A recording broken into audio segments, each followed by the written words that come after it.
Hello, everyone. I think we should all be good to go. Yep, OBS is working. So we're doing something a little bit different for this stream. Going to be covering the general election. Oops, that's my alarm to start the stream. Started a few seconds early for you. This is going to be covering the 2024 general election in the UK, which might not be too relevant to the Americans. I know it's the 4th of July at the moment. A lot of you guys will probably be celebrating that, but hopefully you find some interest in what we're going to be going over tonight. So there's going to be, for this stream, I'm going to allow people to call in. In the live chat, there should be pinned at the top of the live chat a link to the Discord server, and that'll take you into a channel which explains there's a certain channel you gotta wait in, and then I can drag you up and we can discuss things. And if you're able to discuss things well, then you stay in the call for longer. So we should have, maybe already, but certainly soon, some exit polls released. This is the polling as it currently stands, prior to the exit polls. And the big hope for tonight is that this party, the Conservative, that they get this many seats, 0 seats. That is the big hope for tonight, because the Conservatives have been the ones in government for 14 years now, I think, and they have absolutely cocked up literally everything about it the entire time that they've been in. Everybody is massively fed up with the Conservatives, and Labour have sort of moved a little bit closer to the centre. They're no longer as commie as they were, but I still think basically all of the parties are massively, massively pinko. I don't love any of them. Reform is probably the best one of the bunch. Yes, I do have some people in the channel here. I'll just undeafen myself now. And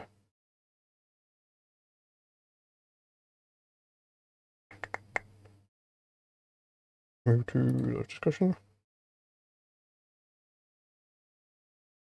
Did the British LP bring any candidates? Well, so there's 2 libertarian parties in Britain from what I know. There's UK LP, which operates in England, and there's the Scottish LP, which operates only in Scotland. And the reason why they don't have any overlap is basically an agreement between them, because you're not allowed to have a party name which is too similar to a different party name. So if the UK LP also campaigned in Scotland and also ran candidates in Scotland, then the Scottish LP would have to pick a different name. So they have an agreement to be completely separate. But they don't have massive ballot access. They're very minute parties. They're not even on this chart here, right? They're very, very, very... There's a number of parties like this in the UK where they'll only run in certain constituencies. I think if you are able to vote for, well, you won't be able to vote for them anymore because it's past NBM. But if you are able to vote just in general for an LP candidate, I think that's probably your best bet because they're not going to be commies. Yeah. Anyway, how are you doing, guys? Usually, the way voting works in Britain, it's like the party candidate or the party itself has to like put money down, right, in a deposit, right? And if they get enough votes, they get to keep their deposit, and if not, they just lose it. Yeah, I think it's in for different elections. Like for some elections there, you can run for free, but that is for like general elections. Right. Did you vote in the election? Yes, I'm probably the only Reform voter in the entire UK who has this specific reason for voting Reform. Basically, I was almost certainly going to be voting, just spoiling my ballot. I was going to write who is John Galt across the top of it. But then I looked at if we can actually get it up here. I looked at the Reform Party's manifesto, and they had some indications that they were anti-environmentalist on there. And that is like a huge litmus test to pass. That So to real. hate in the environment, even though they're All right, very we have pinko and we have elsewhere. exit polls. Oh, nice. Nice. Reform is the exit poll is saying they did a lot better than a lot of the seat projections are saying. Exit poll has them on 13 seats, which is a lot better than 3. It was 7 in the electoral calculus. Let's see. Conservatives 131, Labor 410, Liberal Democrats 61, S&P 10, huge blowout of the S&P. That's something like a fifth of their current. They had 48 before Parliament was dissolved, so they're losing just about, what is that, 80% of their seats, 90% of their seats, 80%. Played on 4. Greens would pick up another at 2. Okay, not bad. If this, in 2017, the exit poll was quite inaccurate. It usually has a decent track record, but we'll see. We'll see what happens. In my opinion, it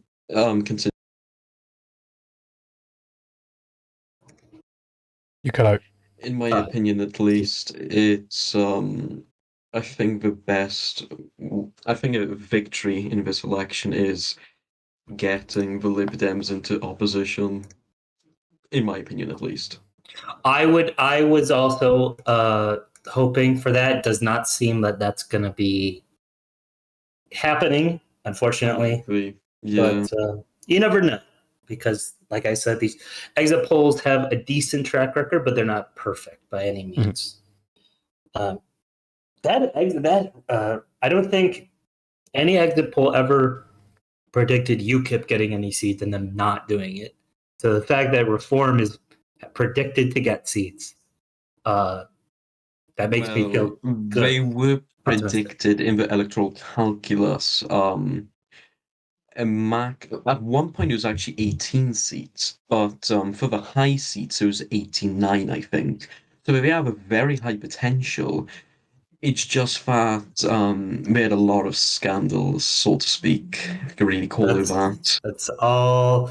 Every time UKIP runs, and this is just the new face of UKIP, which is really just a Nigel Farage vehicle. Yeah. Every single time.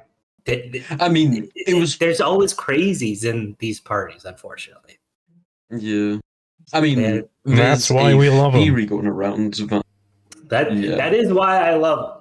But electorally, it's why the British public doesn't like them that much, because they're seen as very amateurish. I think Reform this time around specifically is in quite a good spot, because previously, it was, do you want to vote?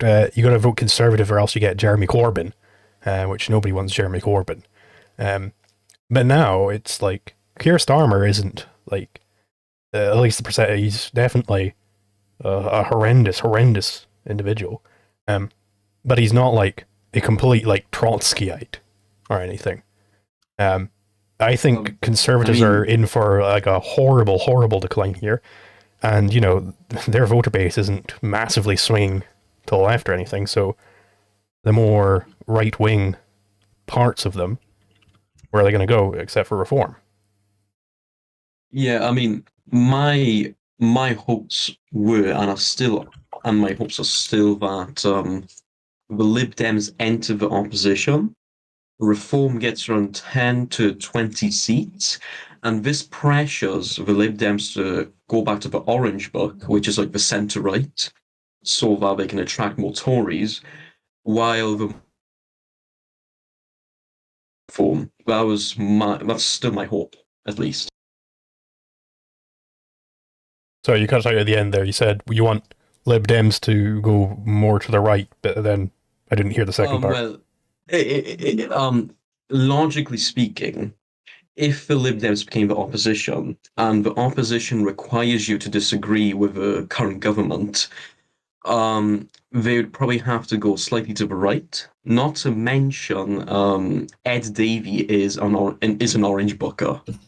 Yeah, well, I'm skeptical about. Yeah. But those are my hopes.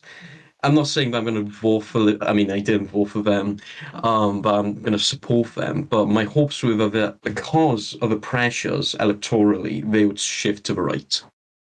Who did you vote for? I was talking. Did you vote reform? Yeah, I was but talking to someone about the Orange Bookers and how like disappointing they're. Like Nick Clegg was the Orange Booker, yeah, but he was he seemed horrible. utterly uninterested in market solutions to things. Yeah, I don't under and Ed Davies, the Lib Dem manifesto this year was it's quite in left. many ways they were trying to outflank labor, right on the left, Yeah, which is not good. I mean, you can always hope that they'll get better, and yeah, IEA is technically connected somewhat with the Liberal Democrats, and some I guess I have to imagine it's not very close because of IEA is more. I mean, it's not a perfect organization, but it's way more pro-market liberal yeah. than the Lib Dem establishment, or even like so-called Orange Bookers. I mean, Ed Davey himself is an Orange Booker. It's just that Right. Yeah. because of the whole tuition fee issue, they had to move to the left. Well, I mean, you even see him like in interviews about like the Orange Book, like the guys like talking about it. They're very reticent to actually say something that you could define as a market liberal position. It's always about public-private partnerships. It's always like smart governance, right? Smart governance. We can just have to get rid of the waste, and then government will work. Because run it like a business, bro. Common sense governance. Exactly. Romney. Yeah, Romney care. I mean, in my seat at least, my seat is a very safe Labour seat, so my vote's not going to matter. Well, you should have voted Conservative. Yeah. I mean, actually, Reform are in second place in my seat. Whoa. Nice. Yes, getting it in second place is great. I remember in 2015, Nigel was talking about there was 100 constituencies across the country where UKIP was in second place, even though none of them they got in, except for his, which was stolen from him. But but 100 second places. If 200 this time, that'd be Actually, about UKIP, the only UKIP MP who got through, I should say, wasn't he a full reserve banker? I remember him talking about. He's a libertarian. He's an actual libertarian. Yeah, and now he's quite working interesting, in my opinion. Yeah, now he's working in Mississippi for a think tank. Yeah, basically advising the governor, which is very funny. I follow him on Twitter. Is he the guy? I remember seeing like a speech from a UKIP guy on like Austrian economics and stuff. Is that the same one?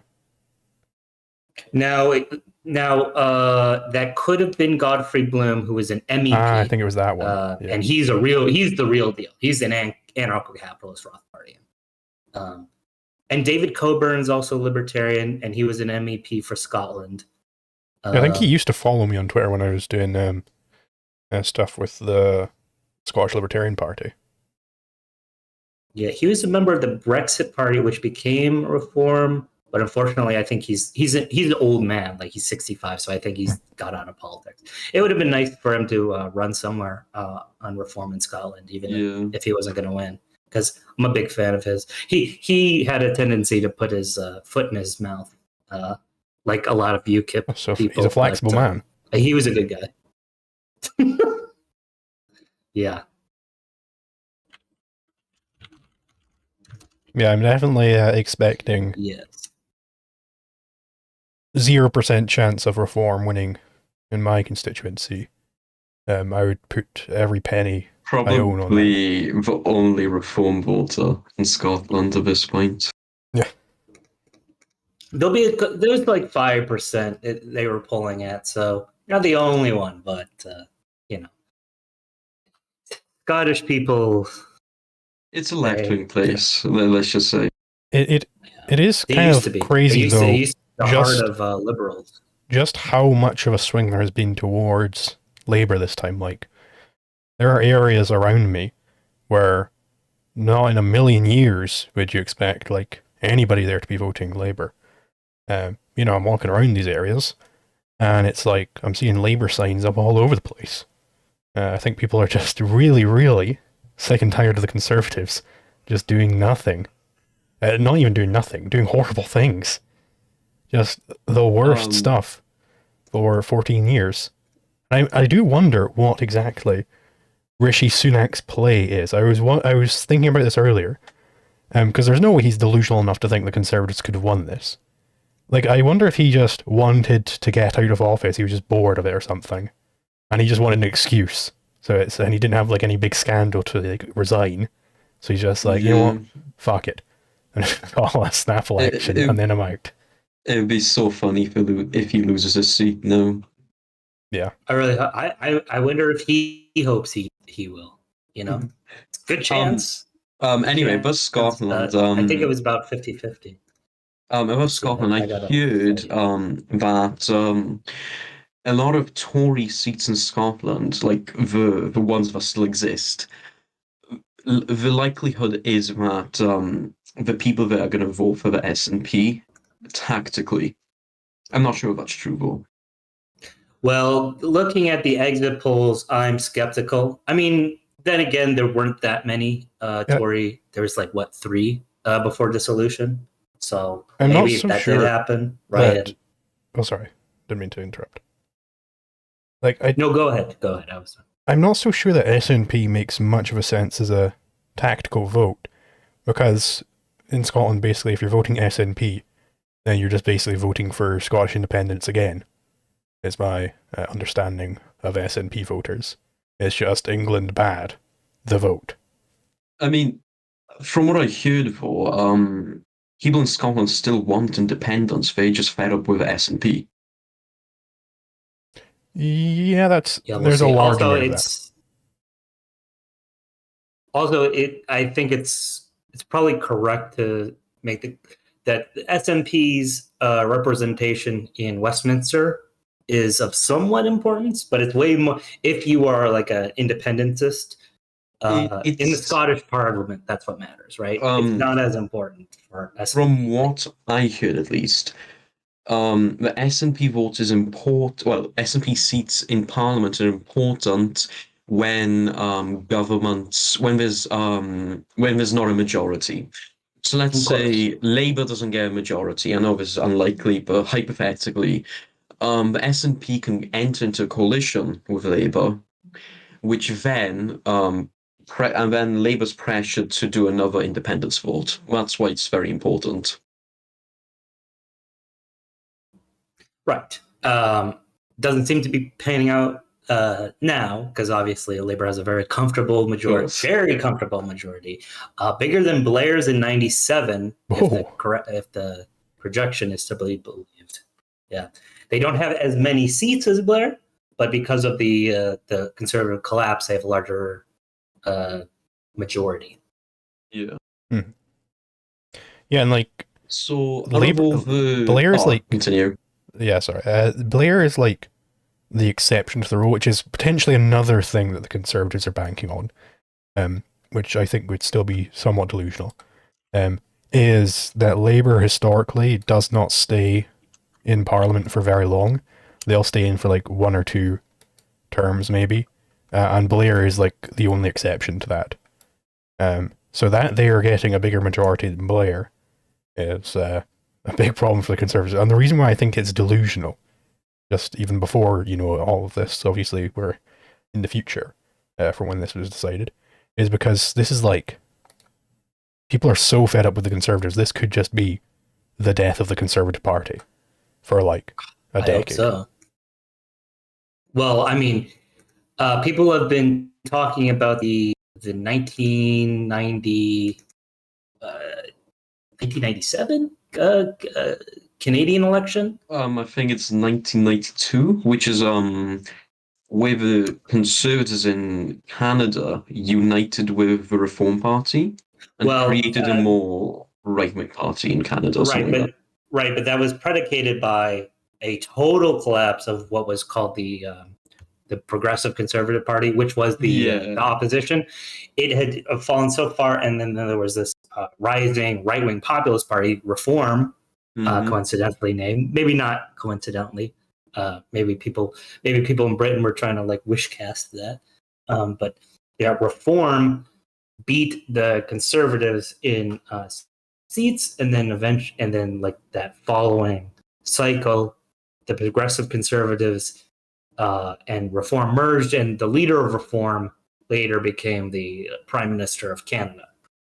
And Nigel, I think in his wildest dreams, envisioned something like that happening for him.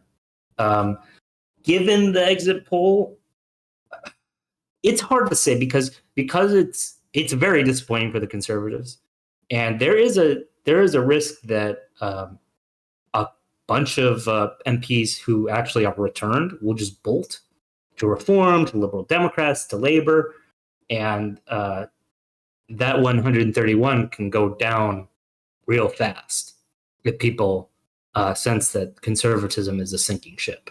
My only issue with that is chances are the remaining Tories will be One Nation Conservatives.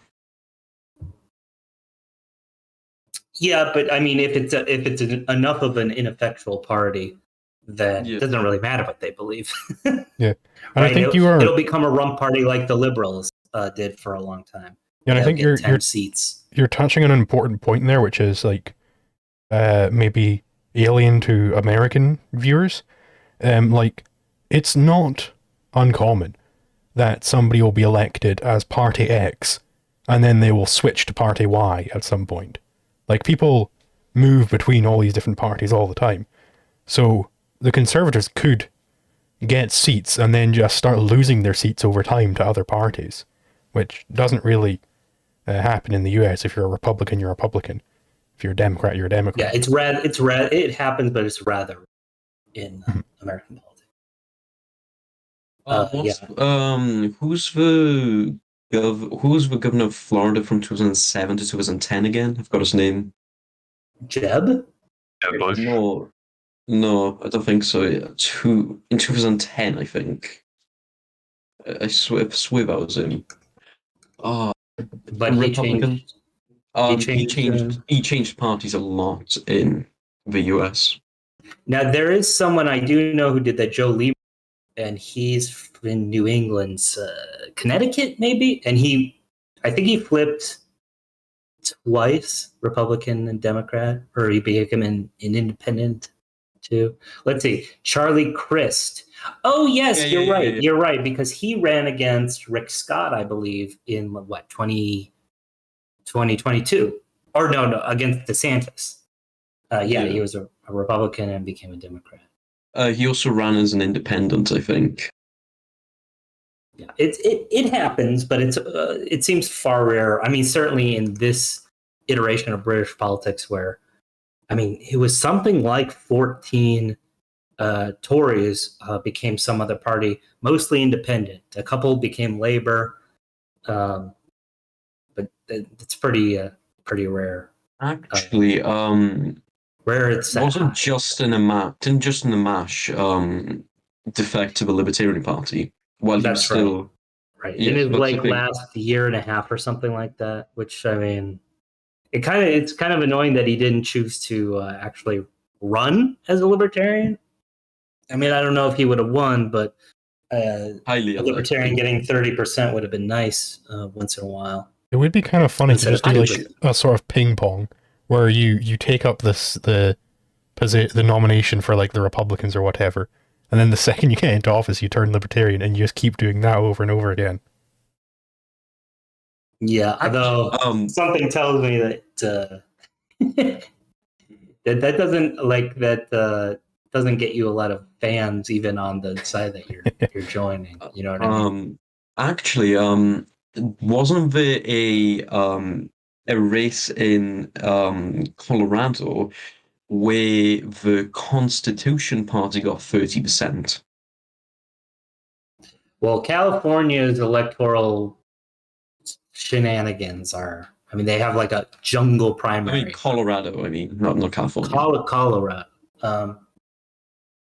It doesn't sound familiar to me, but I mean, these things happen. Like, Yeah. in Arkansas, a libertarian got something like 36% of the vote because the Democrats like didn't run an opposition candidate. Yeah. That was in 2022, I think, maybe 2020. What I do remember something from the Colorado race was that when the Constitution Party got 30%, they became a major party, which meant that they had to take a lot of new responsibilities. And because of that, they their infrastructure couldn't manage it. So when it comes to the parties like the Libertarian Party, the issue is with the Libertarian Party, just like with the Constitution Party in Colorado, is that even if it got like a huge popular vote in some state or whatever, then their infrastructure probably couldn't manage. Right. Oh, yeah. I mean, it's funny. I was just talking to someone in Ireland, and something kind of similar happened to Sinn Féin because they were extremely successful in their last election, but they didn't think they would be, so they didn't put enough candidates. They couldn't take advantage of their support, and they were kept out of government. I think we should go back to the UK election now, seeing as it's all about this, about the UK election.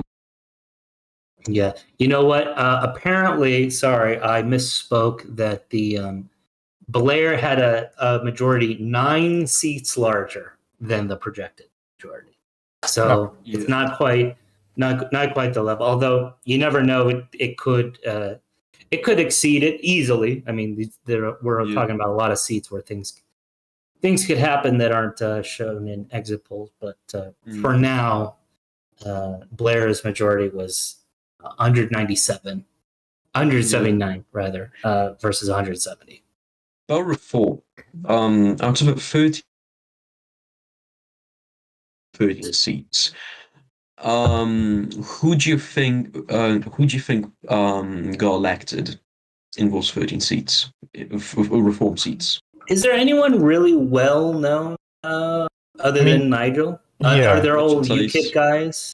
Richard Tice is a quite popular guy. Where's he running? I can check the Boston and Skegness. He's meant to win it apparently. Ashfield, which is Lee Anderson, he's meant to. I mean, Lee Anderson was meant to lose his seat by 20%, I think. However, when he defected to the Reform Party, he's now predicted to win his seat, which is wild. That is funny. He's playing 4D chess.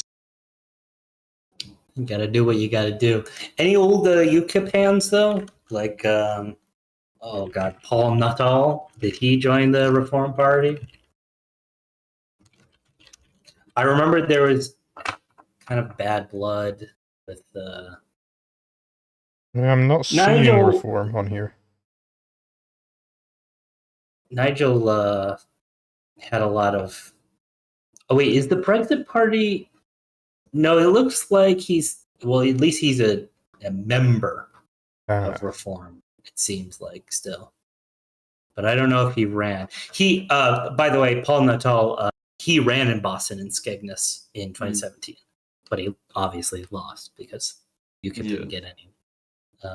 That and like Thurrock, which Nigel ran in several times. Those were seen as, and in like EU elections, those were like big hotbeds of UKIP support. Yeah, they mostly win the EU like MEP elections, because just fuck the EU is basically the sentiment.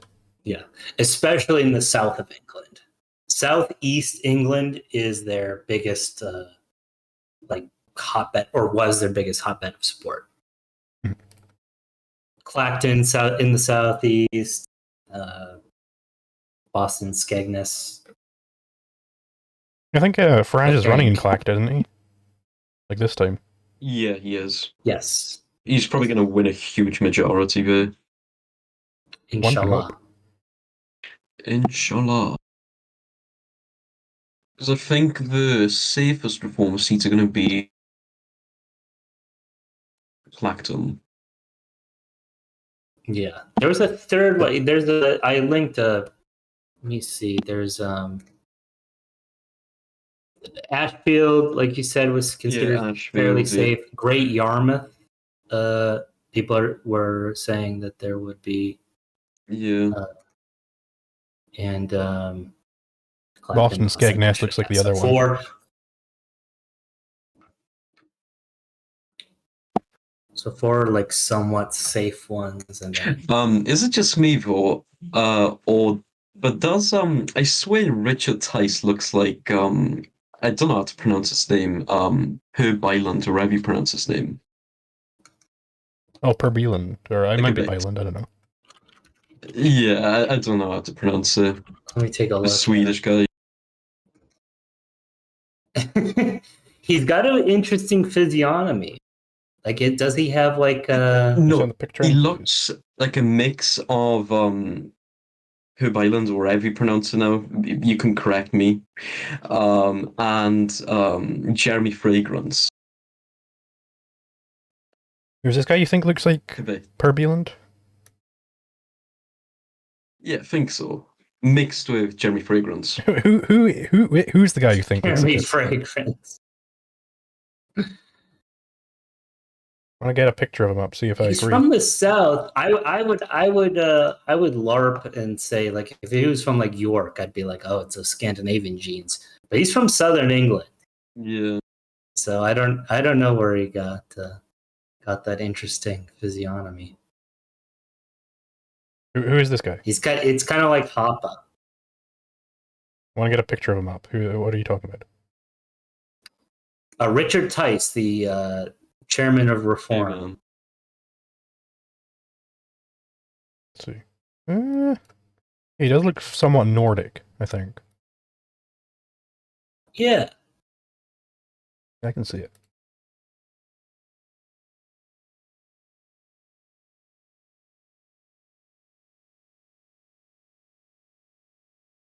Yeah, it should be about an hour until we start getting results in. Yeah.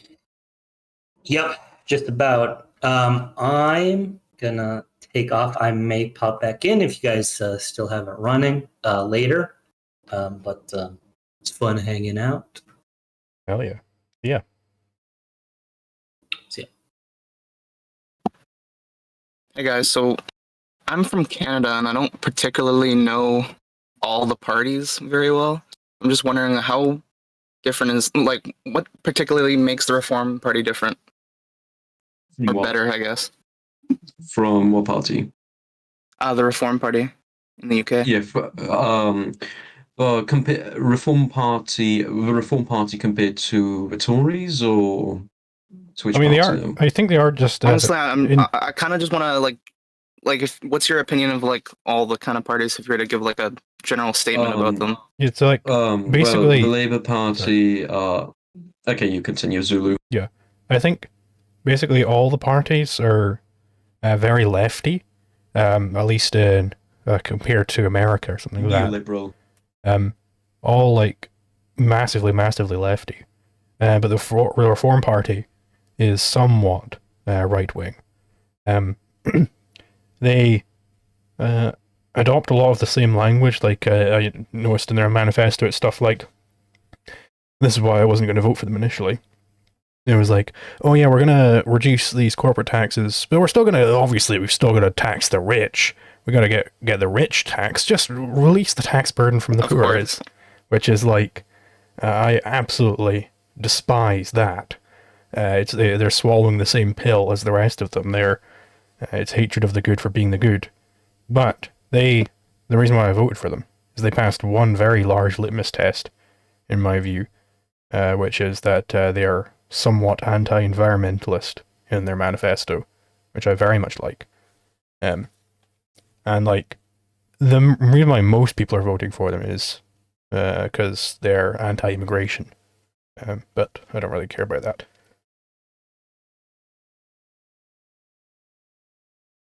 Okay. See, like here in Canada, you guys talked about like coalitions in the UK. We have kind of like a similar system here. And we've had the Liberal Party for like 8 years. And a big problem is they also had a coalition. And I don't know, I found the coalition really sucked because it just seems like there's even less parties now. Because there's a coalition between the NDP and like the Liberals here. It just seems like they're the same party now, and everyone it seems like, I think most people would assume them to be the same party now. And the Green Party, which is also a minority, also is very lefty, and they vote yes on everything the Liberals say. Conservatives seem like the only people to right wing here. I don't know how right wing you would consider right wing. Above the Green Party in the UK, at least, the Green Party here is probably most of them, they should probably rename themselves to the NIMBY Party because they don't actually represent green politics at all.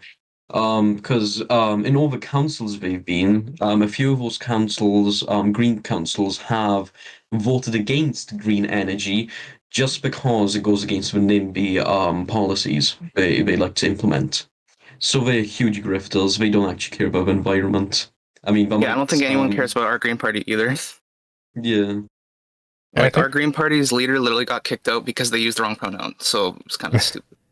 I agree with Anglo's analysis on this. He did a video on UK politics a couple of days ago, or a week ago, or whatever it was, where basically the Green Party and the Liberal Democrats, they just siphon votes off from Labour voters who want to feel special. The Greens target the young, and the Liberal Democrats target the old. I do agree with her. However, like I said before, the huge appeal of the Green Party and the reason why they do so well in local elections is because they are NIMBYs. Like they don't really like constructing new housing, anything that involves constructing anything is something they are massively against. And that's the reason why people vote for them. So the Green Party is against building houses, and people support that? Well, local elections, I should say. Because if you go to like places like Brighton or Bristol Central, where the Green Party's meant to win those seats, they're probably going to win it just because of the young people, because the young people want to see an end to the war in Gaza and on all of that topic. Yeah, there are like a couple of I think the Workers' Party have basically like broadcasted themselves, advertised themselves as the Gaza Party, the party where if you care about Palestine above all else, then vote for the Workers' Party. And I think Workers' Party is what's his name, Jeremy Corbyn's MAGA communist. Is Workers' Party the party communist? Sorry, what was that? Are the Workers' Party just like the openly communist party or something? Yeah. No, they like MAGA communists, in my opinion. I mean, in my seat, fair enough. In my seat, at least, both the Communist Party and the Workers' Party are running, which is absolutely wild. I find our Liberal Party here in Canada, they're like wannabe commies, and then the NDP are like, yeah, we are commies, and then the Green Party are like, yeah, we vote for everything they do. But the thing is, about my seat, about my constituency, I live in the Welsh Valleys, where a lot of the older people, they still have memories of the coal mines, of how it used to be back in the good old days before Thatcher. So they still have that mentality. So that's why the communists and the workers are campaigning here. or campaigned, I should say. What was particularly better? The fact that there was still, oh well, according to them at least, I mean, it's still Yeah. partially correct, I should say. It's because of coal mines. The coal mines still existed. Are they still So mad I at find a Margaret lot of Thatcher closed all the coal mines? Please? What were you saying there, Seb?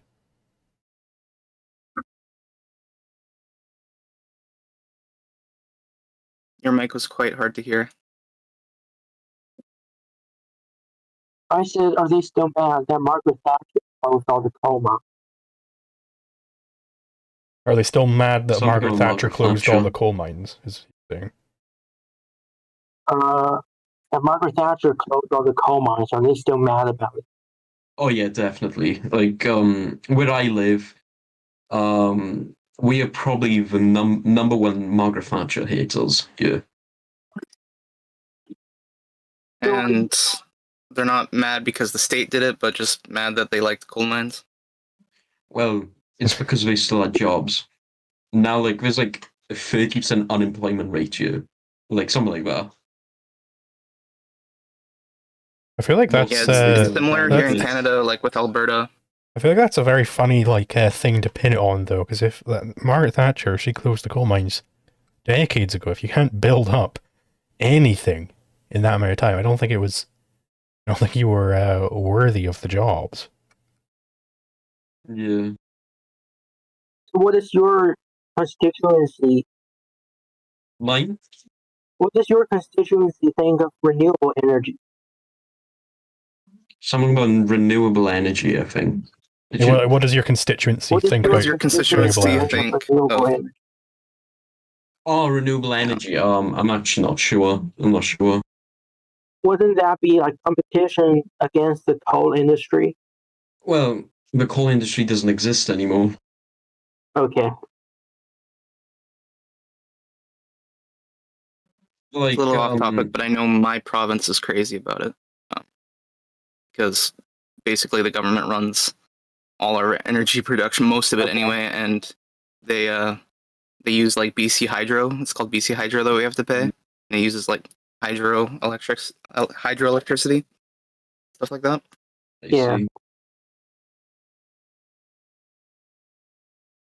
Delic Akechi asks in the chat, what would it take for the disdain for immigration to be redirected to a disdain for state controls? I think there is a potential path to do this. Like we were discussing earlier when Adrian was in the call, that there are like actual anarcho-capitalists who were in UKIP, which has basically transmuted through a couple of versions into the Reform Party now. And a great deal of like the anti-statism is being basically channeled into parties like UKIP, like Reform. Like I remember a while back when UKIP was still a thing. People like Sargon of Akkad and Count Dankula, they were joining UKIP as like, hey, this could be the proper libertarian party, you know. But that ended up not materializing. But there is a definite affinity there within UK politics. Like the Reform Party are the only ones who are even close to trying to reduce the ever-powerful tentacles of the state. Like they're wanting to slash back on taxes unless you're wealthy. They want to like slash back on like regulations, but we still got to keep some regulations. You know, they're almost there, not quite. I feel like that a lot of these Reform UK not members, Reform UK executives and a lot of Tory MPs are secretly in support of like some form of libertarianism, or at least Austrian economics, or something like that. For example, I know someone who lives in Liz Truss's constituency told me that she's actually read a lot of Hayek's books and she actually likes Mises. Like, of course, she's horrible in foreign policy and she's still a part of establishment, but she does secretly like Austrian economics. And I think Jacob Rees-Mogg said that he subscribes to Austrian economics. I think it was on GB News. Um, so I think a lot of these Reform UK people and a lot of people in the Tory party are secretly in support of like very small states, like minarchism. They just can't do it because of like people are dumb.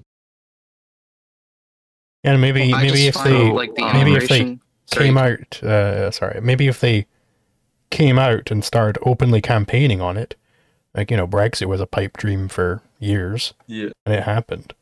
So, you know, hopefully they can get their, you know, shit together and start actively and openly saying, hey, we need anarcho-capitalism now, you know, and it's an actual Yeah. issue within British politics. Yeah. See, I So- find with the immigration issue, like, you know, the very popular, more popular, like mega conservatives, I suppose, that are against immigration. I find a lot with them. It's like you did change my mind on this, Zulu, by the way, but because I just thought it was a more consistent argument to have open borders.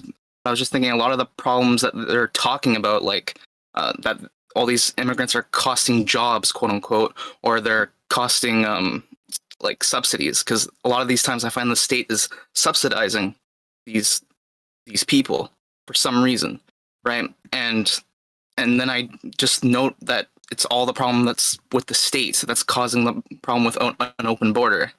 Like, I don't think there should be closed borders at all, or even controlled borders. But I sympathize with the idea that because the state is spending so much money and like needlessly, that it seems like these right wingers, like conservative types, have a good argument. But really, at the end of the day, it's like they don't notice that it's the state that's at the core of the issue here. Like, oh, they're going to come and undercut jobs, like, because they can work below minimum wage. Well, why is there a minimum wage? Yeah. Shit like that. Yeah, that's because a lot of you're right. The issues that people point to with open borders is just issues. Like, they're talking about created the by state. symptoms, but not the cause. Yeah, like if we could have Especially- like a proper like libertarian party here, like pointing out like, hey, look, we could become the fucking Singapore of Europe right now if we just got rid of all these goddamn regulations, get rid of all the Gibbs, get rid of all of this. We could be incredibly prosperous. You know, that's an easy message to sell, but nobody seems willing to do it. Honestly, minimum wage is the most confusing one that I don't understand why people support when you logically think about it. Or Oh, use some well, wait a minimum minute. wage Let's as a fake. let's steel man the argument of the anti-immigration crowd. Let's not talk about stuff where the argument is bad. Let's talk about it where it's good. And it is good that if you look at who is coming, these are people who plan to aggress. They plan to receive Gibbs. They don't plan to work. They don't plan to work even minimal wage. Absolutely. And they openly boast about it. They say we're going to end up in a hotel. That's why they go from markets where there's a lot of work to markets where there's much less work, much less housing, less of everything, but there's more Gibbs. So they're coming in as aggressors, and they plan to cause chaos. And when they're not given what they want, if you reduce the amount of stuff that then they suddenly become victims. They're suddenly outside, struggling to survive, and they start crying about it. And this is why even in an ANCAP society, it was very likely that you end up deporting them, not because of who they are or because you have borders, but because they're going to aggress, they're going to rob people, they're going to become a menace to society because that's what they were in the countries that they fled from. Yeah, I think. Yeah, and I've thought of that, and it's like, well, because the police suck. I think what a lot of people are afraid to say on this issue, and this is the big driving force of like all the charity that goes to Africa. Like the reason why Africa is so poor isn't because they're just so oppressed or anything. It's because the people in Africa chose poverty. That's fundamentally why. They are sickening people who squeeze every bit of life, every bit of brilliance out of the best people there until they either die or flee. And now they're coming to the West and trying to do the same thing to us. I think you should be entirely suspicious of these evil dirt worshippers who are trying to spread their love of misery across the globe. And you'll see and this. to the with, ultras, like, it sounds with, evil because it's like I think the charity hurts them. Sorry. Yes, yeah, that's a good point. You'll see this with like the hotels and stuff. I remember there was this like protest they were having at this Irish hotel that they were all being able to stay at for free, and they're complaining about how they're not getting more stuff for free. They're like, oh, it's so horrible. We only get like, however, many €1,000 a month to live on. It's like, buddy, you're getting free accommodation, free everything. You're not working for this at all, and you want more. It's a truly sickening, disgusting attitude that will destroy society, which was why I was going to write Who is John Galt on my ballot. That's what is killing society. Also, another argument they typically use against immigration is that immigrants typically, when you have a mass influx of immigration, what happens is that those immigrants don't assimilate. But the reason why they don't assimilate is because we have anti-discrimination laws. Yeah.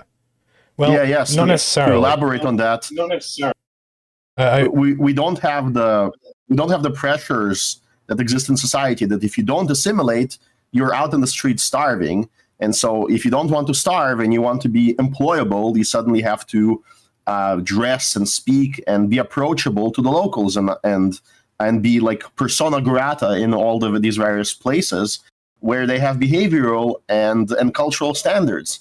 And that caused the migration that came into the United States.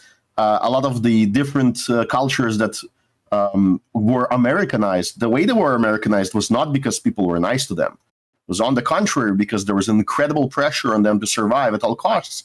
And they did so in two strategies. Either they promoted themselves within their own group, so they basically became successful independently, or where they needed to interact with other communities, they adopted the American standard. Yeah. Yeah, and this is, it's almost Darwinian in a way.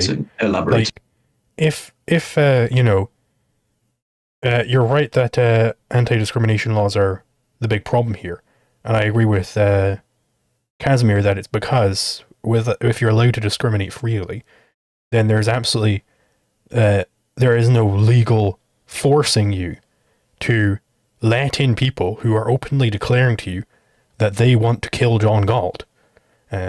Just don't let them in at all. They can be writhing in the dirt all they want, and leave them there. You don't have to associate with those individuals.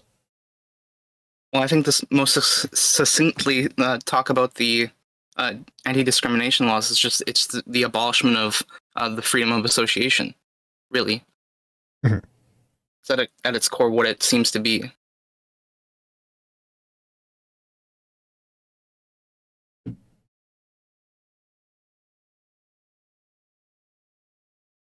Yeah, definitely. Hello? Yeah, we're still here. Hello?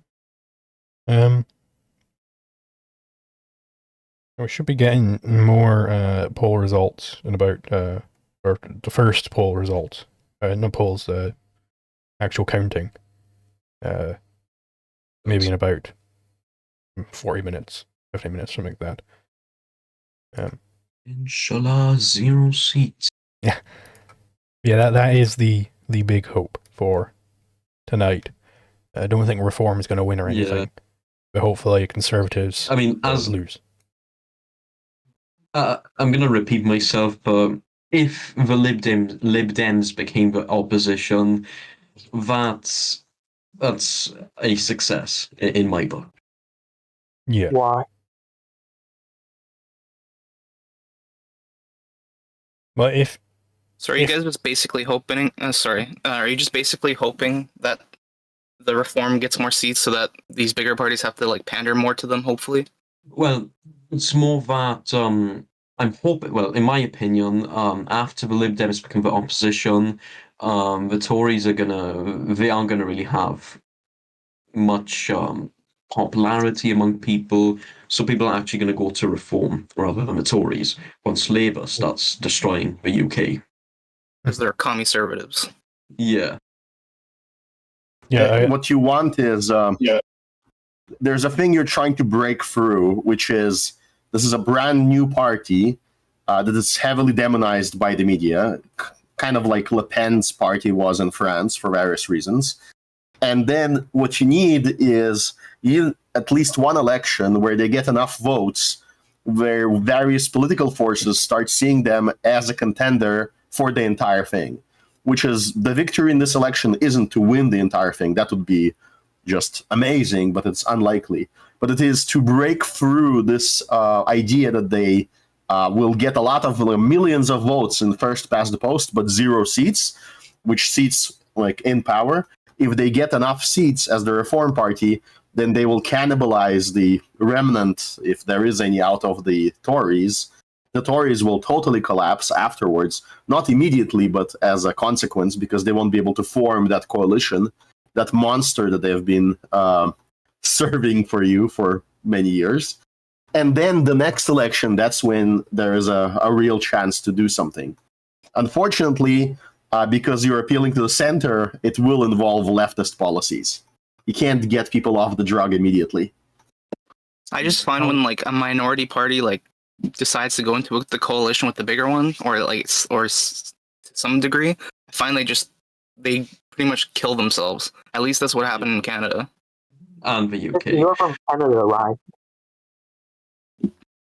Sorry, I didn't hear what you said. Jesse, are you from Canada? Yeah, I am. Which province? I'm from the very lefty state or province of BC, British Columbia. I live in Toronto right now. Okay, so another lefty place. Yeah. I do want to push back on what Casimir said there. Where I disagree that there has to be this appealing to the center from Reform.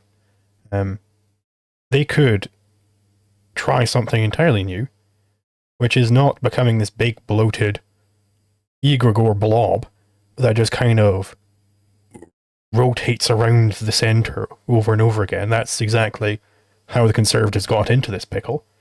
They could reach the remnant. They could start preaching proper libertarianism, proper Austrian economics, and then get that out there. I think it would be a mistake to just become the Conservatives again. I actually agree. I was being descriptive about what Le Pen's party is doing in France right now. In order to defeat the previous big blob, they're going down and becoming a big blob themselves. They're basically mellowed out and compromised on everything they stood for in order to demonstrate that they can defeat the sort of center-left coalition, the center-right one. And they're trying to repeat what I think her name is Meloni did in Italy.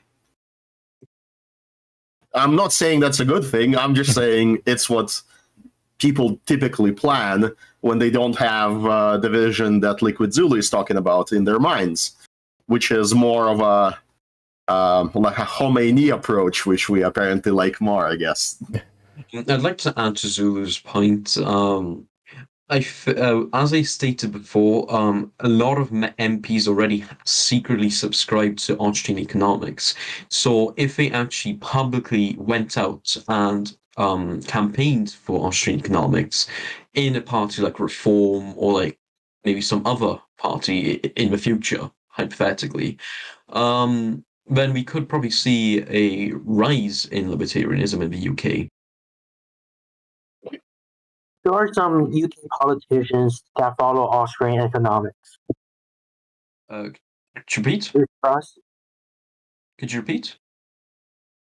are some Oh. politicians that follow Jacob Austrian Rees-Mogg has implied that he subscribes to the Austrian method.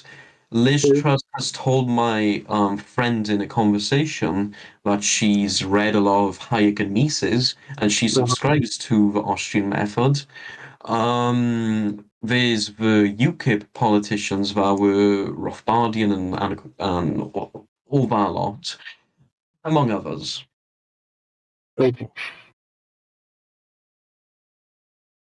Yeah, maybe there is just an actual larger than you would expect undercurrent of Austrians within the UK. It's certainly possible. I know the Ayn Rand Centre in the UK is one of the larger ones. Obviously, it's not as big as the American one. But like there is the potential for there to be a big swing in that direction. Maybe not a swing, but a slow push towards that way. If reform plays their cards right, and if they're smart enough. Do I think this will actually happen? Probably not. But hopefully. Would you say like Austrian? Sorry. Go first. Or you go first. Do you think like with Austrian economics, politicians that try to talk about Austrian economics or like try to support it, does it usually seem like it's just anti-altruistic and seems like people are more tuned towards hearing altruistic kind of rhetoric? I don't think That's what it Austrian seems economics. like, at least in Canada for me. I don't think Austrian economics necessarily means anti-altruism. I think objectivism implies Austrian economics, Okay. so that would be anti-altruistic. But you can be Well, because like an I find Austrian Austrian without economics would never really support policies that would. they're devote definitely going to be stuff, anti-Gibbs. Like they can be Yeah. anti-Gibbs, but they can still have their but of course we should support charities. They can have their nonsense. I would wish they wouldn't, but they Yeah. probably will. I mean, yeah, because especially in the Mises Institute, they love to talk about Kant in a positive light. Maybe Yeah, I'll like, phrase it this way: maybe Kant was a altruistic with other Kantian. people's money. And the Rothbard was influenced by Kant as well. Not really. Rothbard was way more Aristotelian. Like he was basically an objectivist, but he disagreed with Rand on Really? anarchism. I see. Okay, so what do you guys think about the Institute for Economic Affairs? Actually, I was about to thank you for reminding me about this. I wanted to talk about the Institute of Economic Affairs. My huge issue with a lot of UK libertarians, well, libertarian in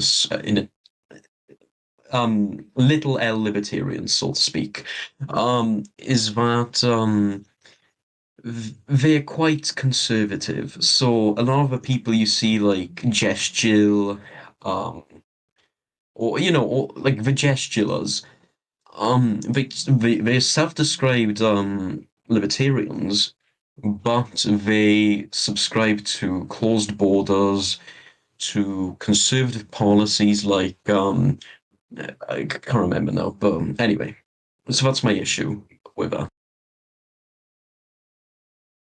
Yeah, I think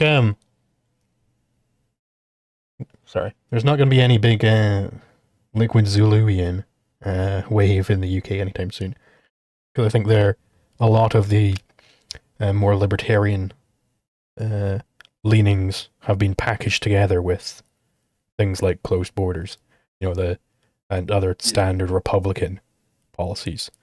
It's how can we copy the Republican Party over here? But it doesn't have to go that way. I think if we do get a big right wing resurgence here, it probably will go that way. But it doesn't have to. So hopefully there can be some more principled anarcho-capitalists at the head. Oi, do you have a license for that hate speech? Actually, I do.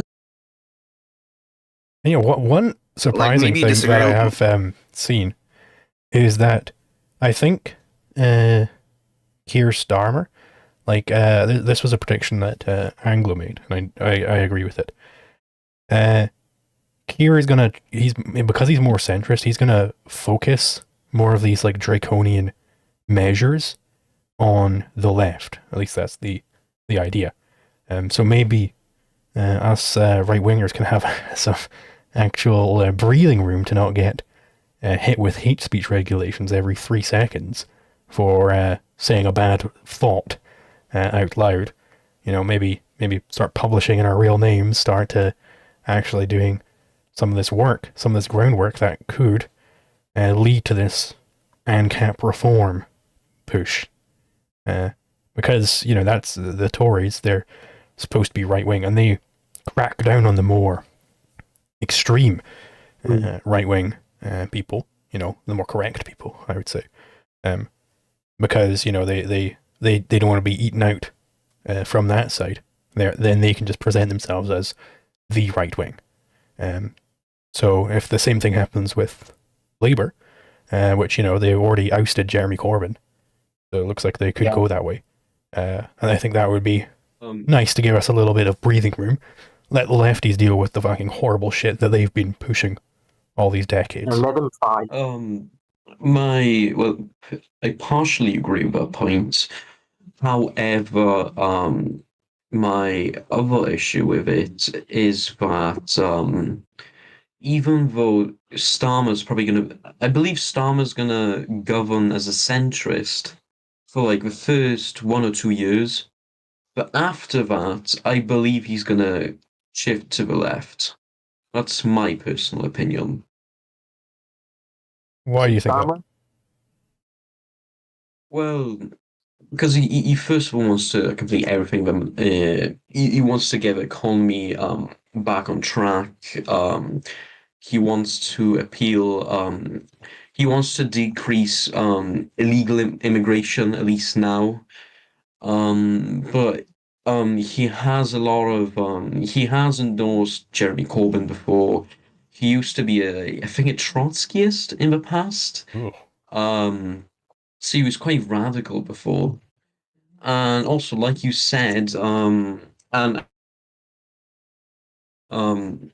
the the left within the Labour Party are going to be a huge opposition to him. So I believe once he's completed everything he wants to do, well, in a manifesto and all, I believe he's going to shift to the left. Not like Jeremy Corbyn level, but a bit to the left. And I think if he does do that, I think that would be a big mistake, especially if he puts it off for a few years, because I think, I mentioned this a little bit earlier, but any Labour incumbent has a very limited lifespan to do whatever they want to do. At least historically, that's been the case. It's Labour haven't stayed in for very many terms at a time.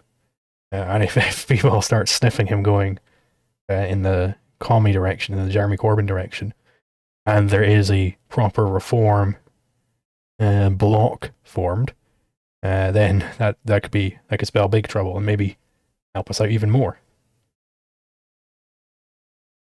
Did you guys know that Keir Starmer used to be a Trotskyist? We just mentioned that.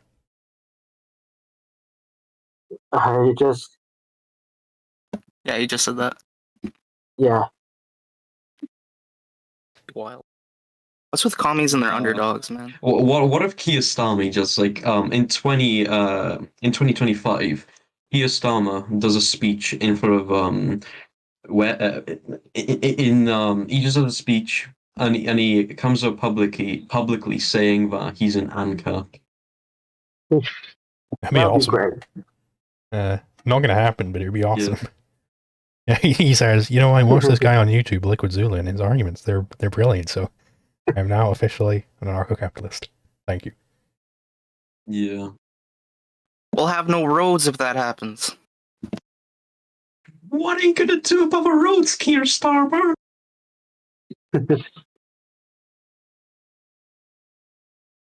the Labour Party rebrands to the ANCAP Party. It's funny though. It's like the minarchist libertarians and like a lot of the mainstream libertarians with Zulu said about how libertarians kind of like package the closed border thing. It's like a lot of them are like, yeah, it sucks that the government's managing the border, but like they have to, I guess. Another stance that a lot of it's technically correct, but it's the way they say it is really it's really amusing in my opinion. So a lot of people say, well, we have to privatize the borders, not open the borders, and it's technically correct, but it's still open borders, and you could basically say the same about every other government action. So you could say, well, we shouldn't stop the war on drugs. We should privatize the war on drugs, or something like that. To me, it also matters like how are they privatizing it? Is it going to be a public-private partnership kind of privatization? Is it going to be a privatization where the government sells it to specifically who they want to, like Canada does, by the way? Like, and then they call it privatization. I'm like, how is that privatization? To a point, it is, I guess, on paper. The private borders thing is just a cope.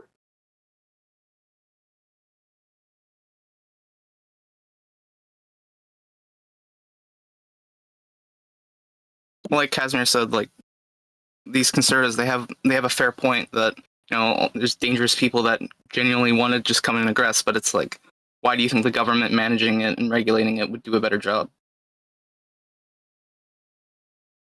Because it's better than nothing. I guess it's better than absolutely no way to stop them. But it's like, why do you assume that they're going to stop them?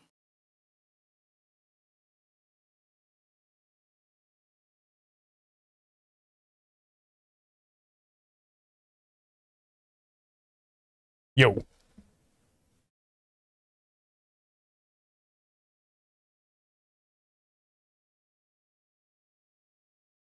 I kind of wonder before 9/11 how many border controls were there in America before 9/11 happened? There were some, but definitely, I mean, like still I didn't know the want. airports were not as regulated, of course. Yeah, they didn't have like a TSA But there or anything. wasn't a TSA back then. Yeah. But I think they still did have Dude, like border restrictions. Like, I mean, when was ICE formed? I'll look that up. I'm just kind of wondering if like conservatives would say, and just generally everyone would say that there's more border control than there is now in America back then, before 9/11. And it's like, if there was more border control, would that have stopped 9/11? Yeah, I mean, definitely not. No, it's Definitely. I definitely don't think so completely either. different That's and the question I'm unrelated asking to them, story. right? It's a completely The truth different, is- unrelated story.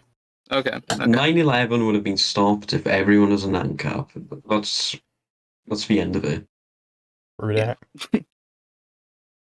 The way that Right. migration works in the US is completely different from your country.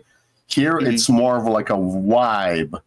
If there is an oppressive state and there is, even though it's very ineffective, but if there is a fear that the border states, which tend to be more red, are going to deport you and are going to make it difficult to come back, which means you have to pay more money to the coyotes to come back, this generally fearful of coming in.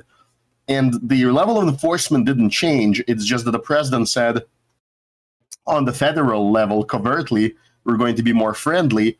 Plus, there are these leftists, who funded buses Plus, we'll and subsidize airplanes, subsidies that show up everywhere, but they're actually subsidies not from the state directly, but from its corporate money laundering operations globally. And so now the migrant feels like, oh, I'm going to be welcomed by so many forces that I'm going to be on the side of the big government. And so I'm going to be able to enter and move anywhere.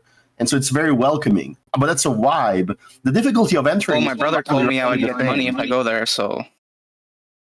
Some news from the exit polls. Well, apparently, well, my S&P hypothesis is probably going to be wrong. Apparently, the Tories are going to gain in Scotland, or Wow. at least maintain their seats. I saw that earlier. I suppose people are just more pissed off with the SNP than they are with the Tories. So, wait, Zulu, don't you live in Aberdeen? Yeah. Or, I swear. Apparently, well, actually, I'm not sure. Your seat could probably become Tory. I'm not sure though. You'd have to check. I would be surprised. Yeah. Well, it could be a different constituency. It might be confusing it.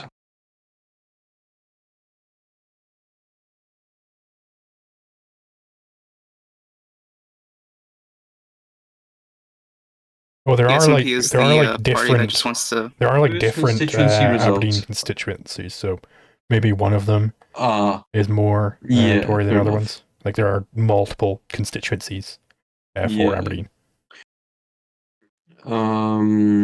First official constituency results. So, not sure how to pronounce the first one. And Sunderland South, Northeast. Labour's won it. I'll send it in the chat.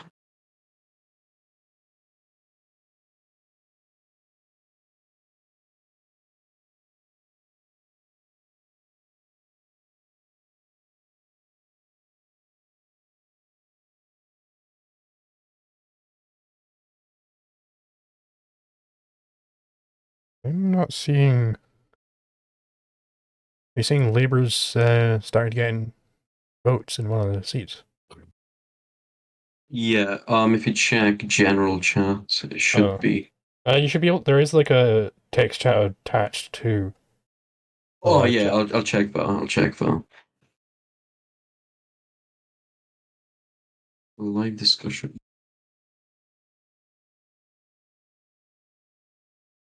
That's Houghton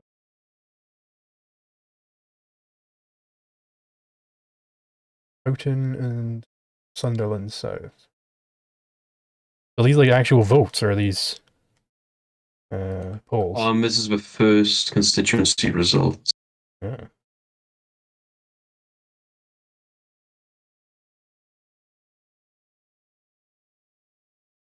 I mean that is Reform second hopefully place. this is a repeating pattern of Reform getting more votes than Tories. Oh my god, Tories aren't even third.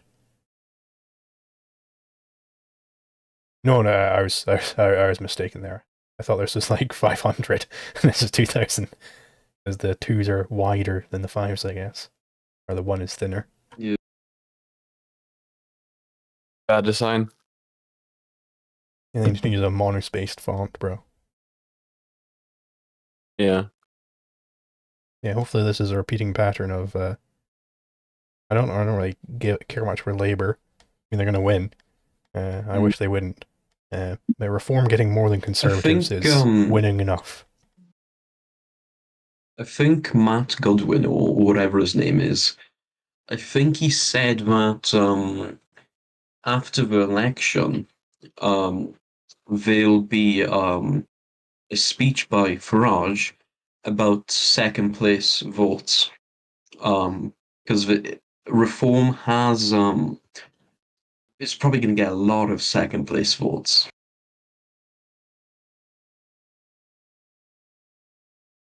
And like, you know, presumably, I mean, they already have ranked choice voting for Scottish elections. If you had it for English elections as well, or general elections, then that could even like further that effect. Like, I wonder what it would look like if an we additional had. member system. Sorry, what were you saying? I thought Scotland had an additional member system. I don't know what that means. It's basically first past the post, but like more representative. I mean, every election So I've that's voted in for what we have in Scotland, Wales. it's ranked choice. You know, you do this is my 1, and there's my 2, blah blah blah blah. I see.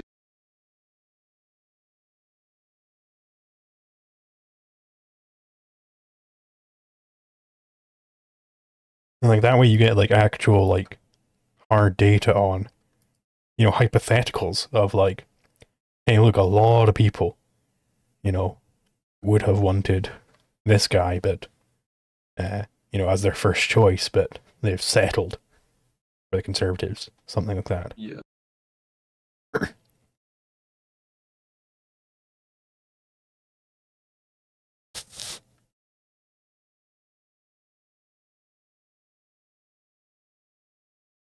How has the Labour Party promised to be different from the Conservatives? What's like the public message, I guess?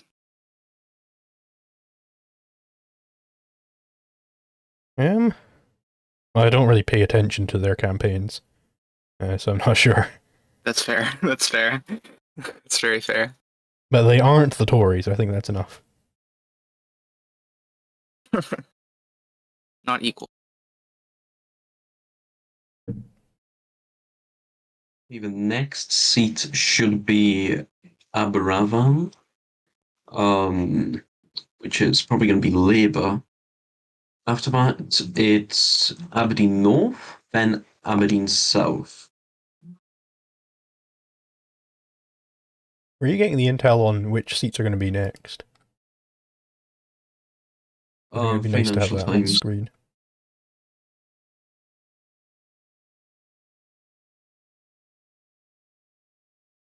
Oh, minus 19% for the Conservatives on that seat there.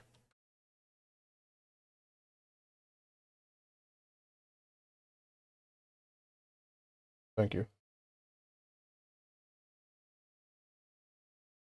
But yes, right.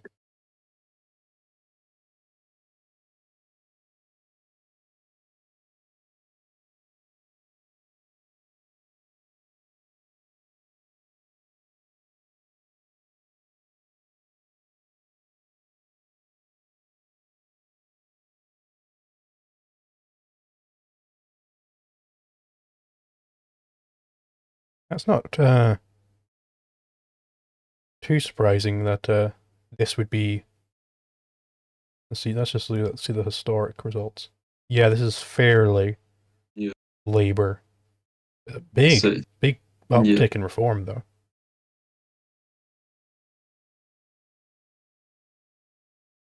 The thing is, though, the day before the elections, there was apparently a small increase in reforms support from Labour supporters, especially. I think people underestimate how much Labour supporters are gonna play in the whole reform vote. So you're thinking? Can you repeat that? I don't think I was paying enough attention there. In my opinion, the Labour supporters or ex-Labour supporters are going to be a bit more supportive of Reform UK over time, and there has been an increase in past Labour voters for Reform. Huh? Why do you think that is? I think it went from 3%. It went from 3% to 7% recently. Because I would not I'm not expect sure why. Labour voters to be going Reform. Well, you'd have to, I think it's because people in the traditional Labour camp, they may be more socially conservative, and things like immigration control and tackling is probably going to appeal to them at least, slightly, I should say. I guess I just did not have. Maybe it's an English Labour as against Scottish Labour thing. But I did not perceive Labour voters as particularly conservative. Well, I live in a very traditional Labour seat, so I've kind of experienced it myself. Yeah.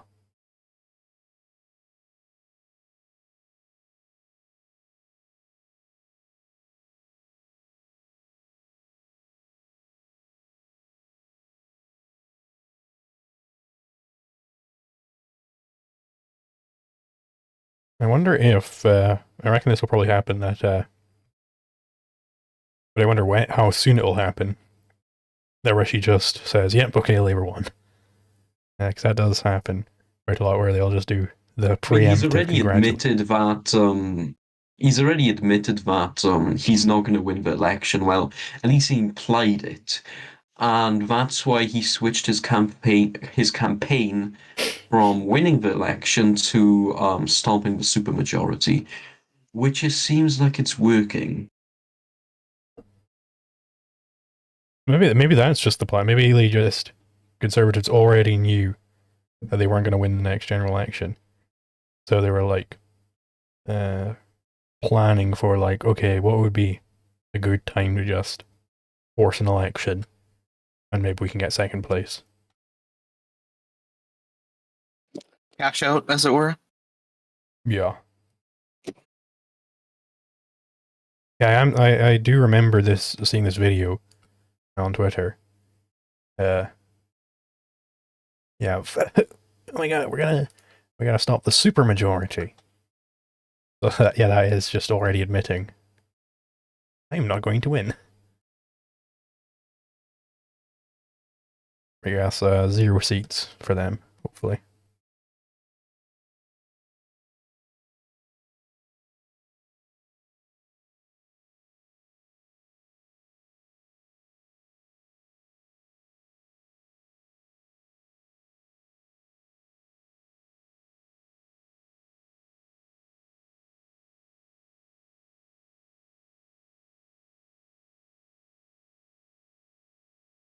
Oh, pardon me.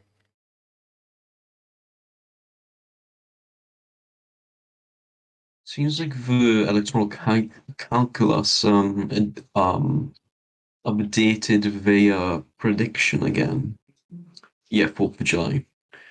Now they predict the Tories at 78. Before they were predicting the Lib Dems becoming the opposition. So it seems like it's the Tories are going to survive. I think their campaign worked. Unfortunately.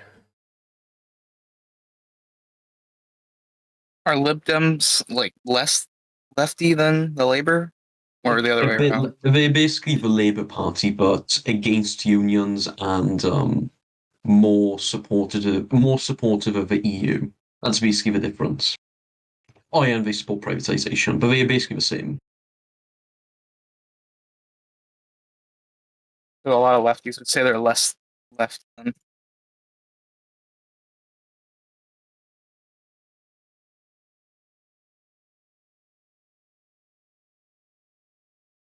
For some reason, the Lib Dems like to assess all the sewage and water.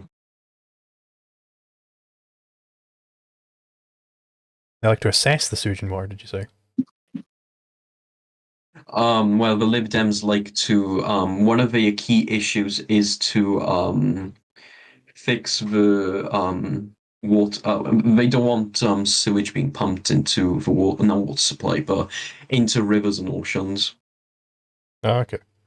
I know that's like a big thing with the French elections at the moment, especially with Paris, because the Olympics are coming up, and they wanted to have the swimming in the Seine, and the Seine is currently full of shit.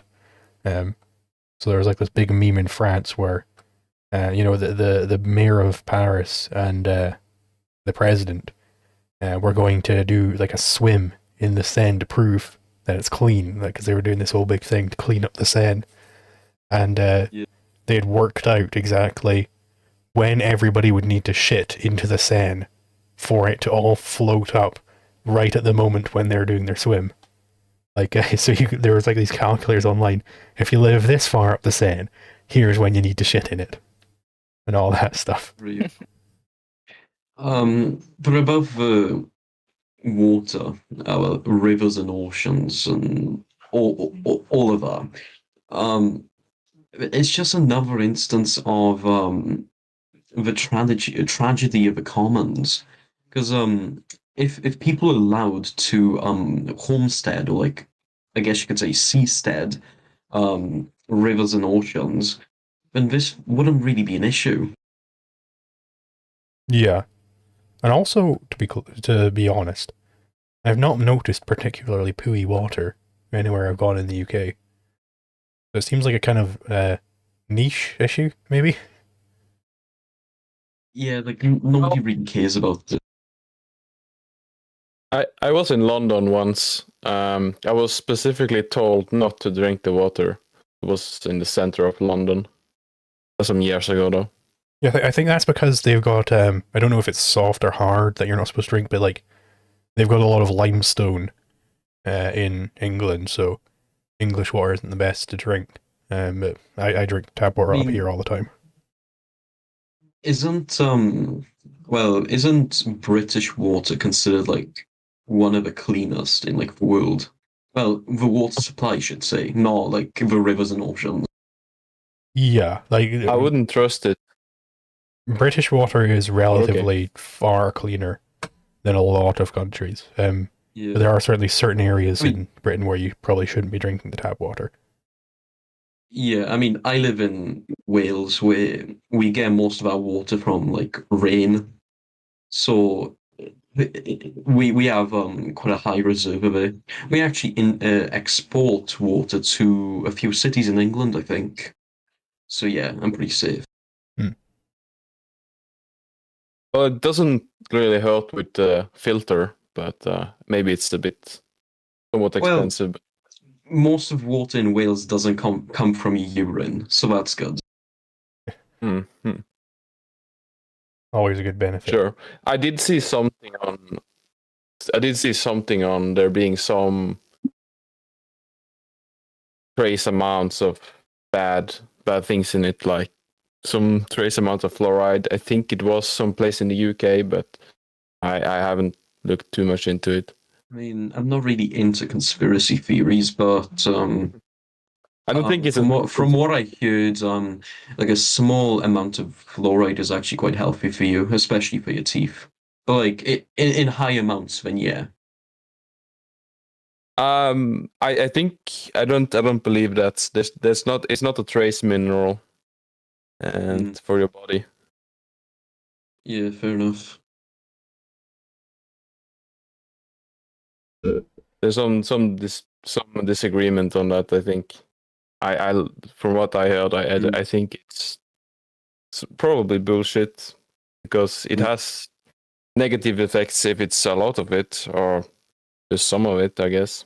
But I don't see it as healthy. I mean, whatever. British people already have they barely have any teeth, so it's not like fluoride's gonna like hurt them or like harm them, I should say.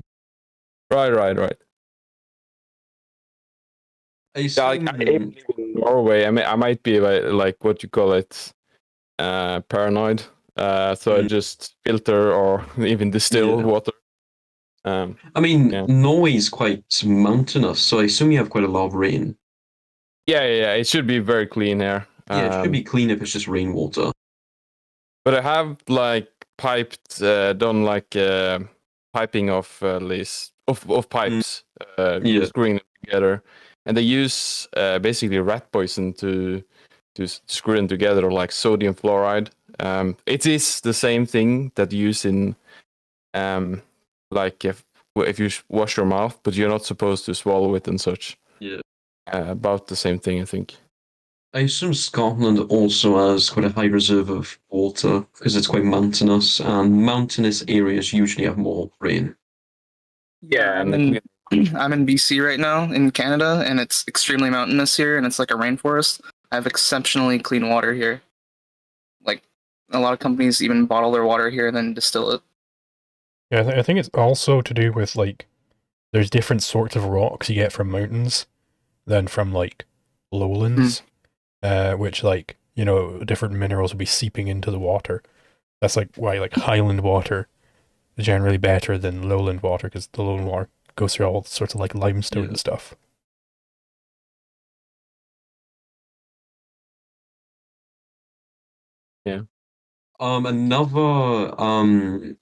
Another constituency result has come in, and it's from Blyth and Ashington.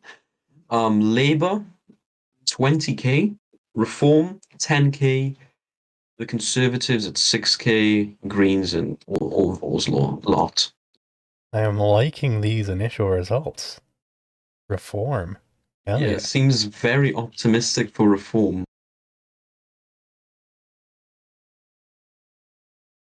I'm seeing there is an opinion piece to just come out called Houghton and Sunderland South results suggest predictions may have underestimated Reform UK, but I'm not going to pay £1 to access it. So we'll never know what... I mean, yeah, that was my prediction. Yeah, we'll never know what whatever Stephen Bush has to say on it.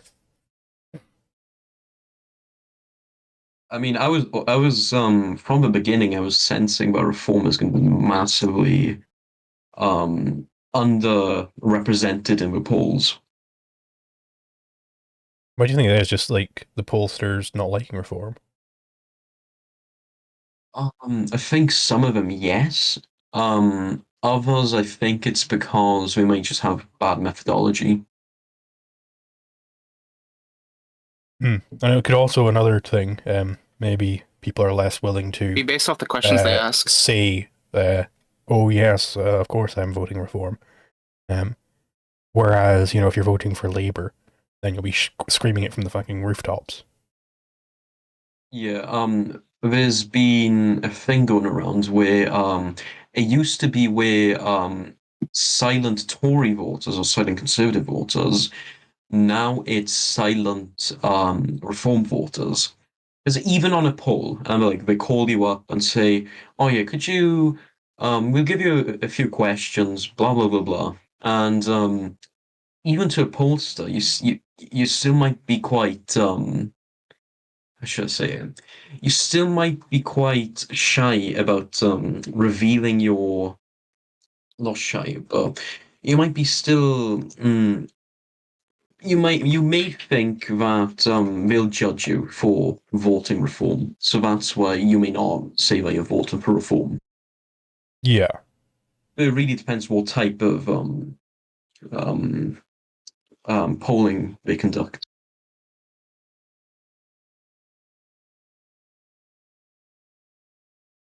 So Why is are that these Labour the people are favorite looking real spot sad there? in like this speech? Like they're doing. So I don't know what the speech is about, but I'm just watching the Sun's coverage. And this Labour guy's giving a speech, panned over the maybe crowd. They were all overjoyed. looking so dreadful. They were like almost crying.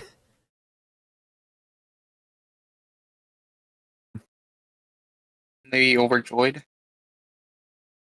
They didn't look The overjoyed. next seat should be Aberravon. My steg.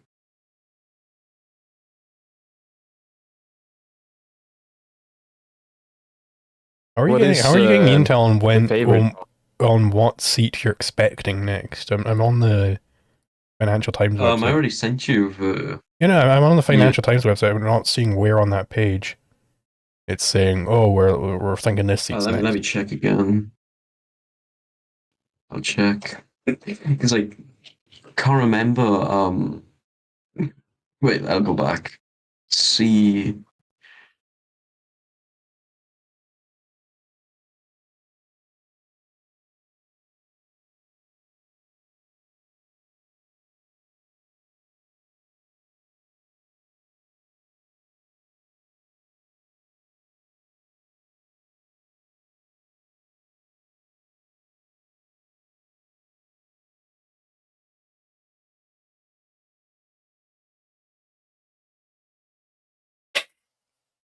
It should just be in explore constituencies.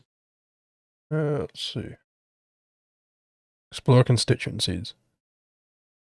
So are these actually in order then? I was like, because it looks like just Order, yeah. alphabetical order. So far. No, because it should be if you adjust it by time. Because each time I've checked on Twitter, it's been in this order. So let's see. But yeah, Well, actually, I assume most constituencies are going to be in alphabetical order. Well, the exit poll, I should say. I mean, it was Blyth and Ashington, and Houghton and Sunderland South. I mean, Aberafon has Yeah. been at the top the whole time because it's just the first, alphabetically the first. Fair enough. It should be a few adjusted by time.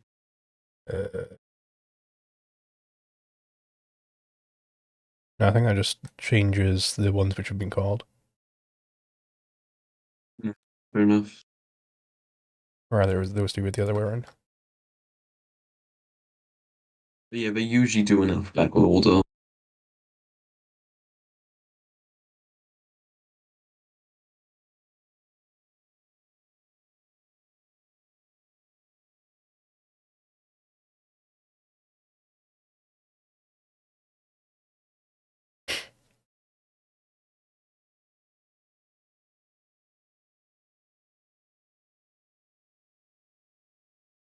I guess they're just staff.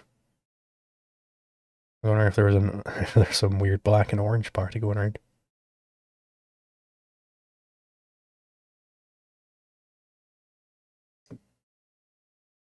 What is your favorite party of these parties? Yeah, I suppose now is as good a time as any to discuss reform, because they are my favorite party. They're who I voted for. And Holy not for shit, we should say. Yeah.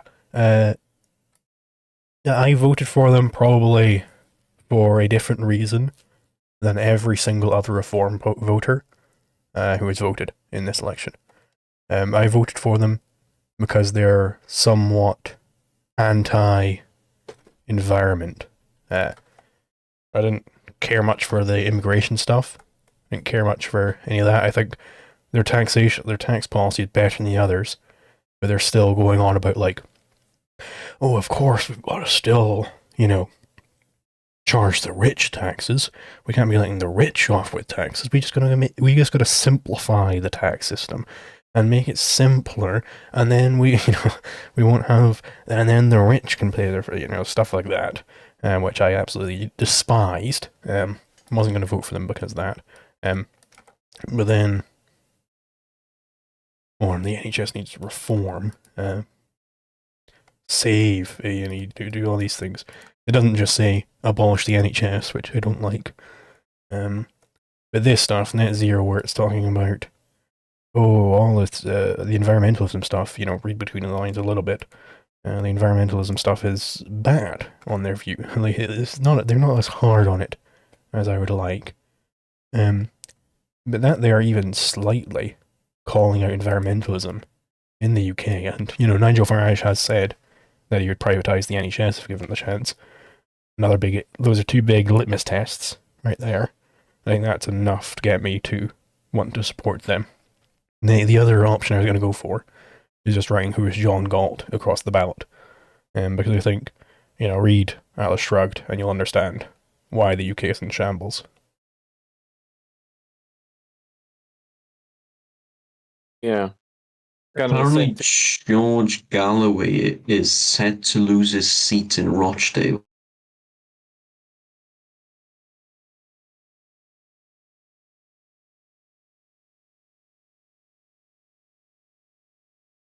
Is he like famous? Oh, Workers' He's Party. the Workers' Party. The guy who, on Big Brother, acted like a cat. If you still remember that. I don't know, but that's a very interesting career trajectory from Is George pretending Galloway to be a like the cat British to Bernie being Sanders? a communist politician. I know he's like anti-war and pro-Palestinian. Are you saying he's anti-war? I mean, I think they basically brand themselves as the Palestine Party this time, so anti-war in that sense. Yeah. It's a MAGA communist party, in my opinion. It's like people like Jackson Hinkle. I actually don't dislike Jackson Hinkle. The hot take. It's a very hot take. Also, there's nothing MAGA about those people. And likely nothing communist in the traditional sense. Well, at this point, MAGA communism just refers to anyone who's like somewhat socially conservative and very, very left wing on economics. Like Jimmy Dore. No, at this point, it refers to a grift name by an Iranian shill. Yeah, guess so. Who's the Iranian shell?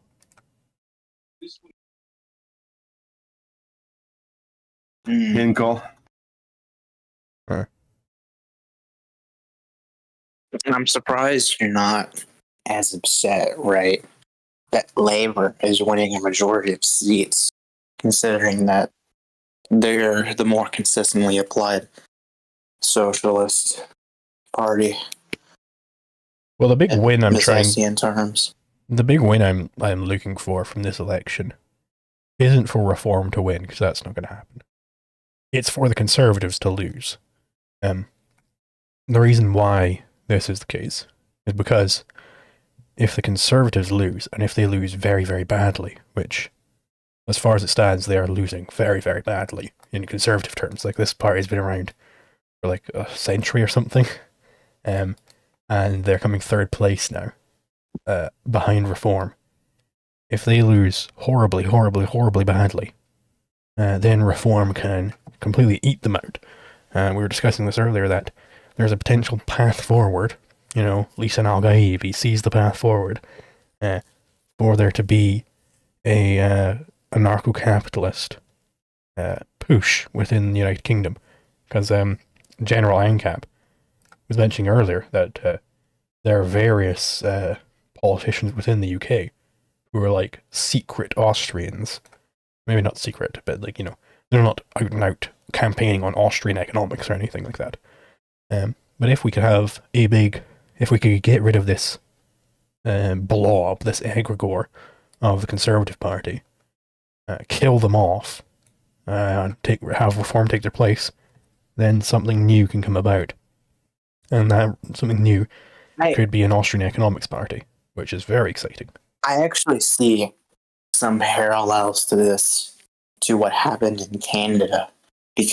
And what happened in Canada was that there was a leader known as Kim Campbell, whose policies were so terrible, and the statements that she made, the blunders that you're saying, were so bad that in the election that ensued, the Progressive Conservative Party, which is the party that she was part of, only had 2 seats. I'm not kidding. There was like 200 or so seats. There's like 200 and so seats in the Canadian Parliament, and the Progressive Conservative Party got 2 seats. Yeah, I know that. And what happened after that was that there was this party, ironically enough, that was also called the Reform Party, that became much more popular. And eventually, the Reform Party became known as the Conservative Party because the Progressive Conservatives died out, right? And eventually they actually elected a Conservative Prime Minister, whose name was Stephen Harper, right? And what's interesting is because that the Reform Conservatives in Canada were much more, I guess you could say they were more laissez-faire, comparatively speaking, to the Progressive Conservatives. So I definitely see some parallels here. Conservatives and rhetorically are sure. So I got a question for Canadians. How optimistic are you guys about Pierre Poilievre, or whatever? I'm horrible at pronunciation. I think like some of his policies aren't that bad. Like I think he wants to get rid of like public health care. Like that's a pretty good policy, but at the same time he's pretty complicit. He's complicit with Justin Trudeau's gun stuff, which it's a double-edged sword, right? And there's also this enough, is actually very similar to the Reform Party in the UK. Yeah. Um, They're anti-immigration. but the problem with the People's Party and the problem that I think might happen with the Reform Party is that in the People's Party, the most votes that it got were in seats that were already very conservative, right? So, seats in Alberta, it was like the candidate would be like 90% conservative, and then 10%, or like 9%. So, People's Party, and that's what I fear is going to happen to the Reform Party, is that there going to be some seats that are going to be very conservative dominated, right? That the Reform Party is going to go second fiddle to conservatives, right? And Labour, being the more popular party and being the party that people are going to look towards, that's going to go towards the Labour dominated seats, and perhaps Reform will go second. But in a conservative dominated seat, like I don't know of an example because I'm not really, but, in like Southern England, for example, Southern England is very conservative dominated as far as I can tell. Southeast England. Yeah, Southeast England is very like in Cornwall, it's very conservative dominated, right? So that I feel is going to be conservative versus Reform. That will be on Pierre the big test, because thus far we've got 2 Labour seats, which we're getting Tory second place, and in both of them, Reform has taken that second place spot now, which is very, very nice. But even I think if, I don't think the Conservative Party can survive if it shrinks back to only its strongholds, because at that point, all the tactical voters are going to go, oh, well, Reform is the new party, so I have to vote for Reform now. And that's just the death. It may of the be Conservative Party. the case that that the Conservative Party has to adopt more laissez-faire attitudes, or adopt some sort of alliance with the Reform Party, or maybe even merge with the Reform Party. The issue with that is that most of the remaining Conservative seats will most likely be One Nation Conservatives, which basically are the centrist ones, like David Cameron and all of that lot. Like pre-Labor, pre-Labor John Bercow conservatives. They basically like what's his name? Disraeli people. Oh, like paternalistic conservatives. They like centrist, sometimes centre-right on economics. Well, like socialists, like socialist and then conservatives. They centrist basically. They're the most left-wing Tories. Well, technically, if you look at it, there's either there's only 2 options. There's either the market or the state. But I guess you would consider them paternalistic conservatives or socialist conservatives. There's actually a similar faction within Canadian conservatives. They're called Red Tories. And funnily enough, Red Tories are actually the faction within the Progressive Conservative Party before the Reform Party became popular. The Reform Party was mainly made up of Blue Tories. The Blue Tories is more laissez-faire. I just have to ask, with the Conservatives in the UK, so are they like, would you say like they definitely don't pay any lip service to laissez-faire ideas? They're definitely anti that? I mean, they definitely lean towards it. Okay, so that is how they differ from the Canadian Conservatives. I don't think they do lean towards laissez-faire. Certainly not in any absolute sense. There are a few, like I said, there are a few Tory MPs which are secretly, or at least unpublicly, but they wouldn't pay lip service to it. Austrian economics. But that's a very small minority, I should say. Yeah, Yeah, so they definitely want to be campaigning on laissez-faire kind of ideas. yeah. No, what people need to understand, from civilized countries, what the situation is in the UK is you get your ballot card out. It's Socialist Party, Socialist Party, Socialist Party, Socialist Party, Socialist Party. Maybe you get a Libertarian Party, or semi-socialist party, which is Reform. Even them, I think they're horrible people in certain respects, but they're a lot better. A lot better. They pass some major litmus tests, and a lot of their horribleness is probably just because they've got to campaign in the UK, so they can't be completely right wing or anything. Which is why it would be great if they, instead of drifting towards the centre and replacing the Conservative blob with a Reform blob, like Casimir noted about the Italian Maloney's party and France's Le Pen. If they don't do that, instead what they could do is be a real Austrian vanguard party. That is a real potential here, because there are like open ANCAPs who have been like UKIP politicians in the past. Like, it's not completely out of the question that it could happen, and it would be brilliant. I would be the happiest chappy in the entire world if that happened. Yeah, so it's a pretty It dark was a- situation then in the UK. Oh yeah, definitely. Bad news or negative? Well, Rishi Sunak is projected to retain his seat of Richmond and Northallerton. Well, that's expected. He is the leader. It is Well, expected of the leaders to retain well, their seat. he was meant to lose his seat. He was meant to lose his seat. Well, I think it would be, I think it would be the cherry on top if Rishi would lose a seat, but I don't think it's like Reform is dead, billions must die, the West has fallen. Because if I'm wanting like a good number of Reform second places.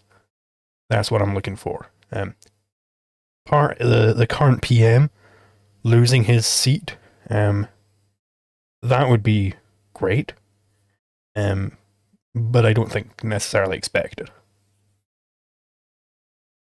I mean, I assume Jeremy Hunt is going to lose his seat.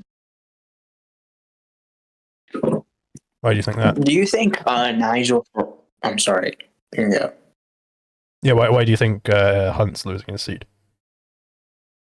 Well, he was predicted to lose his seat in most polls. Liz Truss was also predicted to lose a seat, but I'm not sure how it's going to go. Hopefully, they will.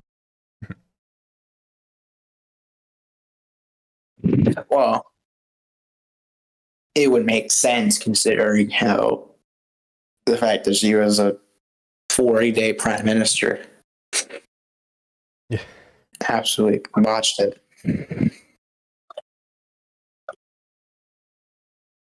Yeah, it is kind of like we've been in just a conservative fever dream for quite a while now, because there's been like just rotating prime ministers without any general elections. It's just like, it's almost like just a Yeah, didn't you guys last have one like was, two conservative PMs just swap out?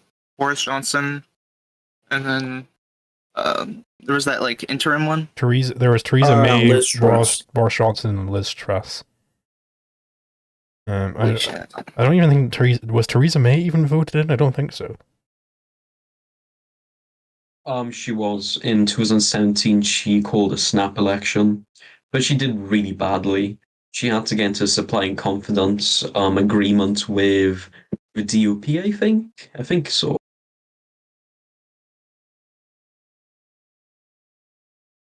Yeah, definitely no big But she basically conservative accomplished nothing. base in this country. No big, like, joy in voting conservative.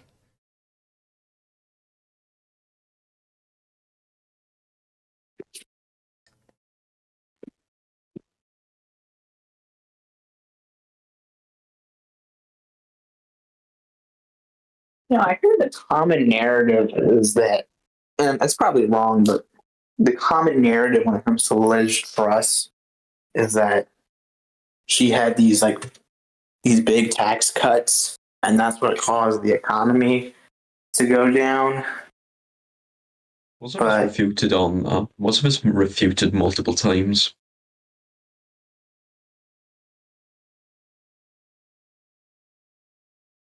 Yeah, I certainly haven't felt any big tax cuts in my wallet. Certainly.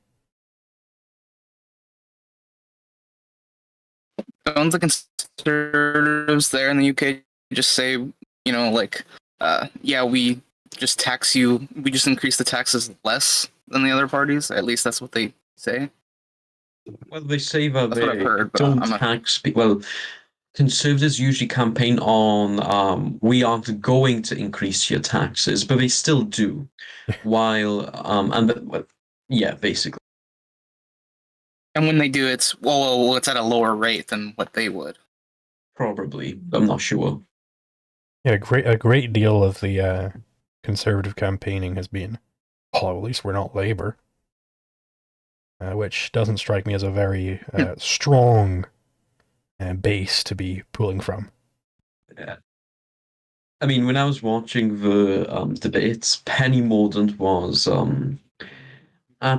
she was a horrible debater. That's all I can say. They just went to such Who was a horrible debater? Penny Mordaunt. All of the arguments basically went like, well, at least we aren't Labour. Just with other American accent. Yeah. I heard, during the days of the 20s, I think I don't know. It was an election that involved it was the last election of David Cameron. He always said a vote for UKIP is a vote for Labour. Yeah, that's been like their big slogan this time as well. Fucking what's his name? Clark Micah on Twitter. I can't remember what his actual name is. He's like the brother of some famous atheist.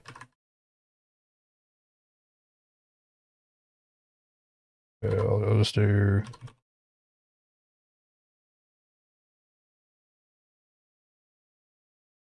Gosh, libertarians have been responding to him a lot. Let's see here. Yeah, Peter Hitchens. Yeah, his big thing has been, if you vote reform, then you're just voting for Labour.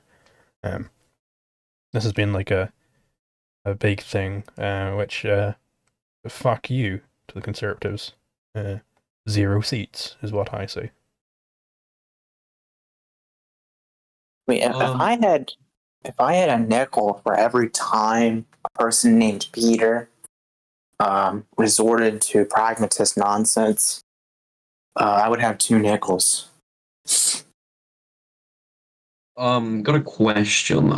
What's your opinion on Reform UK's policy on crime? You don't know what their policy on crime is.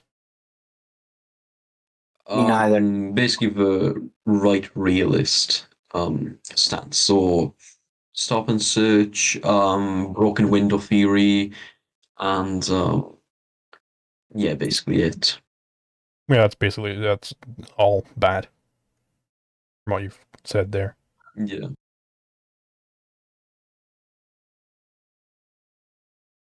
Well, objectively speaking, it's only one correct theory of law.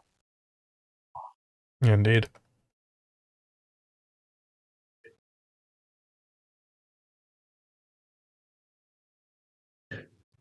So I guess this shows my ignorance of British politics, but did the UK have a neoconservative era like we did here in America? By neoconservative era, could you define it? Tony Blair was foreign involvement. So especially like, interventionism. George Washington, not John, not George. What's his name? Bush. George Bush. I don't know why I said George Bush. Washington. George Bush. I don't know why. Yes. Tony Blair, even though he was a Labourite, on foreign policy, he was a neocon on foreign policy. He supported the Iraq War and all that. Yeah, I mean, he was one of the major actors in the war. Yeah, he was also he was similar to Bill Clinton in that he was part of this whole third way thing. Oh yeah. It was called Definitely. New Labor. Yeah. Sunderland Central is awaiting. Ooh. Apparently, it's going to be the next seat with the results. They've colored in as Joe Labour, Mama so wants to join presumably. Yeah. I think all the seats for Scotland, I think a lot of the seats for Scotland are not going to be reform seats, obviously. No. Yeah, probably going to be Labour for All the the most part. reform seats are going to be in England.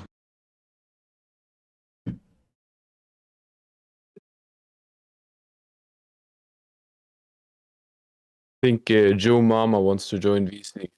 Oh. Good. Every time it doesn't work the first time I click on it twice.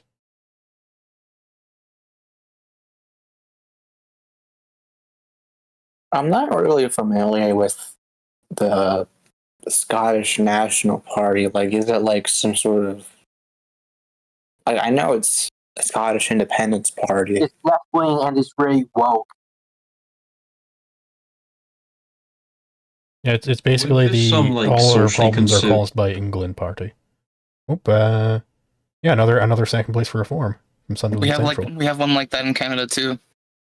I think you took that test a while ago, and it said, "I want independence from Scotland, but I want the Scottish Parliament to have as little power as possible." Yeah, another good result here. Tories have fallen again into third place. Interesting. Seems very optimistic for reform. Yeah. As I've stated so many times. Yeah, definitely for a bit. Seems like Quebec and Canada is your Scotland, by the way. Yeah. Are you implying people in Scotland speak a different language? Actually, wait. That's stupid. No, never mind. I guess Wales would be. Actually, no. It's like a mix of Wales. We're just talking about the political party. We have Quebecois. Yeah. Yeah, there have just been Canada like bad. We don't care what you guys have to say. Give us stuff.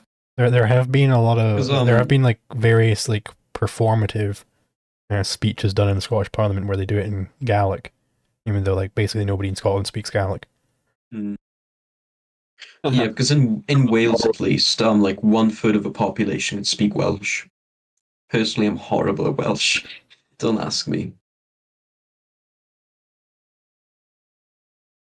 It's like that in I think many European, maybe it's just Norway and like Scotland and such, but yeah, like it's the same thing here. Like they're enforcing this language that nobody speaks. Yeah, I mean, I know that in the Netherlands, in Friesland, I think 2/3 of the population in Friesland speaks Friesish or whatever the language is called. In a certain part of it, yeah, but most of them all speak English and also Dutch. They never really speak that. It's like a very big tourist area too, even in Friesland.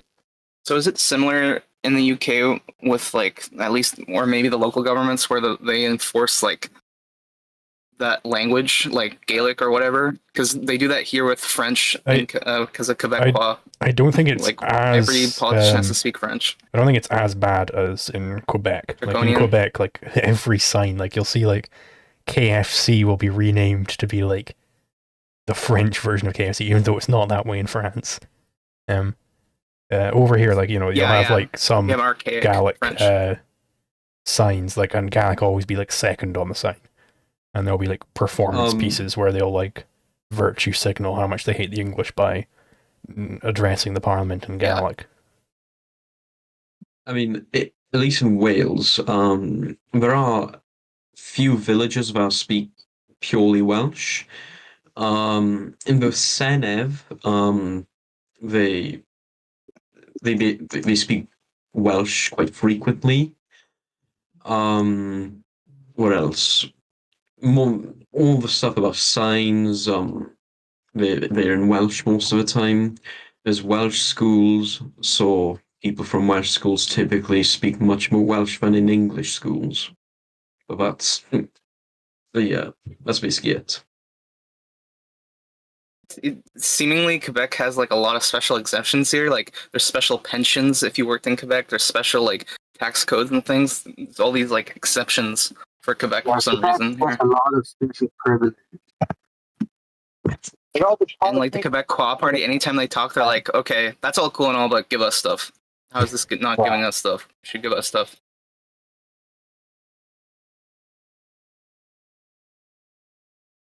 It's really weird.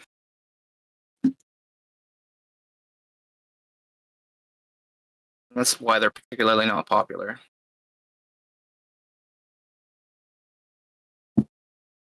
Like, are they not even popular in Quebec? This is what my mom said, so I take it with a grain of salt. But she says a lot of like the people don't really care about if people speak English or not. Some do, like the more politically crazy radicals do, but like for the most part, it's mostly just mostly politicians that are like very crazy about having special exemptions, and they fight for them. But they get such a small vote. That is funny. I was once considering voting for Plaid Cymru, just for the laugh.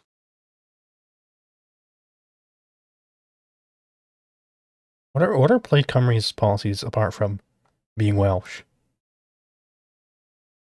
They're typically more. Well, they're quite Corbynite on economic issues.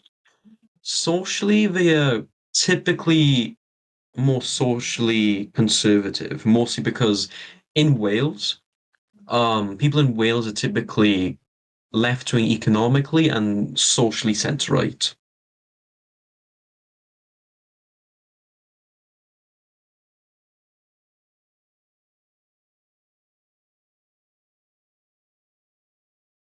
Apologies, just have to close my windows there for a second. But yeah, it does seem like in basically all of the satellite countries in the UK, there's a big party where their party message is just being, "Oh, we're this country and England sucks." Yeah. Yeah, that's exactly how our Quebec talks too.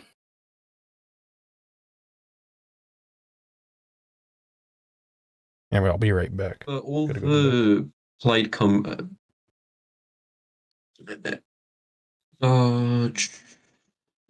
but yeah, all the Plaid Cymru seats are just mostly in in rural places. I'm not sure how it is in Quebec. Well, I think What what are happened is most of that in the Canada, like Quebec at one time wanted to separate, and a lot of other provinces kind of like bent the knee to like a lot of their stupid demands. Yeah.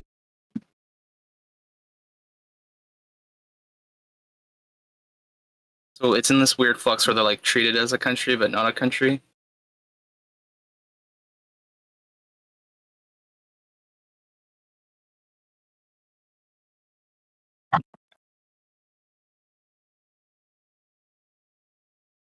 Republican Anarchist Caucus?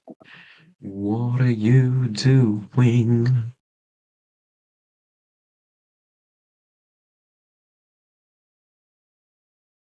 You know, it's really funny. I didn't know much about UK politics, but I read what the UK conservatives advocate for their policies, and it's like on the surface it says that they're for like deregulating all these things, and then I read their policy and I'm like, no, we want to increase funding for these regulations, we want to increase funding for this healthcare policy, we want to do this and that, we want to increase the tax for these people but not these other people. The thing is with the Tories, they've promised deregulation on multiple occasions, but they've never done it. Same with simplifying the tax code. Actually, I think under Osborne, under chancellorship of Osborne, I think there was a simplification of a tax code, but it's still very overcomplicated. And I'm just curious though, the only reason I'm asking is like, does the Labour Party then say like this is the problem of deregulation from the UK Conservatives while they didn't actually deregulate? No, not at all. They usually don't comment on deregulation. However, people like voters and people you see online, a lot of left wingers in the UK will talk about how the Tories have deregulated stuff, and that's why the UK is like declining, even though there's been obviously an increase in regulations. Well, yeah, I watched Tick History's video on the railroads in the UK, how like they were quote unquote privatized, and that was the problem. But then he kind of just went into how like it doesn't make sense to call them privatized at all. Yeah. Actually, Zulu isn't the railroads nationalized in Scotland? Yeah, pretty much. So there, you do have London North East Rail will sometimes run trains over here, but it's mostly ScotRail, which it's people have tried. I've discussed this on Twitter before with people. They're like, oh no, it's a private thing, but it's like the government is handing out various monopoly grants and deciding who runs where, what trains they're allowed to run, and who's allowed to build rail, where they're allowed to build it, all this stuff. It's like not a private system at all. The thing is, when it comes to Network Rail, when I'm debating people on railways in the UK, I'll usually say how Network Rail is a government agency in practice and basically in theory as well, and because of that, railways are quite bad. And then they'll usually talk about, I think it's Railtrack, which was before Network Rail, which was technically private as well. But it was a monopoly, and because it was a monopoly, it was subjected to the economic calculation problem. Oh, well, that's the thing. Like, I find I disagree. Like, I disagree with the leftists a lot about the privatization thing because it's like this is privatized, and then I'm like, but if their boss is the government, it's not privatization just because they're legally on paper, private legally. Yeah. But if their boss is the government, if the hand that feeds them is the government, they're not private. In fact, I think Virgin Trains or whatever they're called now, they actually pulled out of the business because it was unprofitable. I think they returned, but I'm not sure. But I know they pulled out, like not long ago. Yeah, Swindon South looks like it's going to be called pretty soon. They've coloured it in for a Labour, so and that used to be Conservative, actually. Interesting. It was Conservative in 2019, 2017, and 2015, and they've coloured it for Labour at the moment. I don't know if that's just the default colouring they're using, because it'll be mostly right most of the time. But it'll be interesting to see when that result comes out. Yeah. But yeah, about privatization. Usually, when we talk about privatization, the best argument ones outside of Europe and North America. For trains, a good example would be Japan. For water, I would say Argentina is a great example. Where else? And they usually talk about how privatization in Bolivia, in Togo, I can't remember how. I remember Zulu having a debate with a bunch of socialists about water privatization. Wait. Way back. One. Yeah. I think. Yeah, That's a huge Swindon South, massive swing towards Labour there. That Unfortunately, we is didn't get a reform of wild. second place this time. No, I mean that was expected if it was if it was a Tory seat, but that's wild. 21.4. I mean, it doesn't look like they got higher think, than UKIP got before, even in 2015, which was like a big UKIP year. So like reform is technically up from what they were before. But yeah, the big result here is it's not conservative anymore, apparently. Which is slightly a win, not as much as a win as I'd want. Apparently Bristol Central, Carla Daniels, she's not the MP yet, but she's meant to win it. So the Greens are meant to get Bristol Central soon, which is quite expected. Is that? I mean, they look fairly high on the Labour. I haven't seen Greens higher than Conservatives though. So is Carla like the party leader or something? I think she's the co-leader. She shares the position with someone else. I think so. But she's basically the... Well, whenever people think of a Green Party, people think of Carla Dania.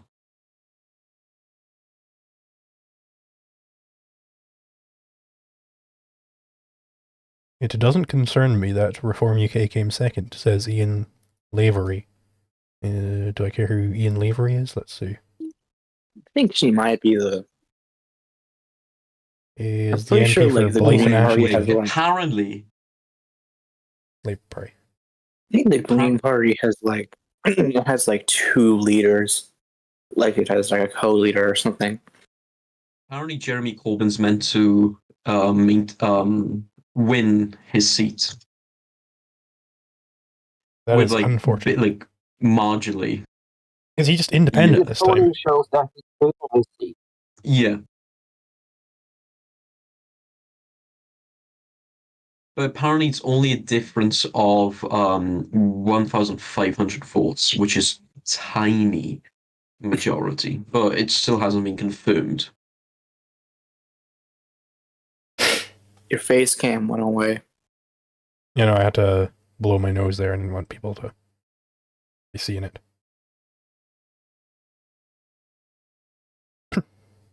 Unfortunately, I have come down with some sort of respiratory infection, right? As I'm supposed to be doing this big stream. The So, Tory really. flu. Yeah. I'm sick of the Tory government, that's what it is.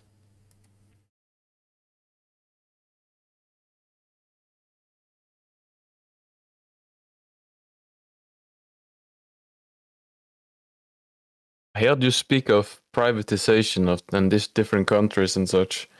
I think I've heard a lot when it comes to roads that like Norway is very centralized when it comes to roads, and we apparently have quite bad roads in many places and like in rural areas and such.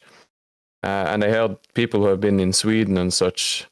They have much nicer roads, and you can drive much faster on them. And they say it's more privatized. I don't know the exact details and such, but I recently heard some of my relatives. They live in like Tromsø, very north in Norway. So instead of driving down through Norway, they take a detour to Sweden to then drive much faster, like above 100 kilometers and such, and way nicer roads where not many people live. So yeah, I think that might be a good example of privatization too. An argument I've heard for the privatization of roads is that they usually talk about Britain. Apparently, Britain in I think it was the 1800s. I can't remember. I think they had a lot of private road construction, something like that. It certainly used to be private road construction. I mean, England's been around for many years before the government took it over.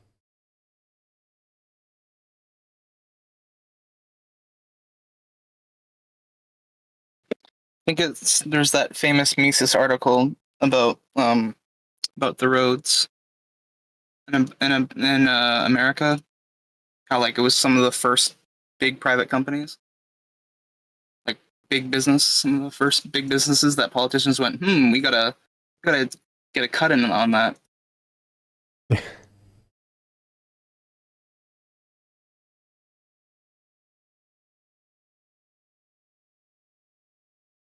Pardon me. I feel like Plaid Cymru kind of saved themselves in the debates because they were meant to lose a few seats, but now they're meant to maintain 4 seats because they did pretty well in the debate.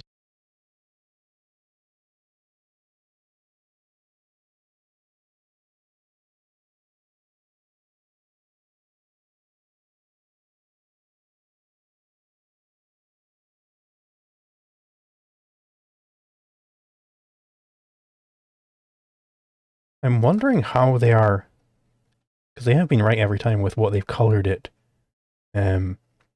before they display the actual results. I wonder if that's just what is predicted to happen. Maybe.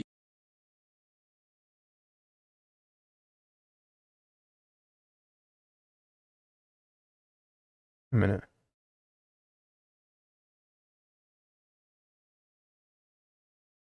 All right.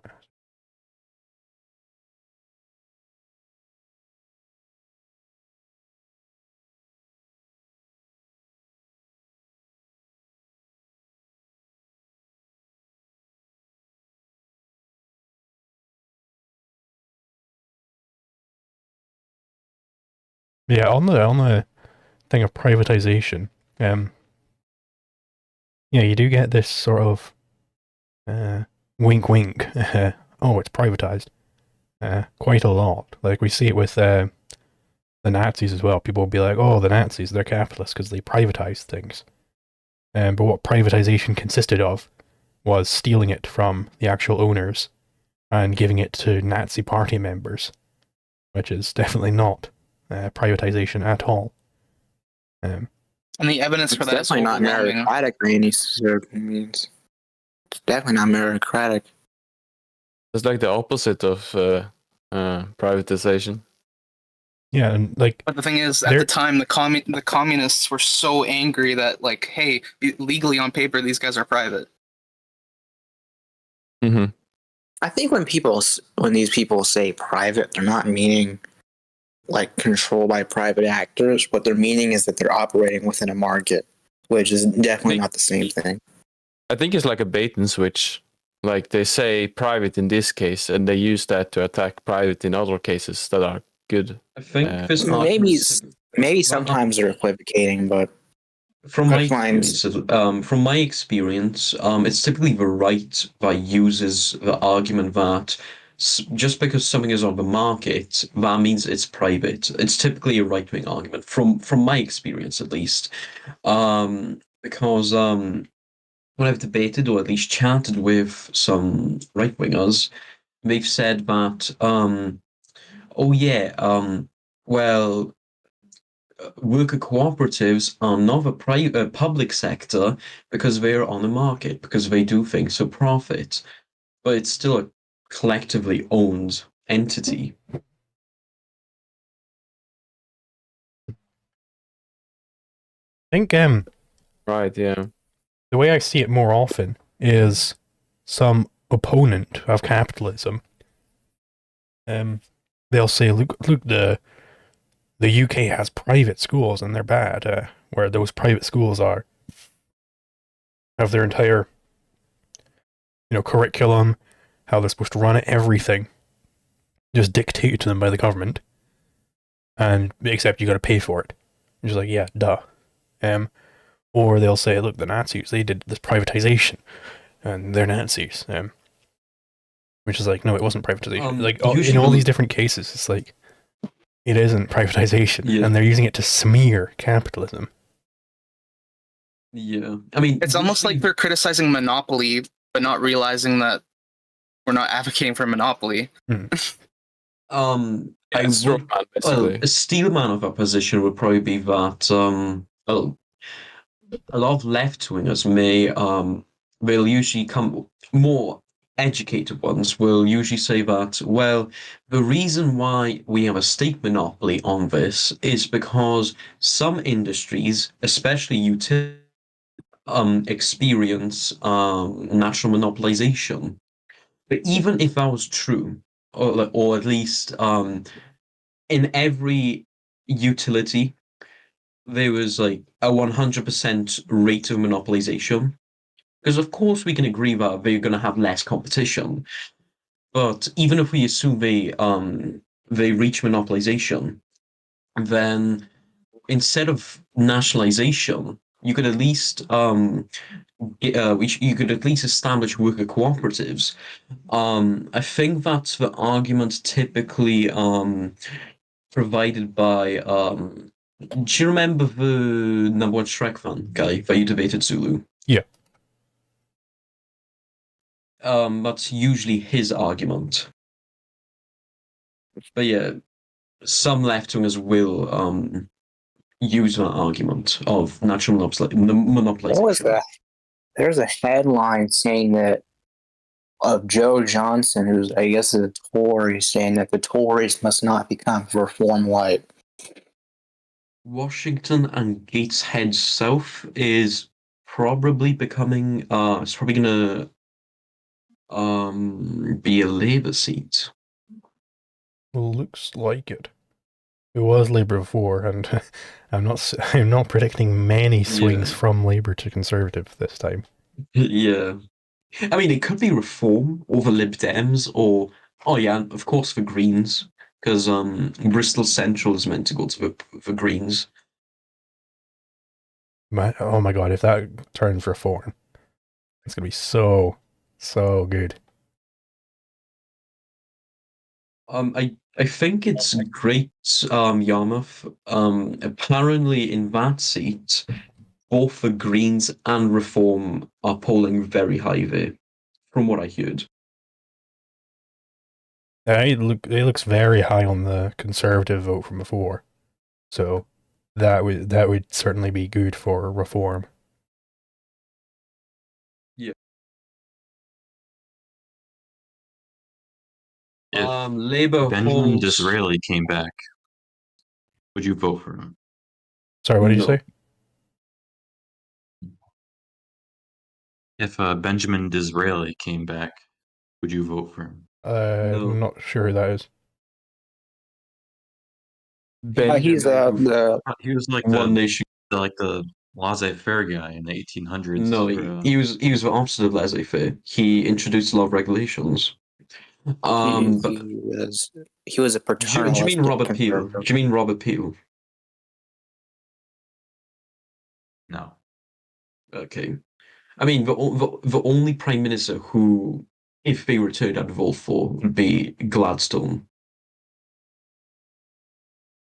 Yeah, I've heard good things about Gladstone, and I was looking at the on Wikipedia the history of UK general elections, and there was like a period where Gladstone was trading out with this other guy for like decades or something.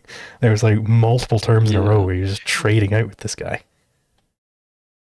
William Ewart Gladstone? I don't know his first name. Apparently Labour holds Washington and Gateshead South.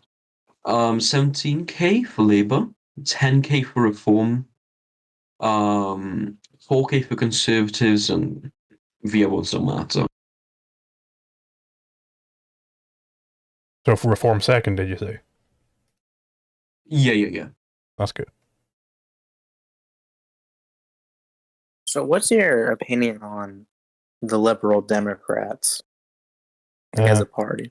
I know that General Ankow has perhaps a more nuanced opinion. I don't pay attention to these things very much. But the way I see it is, I agree with Anglo that it's basically just Labour for old people who want to be special and don't want to be voting for Labour. It's more of a middle class party. Well, it's a party that whenever middle class people don't vote, whenever the middle class are dissatisfied with the Tories, they usually go to the Lib Dems. But when it comes to the Lib Dems, they basically they aren't really good either. However, the Orange Bookers they aren't good, but they're preferable to most Labourites and Tories.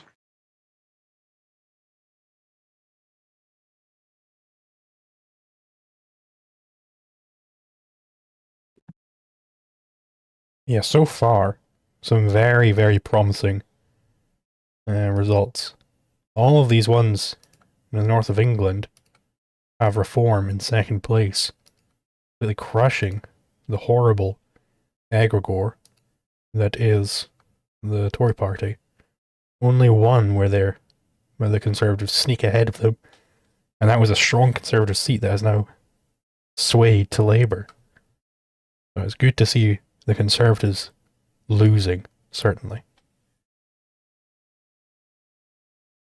Yeah, I mean, who knows if they'll actually even get any seats. That'd be amazing. They probably will. Is there any redeeming quality of the Labour Party other than they're not conservatives? No. I'm under the assumption that they're more like that Labor is like pro-union. Okay. That's what I got from it. Well, yeah, the reason why the Labour Party began it began as a labour union movement. Yeah, the most I know about that is what Tick History talked about in his Oswald Mosley video, actually. Watch that one. Which talked about the formation of that party. And that's kind of, he declared that's kind of when a lot of them went way out of the laissez-faire kind of realm. But yeah, before the Labour Party, the main opposition, well, not the opposition, but the two main parties were the Conservatives and the Liberals. Now the Liberals are the Liberal Democrats because they united with I think it was the SDP, but I'm not sure. That's why they're the less union one? Yeah. But in the 1800s, the Liberals were the Adam Smith Party. Yeah, they're the laissez-faire, right? Yeah.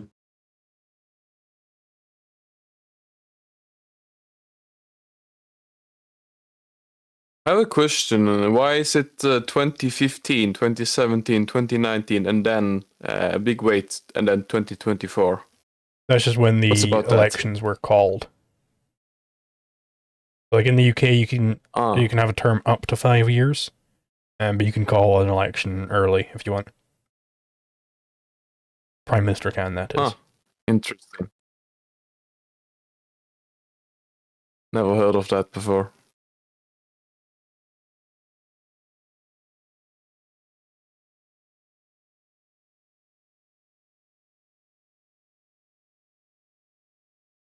Yeah, 2017 is known as, well, it was the Conservatives were embarrassed of the election by Labour because they called a snap election because they thought they were going to win a larger amount of seats, but it went upside down and they had to go into it supplying confidence.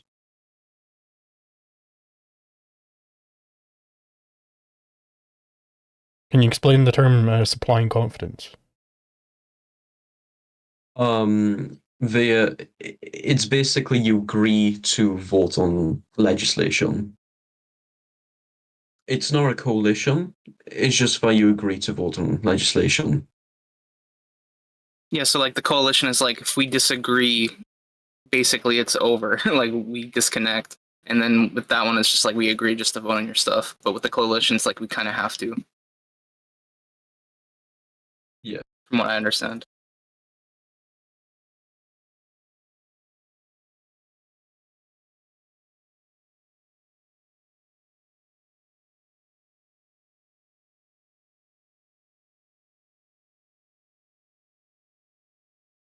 It's very funny in Canada. There's the NDP leader who's in coalition with the government, and he always, anytime he tries to like criticize the current government, no one cares because he's like, you could literally end him right now if you actually like believed what you're saying. Like you could just stop this government right now. I mean, if he's the minority in the coalition, like, really, there's only so much that he could do. But like he does, and the thing is though, like he says this absolutely should not happen, and it absolutely shouldn't happen. It's like, okay, well, you could end the government, which is much more popular, and maybe talk with them. But I doubt the Conservatives might. Maybe the Conservatives wouldn't say anything to them. To be fair.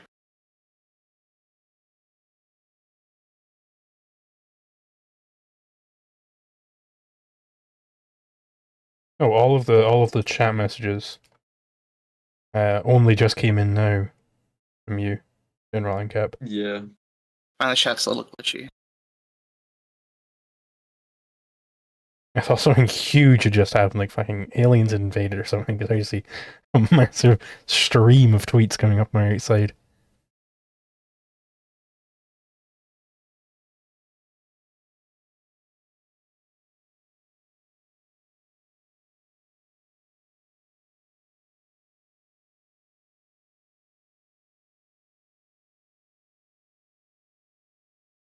Oh, Newcastle. Looks like it's been called.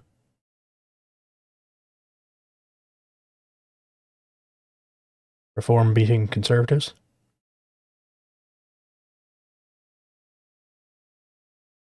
Labour Party winning.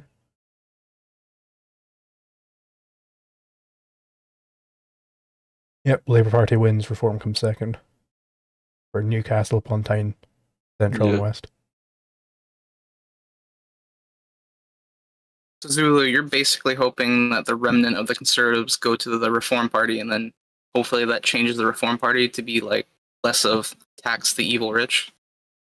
Maybe it changes the Reform Party too. It's not necessarily that the Conservative. It's not necessarily that introducing a bunch of Tories to the Reform Party will somehow make it more right wing. It's that my ideal, my path forward, Lisan Al Gaib, I see the path, is that you know, current in this election, the Reform Party's goal is to kill the Conservative Party, which they seem to be doing quite well as it stands. If they can kill the Conservative Party, then there's a niche carved out for an actual Austrian party, because there are certain like Austrian whisperings going around in British politics. So if we could have a real Austrian vanguard party, which Reform could be very easily, then that would be fantastic. We would have the actual new way forward. The actual... We could become the most prosperous, wealthiest nation planet Earth has ever seen. Like, I don't think people understand just the incredible position we are in within the globe. Like, we are, right next to Europe, with all the production that Europe has. Obviously being strangled by the EU at the moment, and hopefully the EU will collapse sooner rather than later. We could be the Singapore of Europe. What that means is trading with the New World and with the Old World. We could be the bridge, because it's very easy. Well, we have control of Gibraltar, and we have military bases on Cyprus. Very, very big control of the Mediterranean right there. So we could freely send ships down through Suez Canal and off to the New World in America. That's where a lot of ships go through, and they could be stopping off at Britain and doing a bunch of deals there. It's a very advantageous position. You're basically hoping the Austrians get a shoe in. Yeah. I don't think it'll be a quick thing. I don't think it'll be a big swing to Austrianism. No. But there is a path forward we can slowly push towards that. which is Do you believe that, let's just say Javier Milei is like very, very successful? Like he turns Argentina into a superpower. Do you I hope that believe that would happens. cause a domino effect for like libertarianism? it certainly could do because that would bring a lot of eyes to it. He would be just a big beacon of like, hey, look at this. I mean, you could probably just cite a lot of like studies from Argentina and apply it to like, I don't know, Britain, the United States, or like Mhm. whatever. Could even have the opposite effect if like their government, really does restrict a lot of the power he can do as prime minister or president, I guess. We'll just have to see, I guess. Didn't Javier Milei contact the UK Libertarian Party in regard to supporting them? Nice. Well, the issue is that the Libertarian Party in the UK, I'm not sure how it is in Scotland, well, the Scottish Libertarian Party, they aren't exactly professional. Yeah, I mean, I think in general, the Libertarian parties in the UK, they are very minor parties. Yeah. Like they are under They the usually blob get of other in all these polls. they usually get like 0.02% of the votes.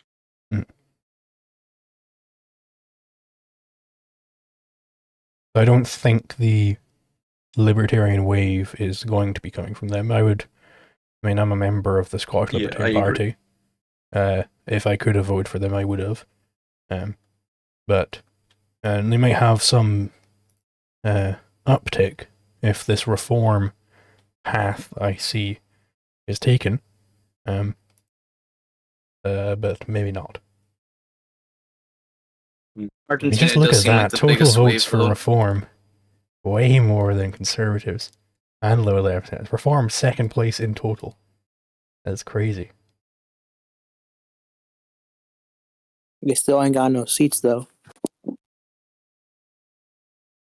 I mean, nobody else Once we has get either. to like only Labour has seats. Clacton, Boston and Skegness, Ashfield, then we'll see some reform seats. Yeah. Wait, you say we should see some reform seats? Yeah, definitely. Well,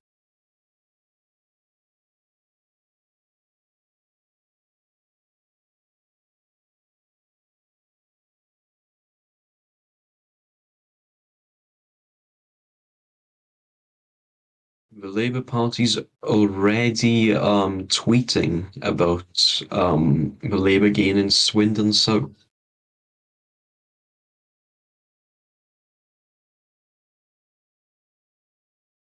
Also, is there any like order or to which of these counties or seats get announced first? Seems like it's just whenever they're finished counting. Right.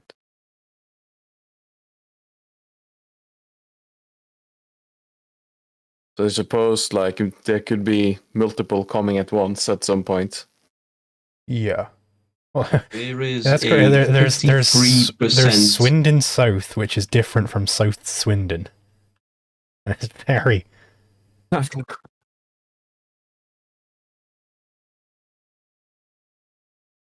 Yeah, goddamn.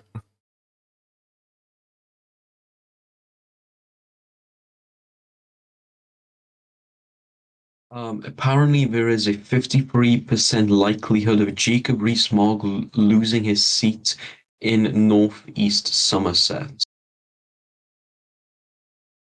Jacob Rees-Mogg has such like a nerd emoji expression to him, you know? That is Like he true. looks like the nerd emoji. Well, you can't lie, he does have drip, so to speak. I remember he used to be like one of the big hopes, for like making the Conservative Party into something good, but then just didn't materialize at all? He's actually the most popular Tory MPs, I think. Well, If he loses his seat, then that's not good for the Conservatives. That is. I mean, Kemi Badenoch, she's very popular, but apparently she's meant to lose her seat. also, what happened to UKIP? I haven't looked into that for years. They So just- basically, Nigel It's just Farage. that they UKIP became the Brexit Party, which became Reform. Roughly, Well, like UKIP still UKIP was exists as a technically a party. different organization, but like Nigel Farage left UKIP after Brexit referendum happened, and then he formed the Brexit Party. So like UKIP is just dead at this point. Yeah. It still exists as a party, but like most of their polling is at like 0.25%. Do they even have any? I'm surprised they even have Right. anybody running. I think they might have like they said they had like 27 candidates. That is a shockingly high number. Reform UK are projected to win Great Yarmouth, billed as a three-way contest between them, Labour, and the Tories.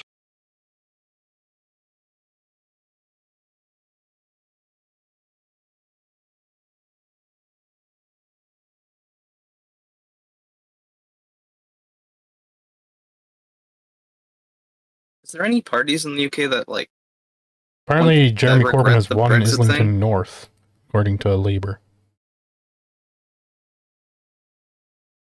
Sorry, what were you saying? I completely interrupted you. Jeremy Corbyn was. No problem.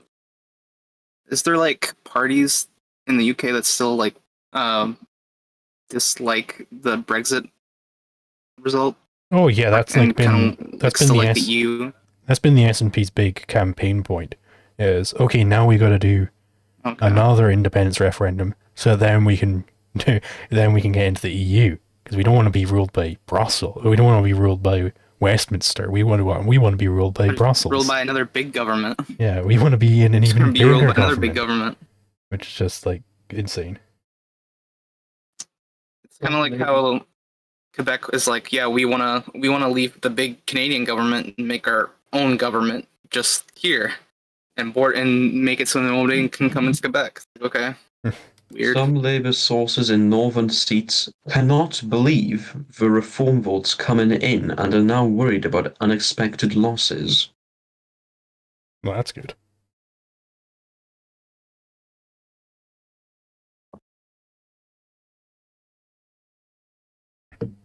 Nigel Farage says Reform will win many, many seats. Let's go, Nige. Woot, woot, woot. Now, in the name Nigel, add another G and then replace the L with an R. Did you see Nobody pronounce it. Nigel Farage's? Did you see Nigel Farage's cameo where he was like, Sigma Sigma on the wall. Who is the skibbliest of them all? Yeah. You sent that, yeah. So that's real? It was a Yeah. tweet Yeah. of AI Nigel Farage playing Minecraft. If you check the live discussion chat, they Sigma sent Sigma it. on the wall. Who's the skibbidiest of them all? It's you. Yes, it's you. Yeah. Hard to dislike Nigel Farage, honestly. I reckon you should like get Farage's like cameo for like 70 quid and get him to say, "Who is John Galt?"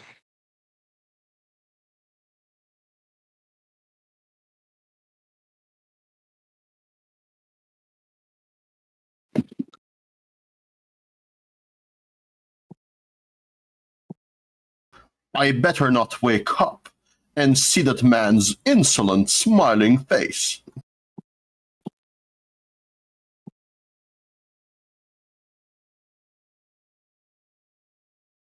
Well, there is still the sort of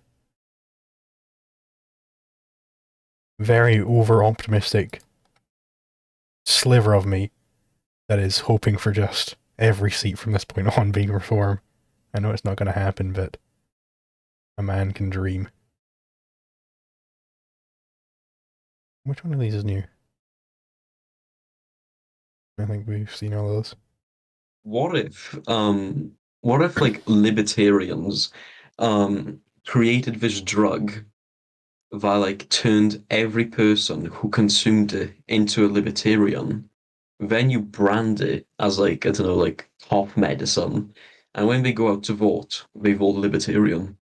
You'd brand it That'd as an be fraud. intelligence drug, surely. Right, Oh, this yeah. drug makes you smarter, Well, because then it wouldn't be fraud. I guess you could create a drug that increases. You can Right. create a drug that increases your rationality, and that would, I guess, that would lead you to the libertarian position. Yeah. You think? I mean, like you could call it like a conceptual faculty booster, actually. Mm-hmm. We have the I'm not limitless sure drug, if and this all is it does is like- turn you into an ANCAP. Yeah. Hmm. I'm not Would be sure if this instantly is banned by governments, regulated, and then reverse engineered and turned into some new ideology. I'm not sure if this Yeah, tweet close is to sat. I'm not sure if this tweet is satire, but apparently J.K. Rowling refuses to vote in UK election after demanding single-sex polling booth. This has to be fake. I think that's probably a parody. Yeah, it probably is. That would be very Sometimes funny. you don't know about this stuff. I remember Yeah. I went to a count one time. I remember there was some like council election or something, and this was like during like a big J.K. Rowling spat, and like a lot of the ballots had been spoiled by people writing, "If you don't respect my ex, don't respect my don't expect my ex." So you know, if you have some sort of, just to put this idea in people's heads, if you have some sort of organized campaign of spoiling ballots, people from the different parties are going to be looking over. Like, they have these screens up where they show you the ballots they consider to be spoiled. And you look at them and go, oh no, I reckon they were probably trying to vote for this guy. Oh, that looks like a 1, but it's kind of like a 7, but we can all agree that that's a 1. And like trying to sort out what people were trying to vote for with their rejected ballots. So if you have like an organized campaign for spoiling ballots, at least for UK elections, I don't know if it's the same in the US, you can get like some pretty high up party members to see some message over and over and over again, and that can have an outsized effect rather than just not voting or drawing a cock over the ballot or whatever. Come up with some pithy message and get a large number of people to write that, and you can have, it doesn't even have to be that many. It can be like a couple hundred, and then that can like really be a big impact on the voting pool. About that, do you remember when in Argentina people urinated and defecated on the ballots? I think I can't remember. It was something like that. But apparently they still counted them. Bruh. Imagine being like a polling booth like worker or whatever they're called. And just having to like deal with all of those like defecated like votes. Yeah, you'd Not have to like great. go in with fucking hazmat, and they're volunteers probably as well. Like, I would be like, nope, get someone else. Yeah. James, he posted the Reform UK manifesto. It says, zero tax on first 20,000 quid earned. Freeze immigration, deport illegal migrants, cringe. Mandate single-sex spaces, cringe. Scrap VAT on energy bills, lower fuel duty. I'm not sure what that is. Ban transgender ideology in schools, cringe. Prison sentence for carrying a knife. That's cringe. Abolish inheritance tax based. Scrap net zero. Use British Bill of Rights based. Write off student fees. Based, I guess. Prioritize social housing. That sounds like commie gobbledygook. Cringe. Increase defense spending to 3%. Cringe. Reduce corporation tax. You should abolish the tax, but based, I guess. Abolish business rates for high street. Based. And fast track transport infrastructure in North. Sort of cringe. Also, what's bad about banning stuff being taught, like trans stuff being taught in school, like in public school? I mean, Liquid Zulu said his channel would get banned if I discussed any of that. So, okay, Yeah, we'll still steer clear of the transgenderism for now. Maybe I'll become more bold as the night continues. But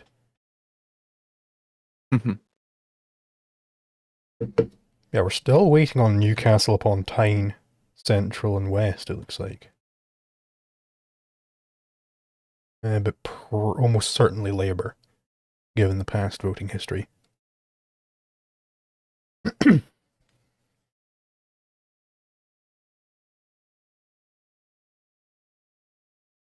This one seems to be taking a little bit longer than the other ones. I wonder if there's some sort of problem with the counting going on. Yeah, I do not understand, just as a tangent, I suppose, the motivations of why you would want to be one of the people who are counting, because I'm pretty sure that these people are just volunteers. And it's like, why in the think world? most of them get paid though. Oh, do they? I mean, you're getting paid. I then, think okay. so, but Because this just the seems like Dems the believe they have worst. Tunbridge Wells. Tunbridge Wells. Do this. I think they like believe they get the part of something. Also, there's this like here in Norway, there's this huge thing that where you do everything, but that's tangentially.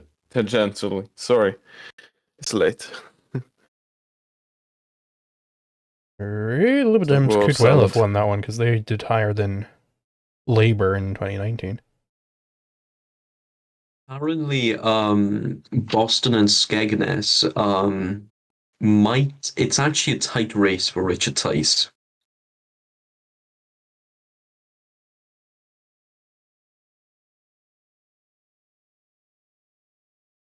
Yeah.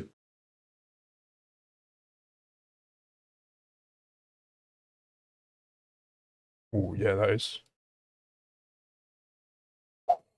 I mean, I like those odds. I like those odds very much.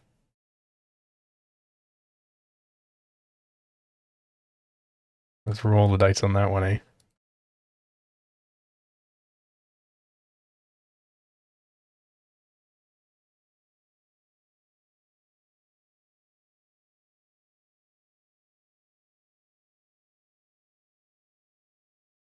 Oh, here we go. Newcastle upon Tyne, Central and West. Yeah. Labour hold, but with Reform coming in second place. Brilliant. Oh, yeah, no, this is the one that I saw live on the thing where they're counting out.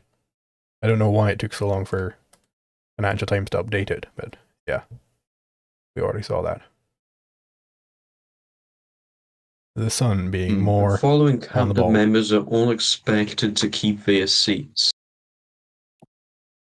Kelly Badenoch, Suella Braverman, Robert Jenrick, Tom Tugendhat.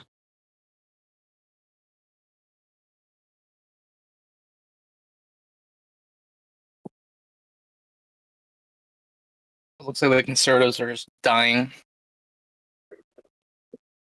Yeah, those Conservatives are, based on the results that have come in so far, I think the Conservatives might be dead for like at least a decade. Like this is bad. That's nice. I don't know if the Conservatives can recover from this one. I mean, they've been around for very, very long, very, very, very long, and they are projected to still get more seats than Reform. But I mean, this is just exit poll predictions, so and the exit polls are already under predicting for Reform. So honestly, Conservatives might actually get 0 seats, which would be. I don't think the Conservatives would ever recover from 0 seats. I think that might be the killing blow. Praximus is asking, who are we supporting? Or were you hoping for a Labour landslide? Basically, I'll repeat it again, as I said it way early on in the stream. So, the thing I'm looking for here, I don't think Reform is going to win. I voted for Reform. I can explain why in a bit. The result I'm looking for isn't for Reform to win, it's for the Conservative Party to lose. The Conservative Party have basically been in power for 14 years and have cocked up the entire time. I want the Conservative Party to die off and have all those votes going to the Reform Party. What makes the Reform Party so special is that the reason why I voted for them, I was going to spoil my ballot right, who is John Galt across the top of it. But the Reform Party, they passed some fairly major litmus tests, which made me want to vote for them. So they are somewhat anti-environment in their manifesto, or at least they were. I didn't read the manifesto, I read like our principles before they'd published the manifesto.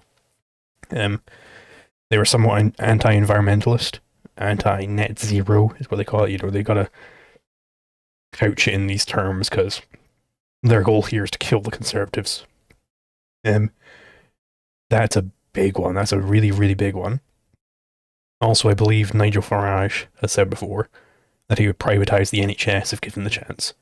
That's like the biggest litmus test possible for a UK politician. Like, the NHS is basically like a religion over here. Like, it is. You question the NHS at all if you don't think $20 trillion should be put towards the NHS today, then you're basically Satan. That is the standard view forever. So that he said that. That's a huge litmus test. And I think General ANCAP here has been explaining that, like, you know, there are these like somewhat Austrian elements throughout British politics here and there.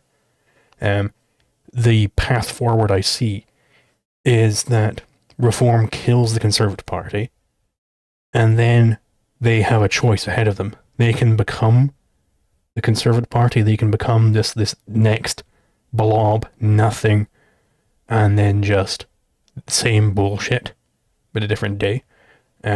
Or they could become an Austrian vanguard. That is a real possibility here. Unlikely, but it's a possibility. If they do that, then the UK becomes the most prosperous country the world has ever seen.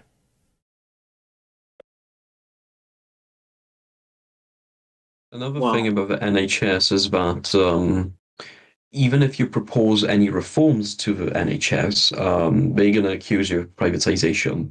Mm-hmm. Now, of course, privatization is the evil, right? And Labour holds Gateshead, Central, and Wickham. And Reform is in second place again. Nice. Quite interesting. Let's see, it's on the No question. Does Apparently the Tories are now in fourth place in that seat, which is quite interesting. Anyway, continue. Yeah. Is it something like are some votes stronger if you live in like rural areas in UK? Because we have that in Norway. What votes are stronger? Yeah. If you live in a very rural area, your votes might count almost like twice Oh, as so much as it's like someone in, I see, like an electoral college type effect.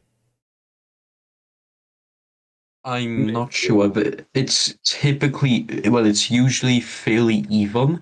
However, there are some seats with that are less represented. Hmm. Interesting. Would you say it's like more of this in Scotland, maybe?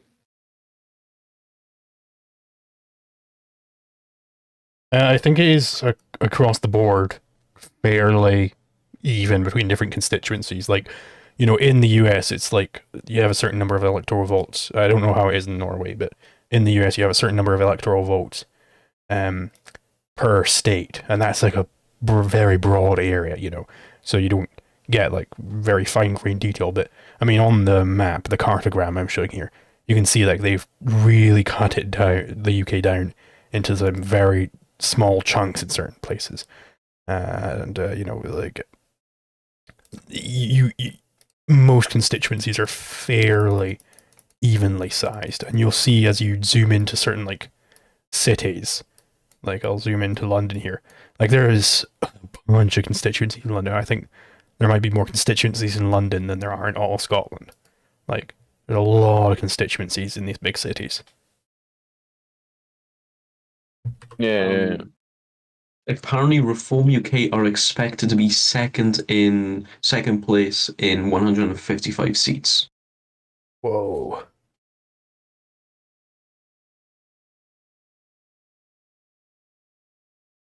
Come on, Reform.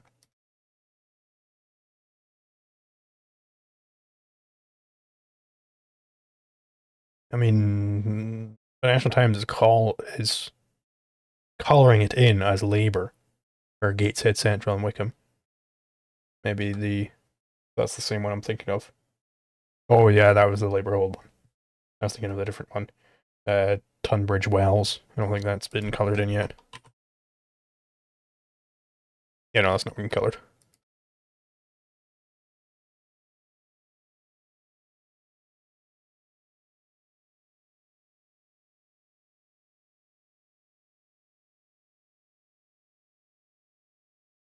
We've got some people in the waiting room. I'll move up.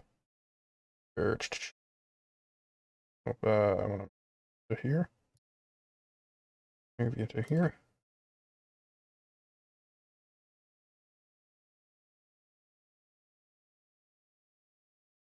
But I left VC last time. But I could rejoin later.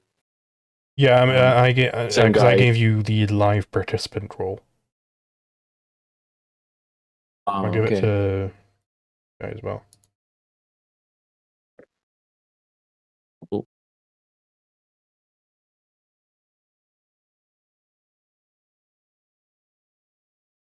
So that would automatically allow me in.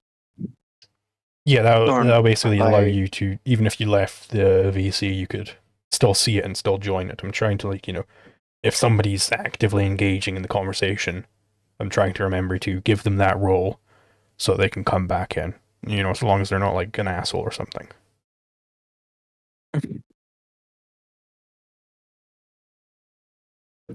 Certain exceptions apply. Yeah.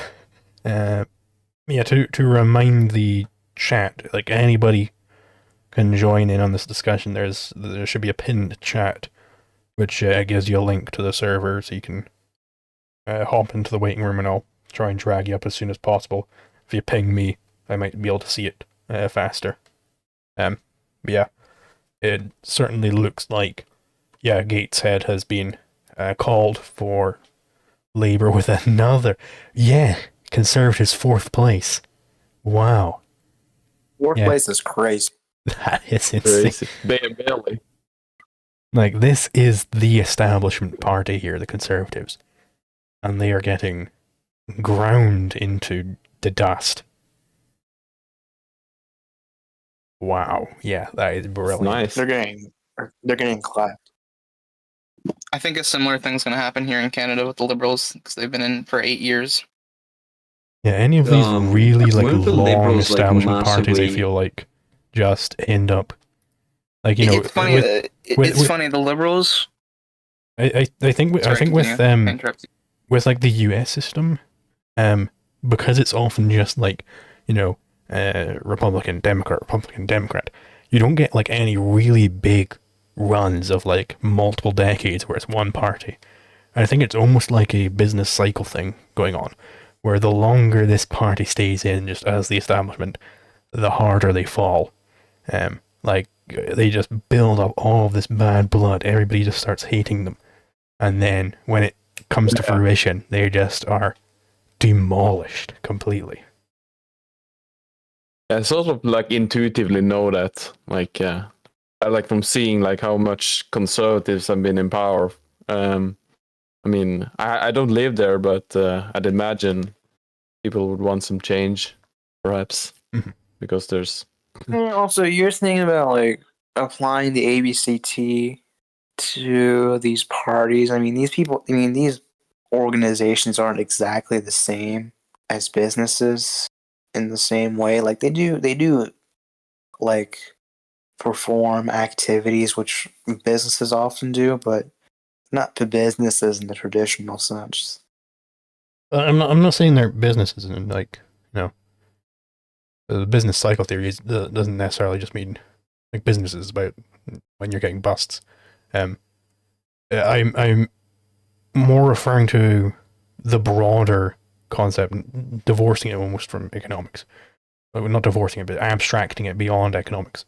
I think there is a general principle that as you start building up these massive towers of evasion, where evasion is analogous to malinvestment, eventually you're going to get that hangover, and it's going to be worse the longer you keep it going. I think something similar happens. The scandals just piling up through the years. Yeah, and I think something similar happens with the history of philosophy, which is a theory I'm developing for my course on history of philosophy. Is you get constructive periods followed by skeptic periods, and it's been like a big sort of question in the history of philosophy. Why, whenever you have a constructive period, is it immediately followed by a period of skepticism? Well, I think what it is because Aristotle didn't win, so he didn't have enough data for it. I think when you have a counterfeit construction, a Platonist type construction, then you get full skepticism coming from that. You are building up this counterfeit system philosophy, which then just gets a little hole poked into it right at the foundation, and then you have no knowledge anymore, and all you can be is a skeptic. But if you have proper, actual, real construction in the Aristotelian tradition, then it does not necessitate skepticism at all, because you can't poke this hole into the foundation, so the prerequisite for the skepticism isn't met.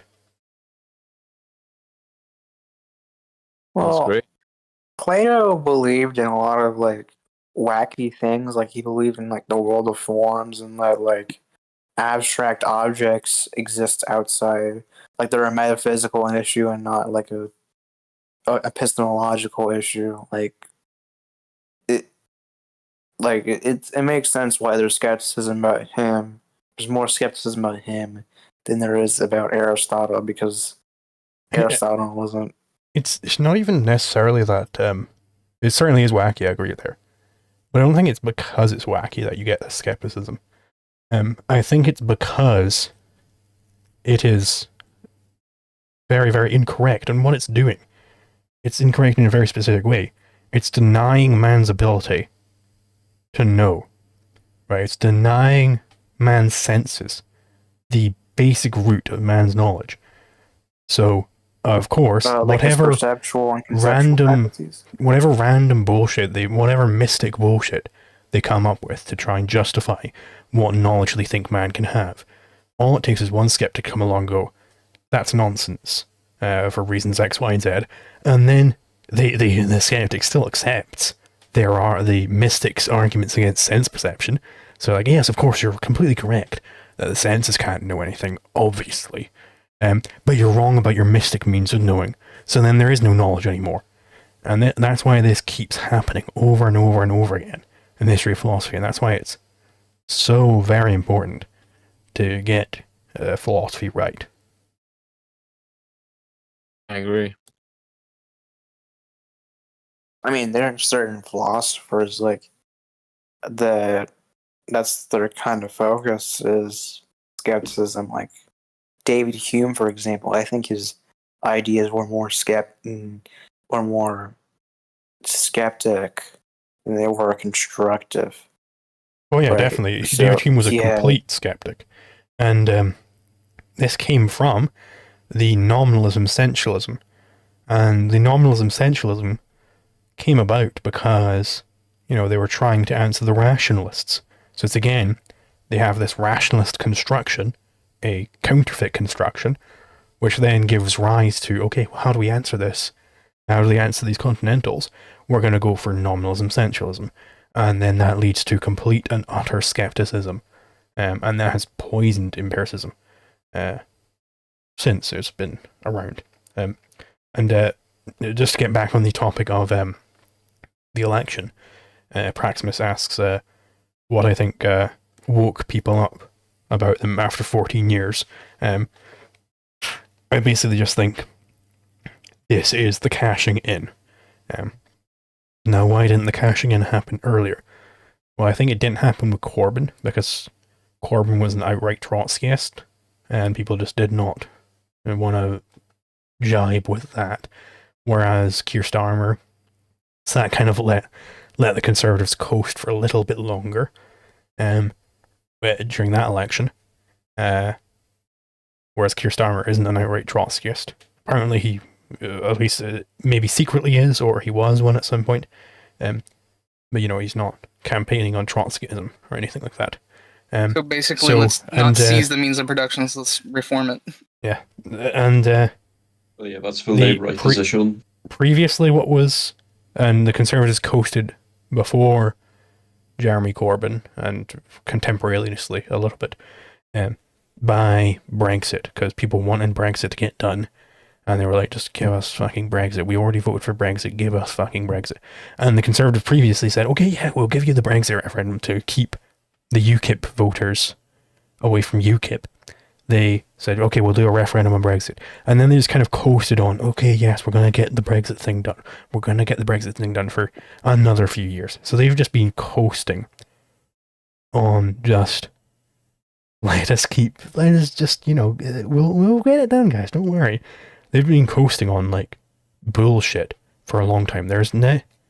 I cannot remember in my entire life there being, a real vibrant, yeah, let's go Conservative Party. It's always been coasting on bullshit. Well, when did the Brexit referendum happen? 2016, I think. Yeah. And I think Brexit happened in 2020, I believe. So yeah, 4 years. Yeah, 4 years of coasting is crazy. Yeah. And we did get another Ed Miliband. We did get another, just to interject, another Reform second place, just barely squeaking ahead of the Conservatives in Cramlington and Killingworth. Sorry, continue. What would you say is your explanation of the Tory victory in 2015 and when Labour was under Ed Miliband? I don't remember much about 2015, if I'm going to be honest.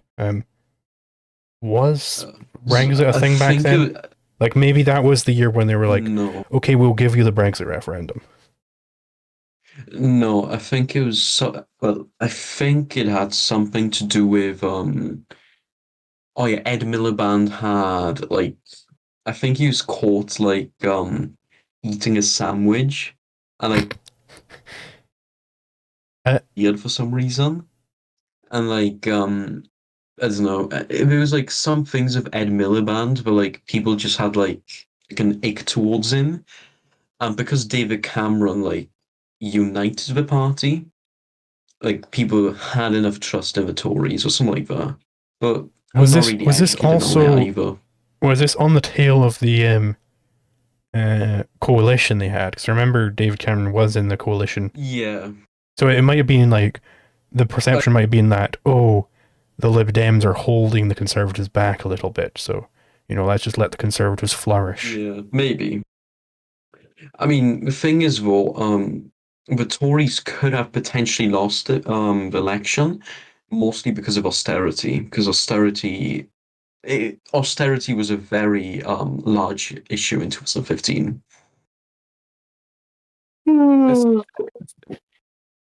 See, the Reform Party got another second place. Am I right? Seems. Overall, the Reform Party are second place still, I think. Yeah. Yeah, but that's another seat. Yeah, they got another second place. Yeah, that's nice. But why is it all in this area? What's with this area? I don't know. It might just be that they're reporting faster. Like, it might be Reform second place, like, all over the place. Yeah, I mean, like in this north part, right under Scotland. Why is it in this? What is this called? It's not a county. It's a like subdivision of England. Yeah, I think it could just be that that this area, for whatever reason, is able to count their votes faster, and it's Reform second place across the board. Probably. But maybe Reform just is popular up there for some reason, or more popular than otherwise. Right. And there is didn't David Cameron fuck a pig at some point as well? Am I remembering that right? Apparently he stuck. What? Apparently he apparently in like university or something, or like in a private school. Because most Tories are like private schoolers and like quite wealthy. He went to like this. He wanted to join this private school like gang or like fraternity. And the requirement was to insert his penis into a dead pig, something like that. Insane. That's insane. And they made it into a Black Mirror episode. I mean, he does. I operate under the assumption that he had sex with his wife, so I must have not felt that different. Wasn't David Cameron first Prime Minister who introduced Larry the Cat? Larry the Cat, I'm not familiar with that. He's the it's the cat it's the cat that you usually see close to 10 Downing Street. Oh, I don't know, maybe. And that cat will be soon to dead then. Apparently, Labour holds South Shields. Oh, it's not letting me tab to move down the list. Terrible design. That's another one in this just northeastern area. Like, it seems like Northeast England is just better at counting votes than everyone else. Yeah. Maybe it's private, perhaps. Yeah. It might be.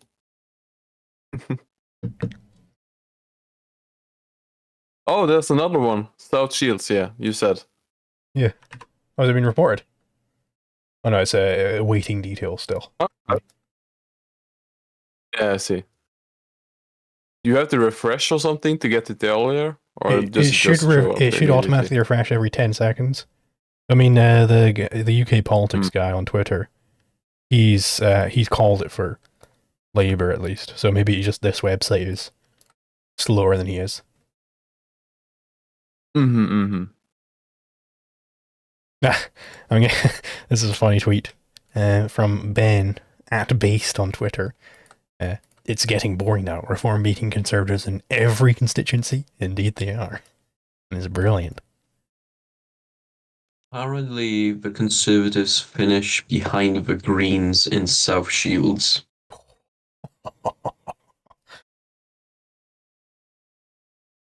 That Yeah, that's what it said on this tweet.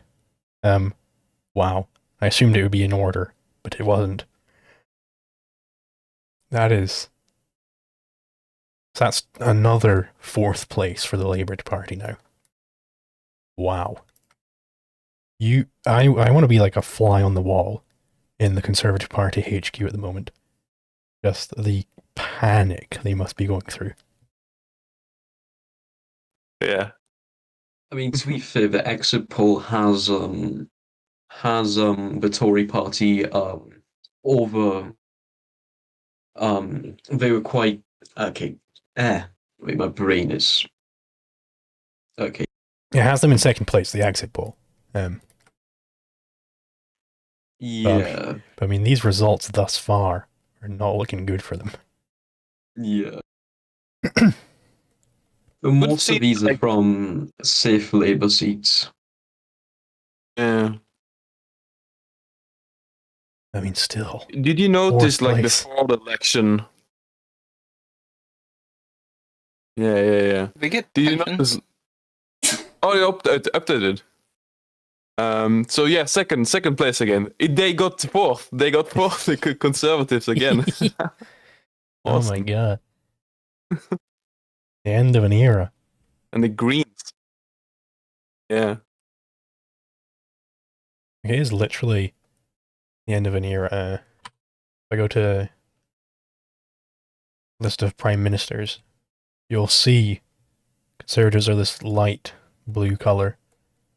Let's scroll down. They've been around since the 1800s. Like, you know, this is not a new party by any stretch of the imagination. I don't know if they've ever done as bad as this. Like, this could be, at the very least, this is going to damage them for quite a while. Yeah. Do you know if there was some, like, momentum that people already kind of knew that the Conservatives were done for this election? Do you know about that? A Muslim momentum, did you say?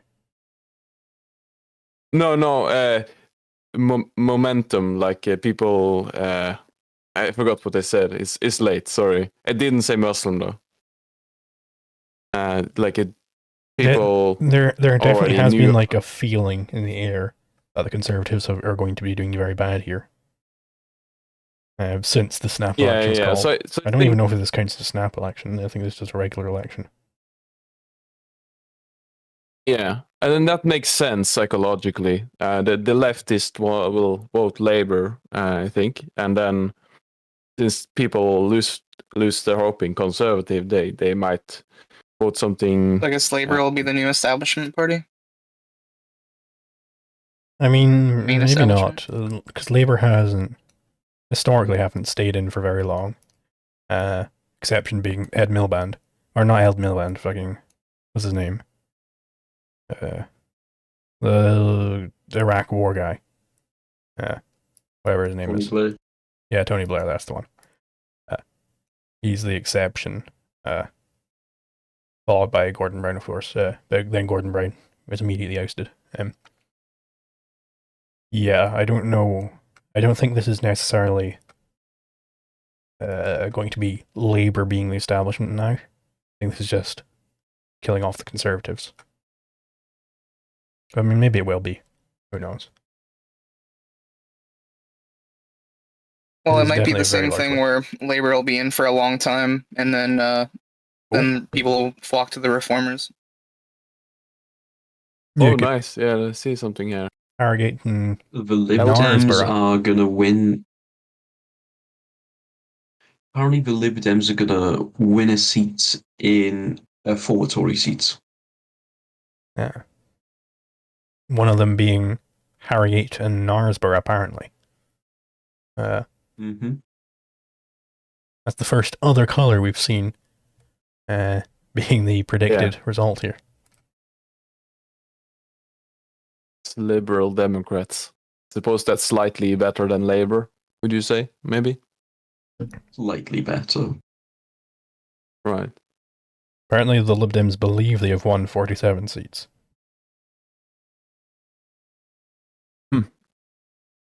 This socialism is better than this socialism. Yeah. Alright, I'll be right back.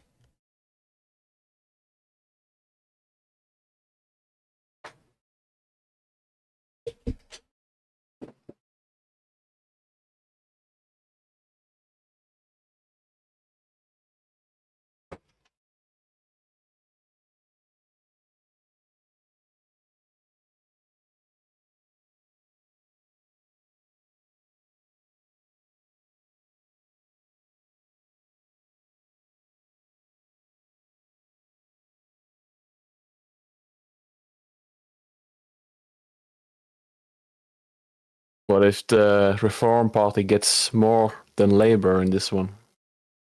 Just I'm betting on that. Like, that's possible. I'm gonna see if they've tweeted about. What? Let's check. Yes, you're right. The Lib Dems get Reformer in third place, Labour in fourth place. Oh yeah, okay. So this time Conservatives are ahead. You say? Yeah, second place. Ah. Well, it used to be a Tory seat, so it's quite expected. Okay. Yeah. Yeah, they don't get the seat though, since they are in second. But, yeah. That's cool though. Every single one of these so far, the Reform Party has been ahead of one of the major two parties. That's pretty cool. Yeah.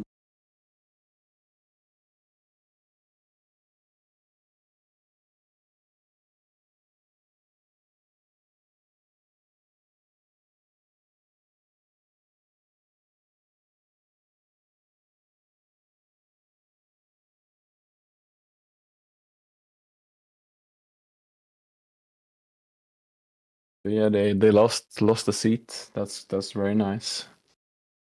The Conservatives. Do this. Yeah, they lost. Yeah. And the Reform Party this time is ahead of the Labour Party in this county or this area, but it's behind the Conservatives. He said. And now it updated. Ah, interesting. It's yeah. It only started there. Yeah, I didn't see the line, so. Oh yeah. But yeah, they are ahead of Labour.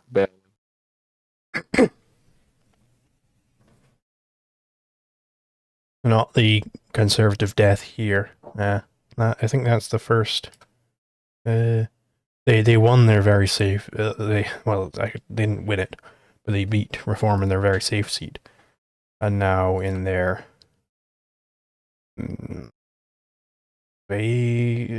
swinging towards Liberal Democrat seat, they beat Reform again. But still, overall, it's a trend downwards. It is a trend downwards, though, with the Conservatives 2017, 2019, and 2024. Oh, yeah.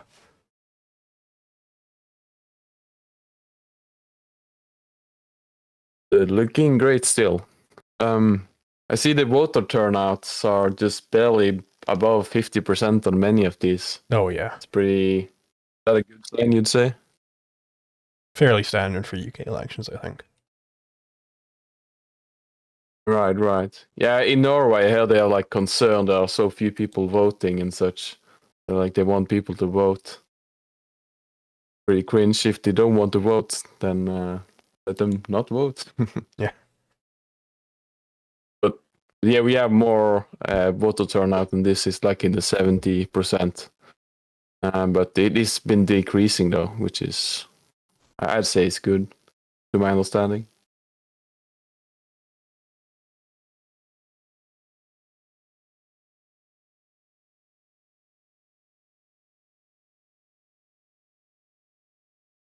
Like your individual vote would matter more if there are less people voting overall. Yeah, I suppose there's that way to look at it. Also, just shows a complete dissatisfaction with democracy. Yeah, that too, of course. That's sort of why they want people to vote, I think, yeah. This is extremely dangerous to our democracy, you know. Yeah.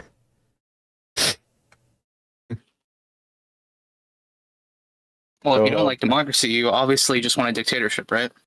Clearly. obviously, of course, they're right. Average Project Liberal thing. I don't know. Average Ecolite.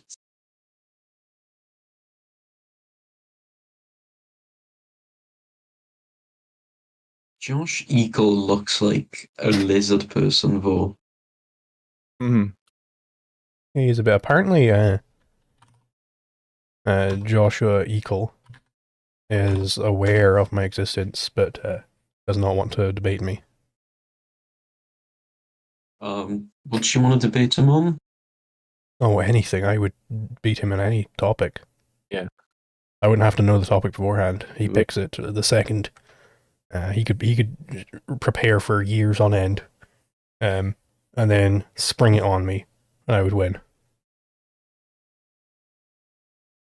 Well, if he prepared years on end, I assume you would like convert to your belief.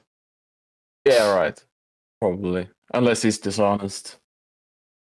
Which a Well, lot of it's people are.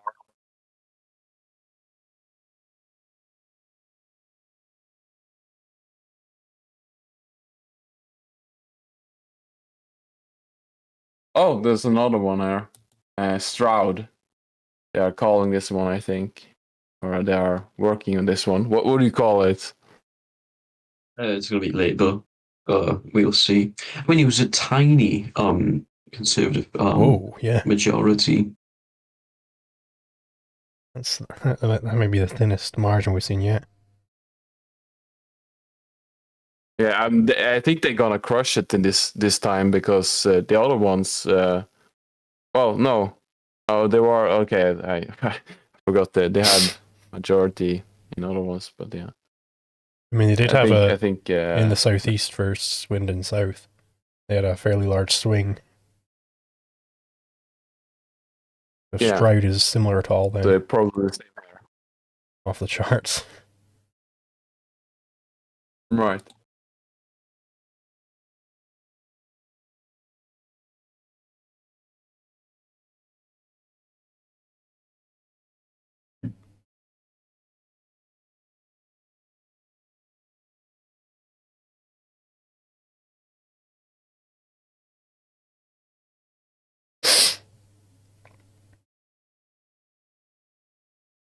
Jarrow and Gateshead East is another awaiting one. That's probably going to be a huge Labour majority.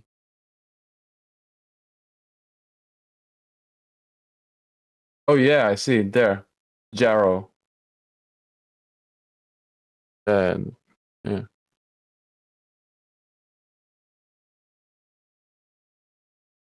So there's two ones at the same time Apparently, now. Labour hold Jarrow and Gateshead. Labour 18,000. Reform in second place, and the Tories at 3K. That is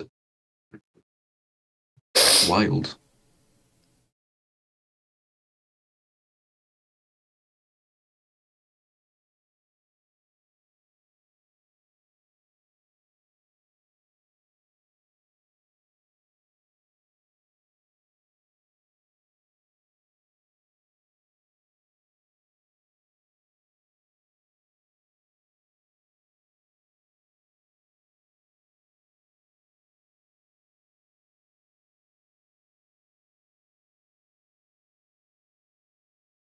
Oh, they called it on Stroud. It's yeah. So Labour 1, Conservative 2nd. Yeah, Reform number 3, and then I think it's the Greens. Interesting.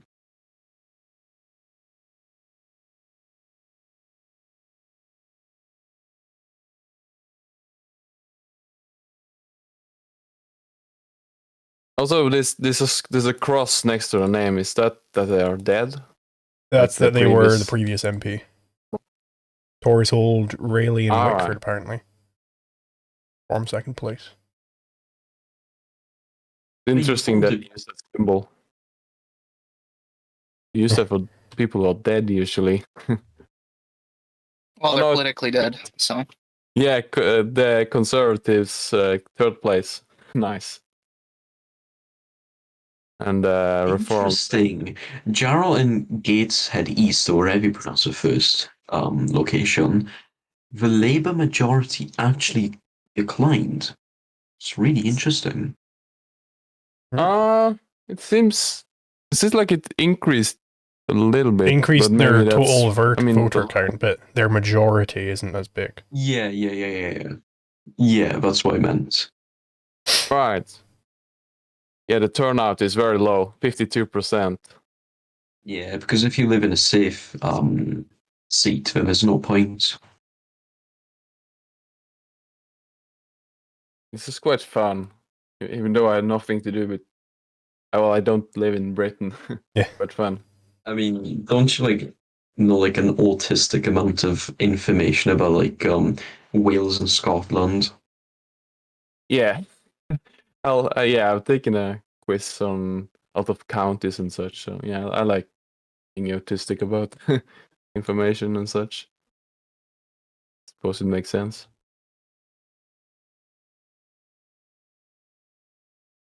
Apparently, the quiz I had some wrong information about Scotland and counties and such, or maybe there's like some different ways to divide it up and such. It might be like It's interesting years. because perhaps because like the Highlands were divided in many small. Okay, Different- this is the first Tory first time they actually hold onto a seat. Which is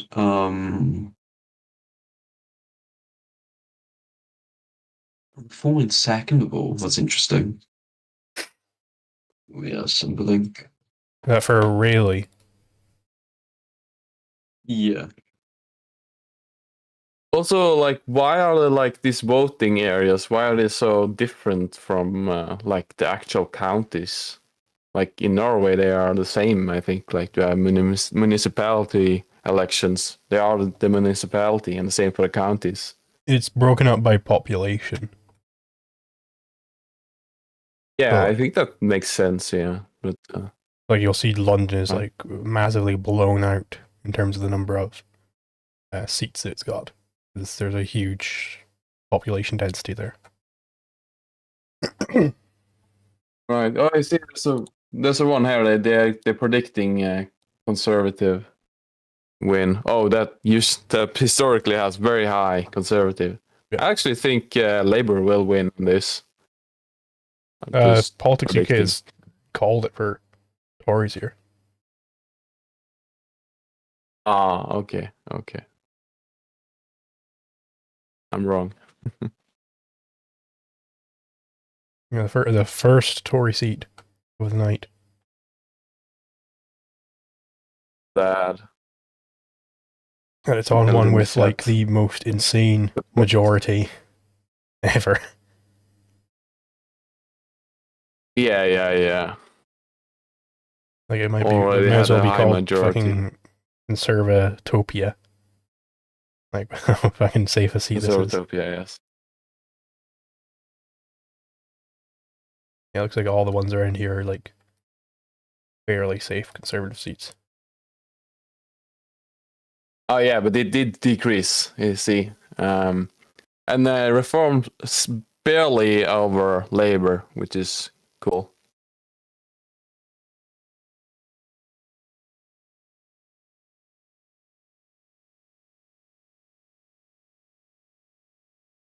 Well, so they got one seat.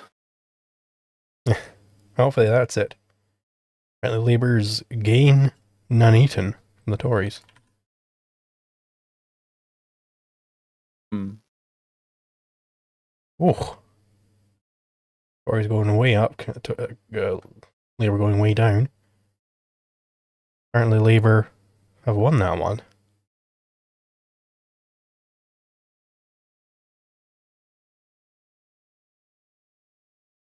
Oh, apparently there's going to be a a recount for one of the Tory seats.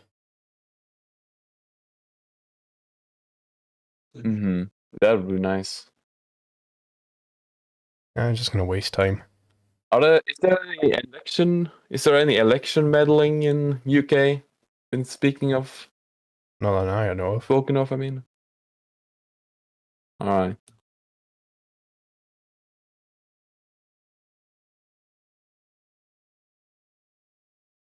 Silvar Ogre asks, are any of the counts official yet? Yes.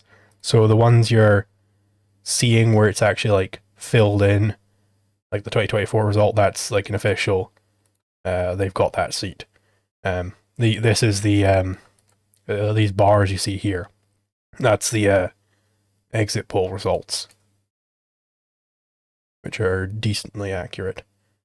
So far, the confirmed votes for reform are more than the Conservatives. Hopefully that continues.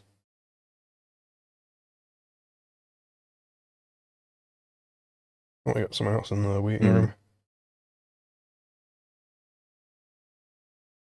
Gotta click it twice. Oh, no, I've only gotta click it once this time. Discord getting its shit together, it seems.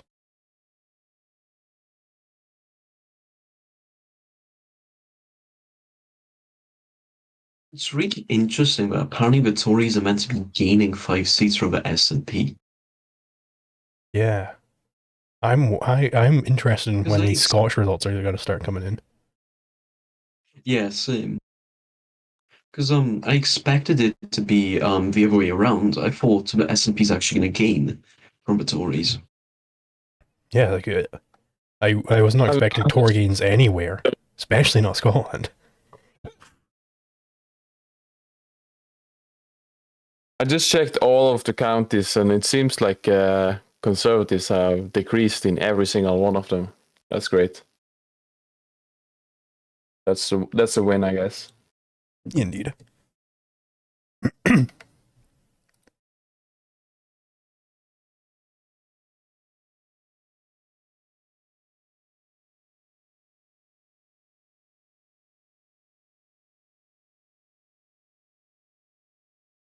Do you think what's the chances that they get a single one where they increased votes? What's the chance of that? Usually happens from time to time. Yeah, there's a lot of squares, so probably will happen, but maybe it doesn't. That would be a surprising. I would want to like dig into the heads of the people there. Like, what is it that after 14 years of Tory leadership made you think this is the time for the Tories? Right.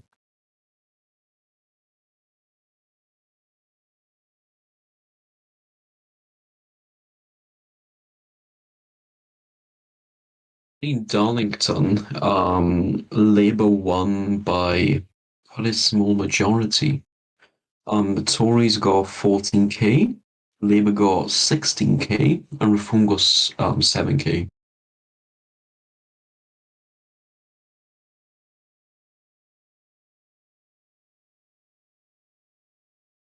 Also, why they got to use these confusing names in these Celtic places? Like you have Anglesey, it's supposed to be called Anglesey, and says something in some different name in this place, some Celtic name, I suppose. Which one are you looking at there? Why isn't it just to call the same thing?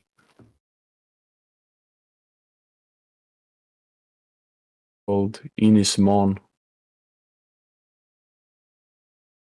What do you say, Sulu? Which one are you talking about there? Anglesey. Oh, Anglesey. It's an island in Wales. It's called something completely. Anglesey is where Llanfair Polygwyngyl Gogerach and Roba Clantysilio Hagogogoch is located, I think. I think so. Let me check. What does that actually mean?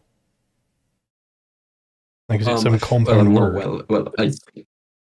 I think it's like a sentence, basically. It's a sentence, yeah. Apparently, it was created just for the sake of like being like just so the town could be what's it called now?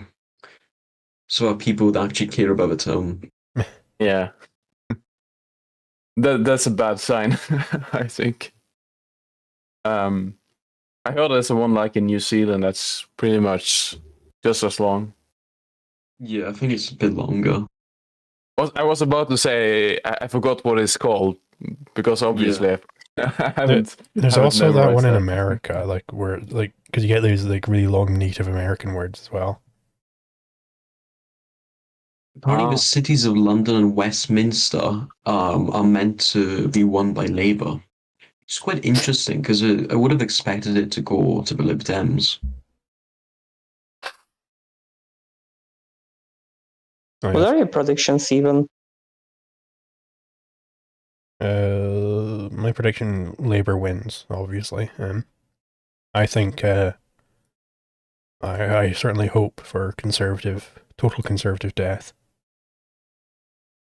Well, when Rishi Sunak did that little Dark Age edit, I reckon he'll win after that. Yeah. Did he do that? Yeah, he actually did a little Dark Age edit. Oh no way. Funny, isn't it? That guy seems very cringe. I haven't looked much at him. Oh, there's a new one. Knowlesy. That's a weird name. Knowlesy. How are you supposed to say that? Knowlesy. I think that's how you pronounce it. Labour 70. That's probably like right in the middle of like a Labour like in a city like in the middle there. I assume it's probably somewhere like Liverpool or Manchester because that's where Labour gets a lot of votes. I think Lancashire, it's apparently. close to like Mersey. Oh.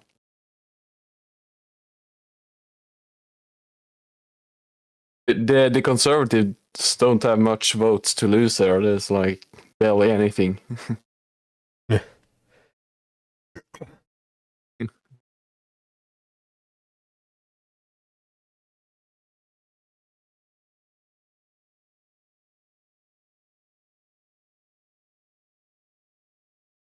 Apparently, Labour's meant to win 2 Labour seats. A Reform is meant to win 2 Labour seats. Oh, nice.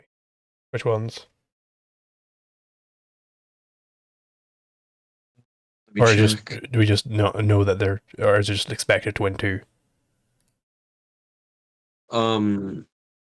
It's they're set to win in Hartlepool and Barnsley.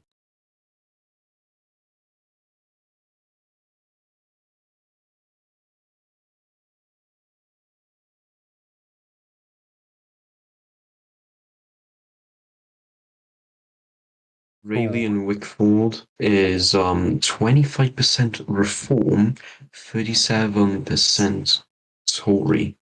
Interesting. There's a new one, Nuneaton. There's another Labour one. So 2 ones at the same time here. Oh, nice. What? The Conservatives aren't there. What?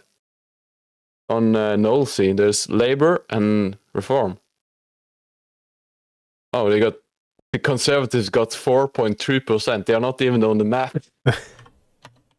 they're 4th place. That's big Al. Yeah, holy guacamole.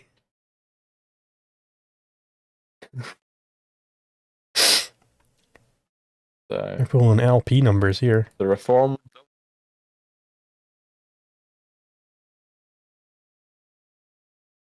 Oh, there's another one here. Darlington. That's a nice. That's a cute name. Being called for Labour.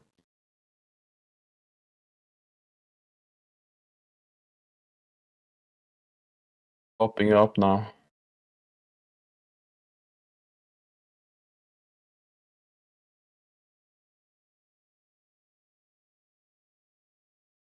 Wait, apparently there's wait, well, oh, never mind.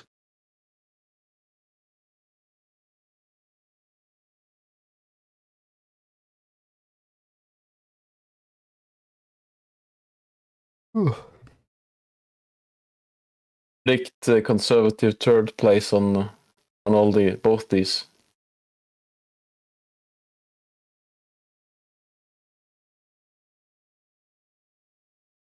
Well, maybe not on Noonton, but perhaps. Now we have for Darlington, well, Labour won and Conservative slightly behind, but Reform increased. So they got third place for Reform.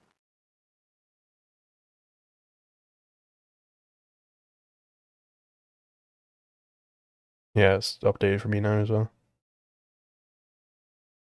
Well, at least Conservatives are losing. Yeah. 60%, that might be the highest turnout yet. Must have been like 50.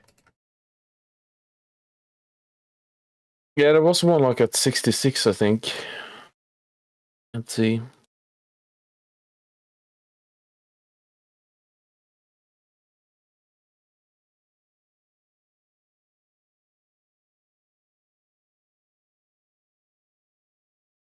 Oh, goodness me. The website's a bit glitchy. I have to like sometimes click twice. Yeah. Bit annoying. Yeah, Rayleigh at 62%, so. 1 for Swindon South. 7-2 for Stroud.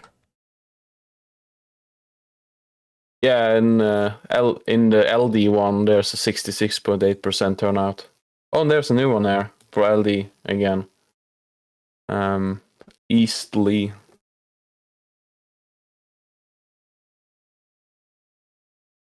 Not Eastleigh, but Eastleigh. What is this? Yeah.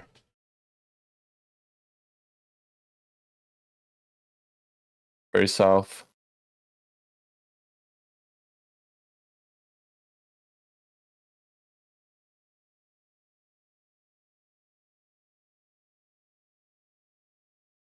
Oh yeah, 70% for Stroud. Yeah, Lib Dems gain Eastleigh from Tories.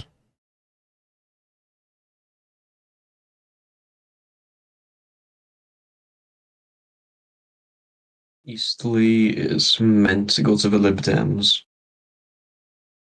Yeah. Where are you getting it from? Twitter, you said? Which... Do you give more information than just... I'm getting it from this Politics UK account, for the most part. Okay. I think that's one General ANCAP shared. Yeah, they seem to be a little bit more quick with the draw than the website. Just strange, because I assume website would be pretty, just call it,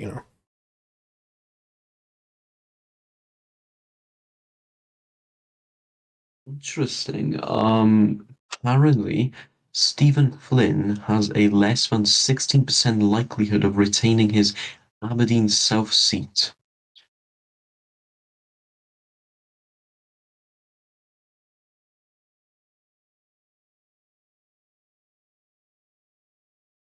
Oh, yeah. I guess this will be the conservative, the surprising conservative shift in Scotland then. Yeah. Would be nice to see some of these goddamn Scottish seats get counted, because I wanna see that, like, weird blue wave up to the north.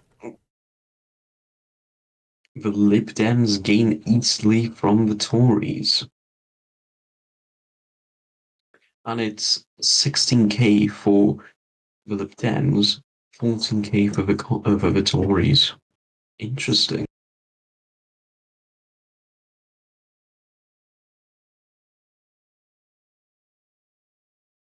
Very nice to see that they just lost out these Conservatives on the Eastleigh.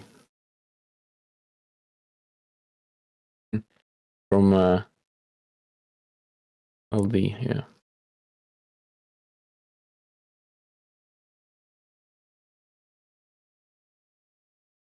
I don't think they have like the Conservatives have increased in any of these like percentage. Yeah, Aberdeen South is kind of a funny feat here. There's only one other, and they still labelled him other. Because there's an independent and then an other. Like, I mean, honestly, like, give him his party name. Or Graham Crabe. Or Wern, Scotland. Maybe that's his party. WRN.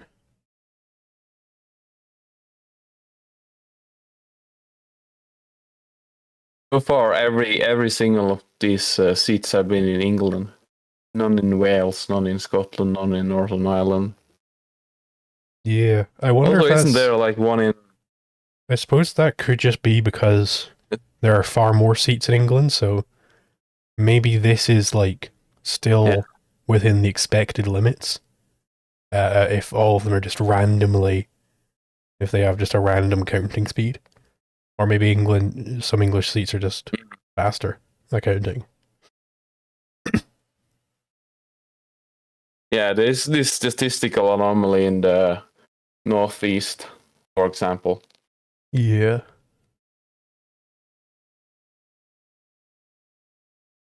Also, why isn't Isle of Man? Why doesn't that have a seat? I don't know. I think it has some autonomy over the UK. Yeah. It's not a part of the like the main four countries. Like what is it called? Like there's several little layers of this. There's a whole like Venn diagram of this. It's very interesting to look at. I think there's a new one here. Is it Telford? Yeah, didn't see this one. Okay, nice. Reform one of a Conservative again. Pretty nice. Nice. Labour one.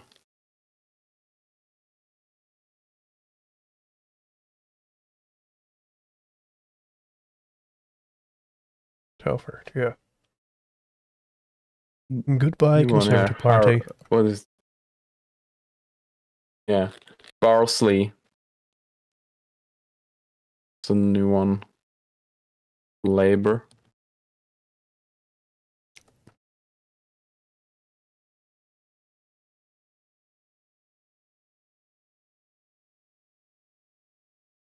Yeah, that's an interesting one. Labour, 18,000, Reform 10,000, and Conservative 3,000 on Barnsley North. Spreads out.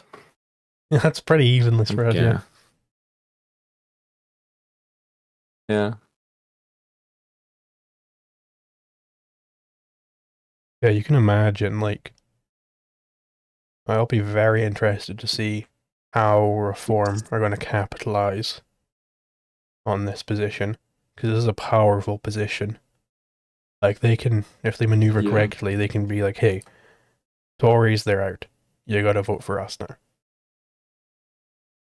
But yeah, the Silvar Ogre asks, so Tories haven't lost all their seats, and they have not. They have currently got a single seat one, Rayleigh and Wickford. Yeah. And they could have lost that one too. Like it's not that far from losing that. Yeah, it was a very, very, very secure Tory seat, by the looks of the past 3 elections at least. And it's just squeaking by a few thousand votes. Yeah, right. What I'm pondering about, what I'm thinking about now is, what would happen if Labour had like a much more charismatic leader than like Keir Starmer? Like how worse would it be for the Tories? The new one. Yeah, it could be bad if they got like, you know, a Tony Blair in. Someone like, yeah. Leeds, New Labour one.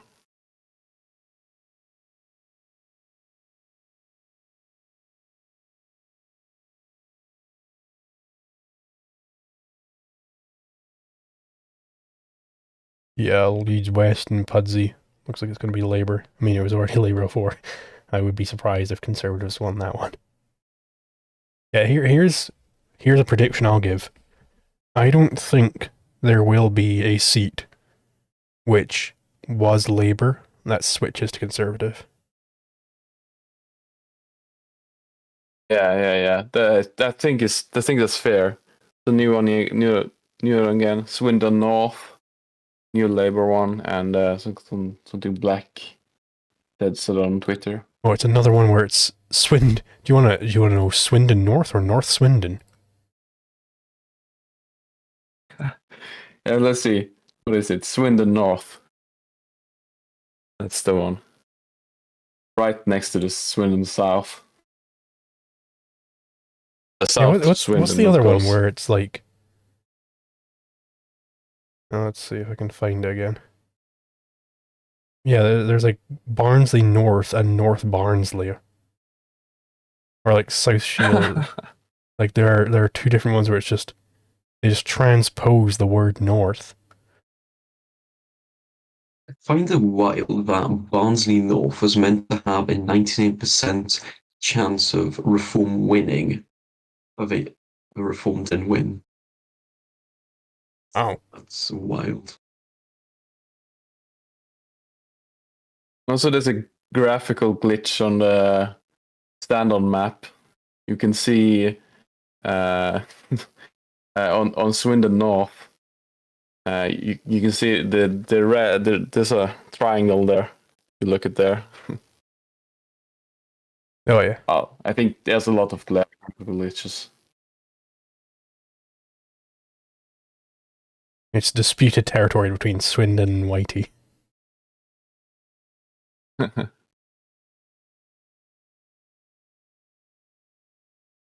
All right. Okay. There's a previous Conservative. The Tories hold Castlepoint. Wow.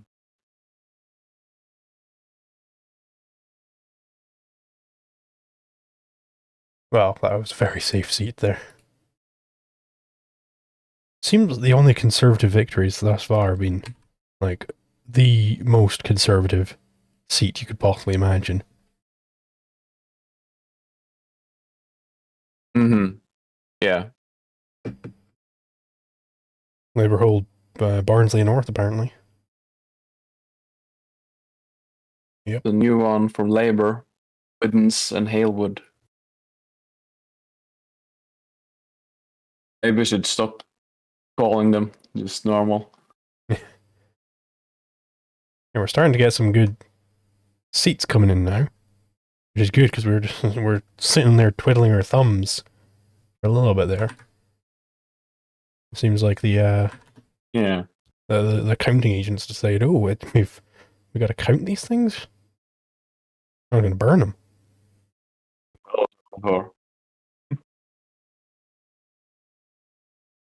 Reform was pretty close to getting Castlepoint for the Tories holder.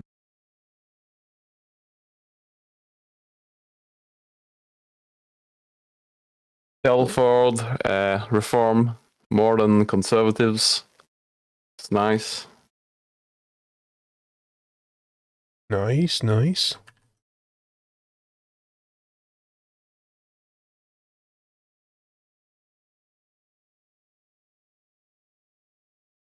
Yeah, Tories hold Castlepoint. Here. Yeah, wow. Let's see.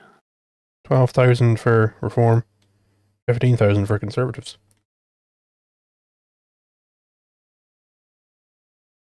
And that is like, look at that majority they've got. And presumably when this updates, it'll go like way down next to Reform. Next, if I click on the interesting 2019. also that the. No, sorry. Isn't it interesting that the LD has? Isn't it interesting how the LD has more seats than conservative too. Like, Yeah. losing on that front too. Like, I'm really optimistic that this is the Conservative Party has been assassinated here and they're dead. Oh, we got a London seat coming in. Battersea, Labour hold. Yeah, I saw that earlier. I just didn't bother. There's so many. We'd be here all night if we kept mentioning the Labour hold. There's another one again. Where is it? Blackpool, yeah. Blackpool, that is, I would expect Blackpool would be Labour. It says Labour, at least. Lab gain.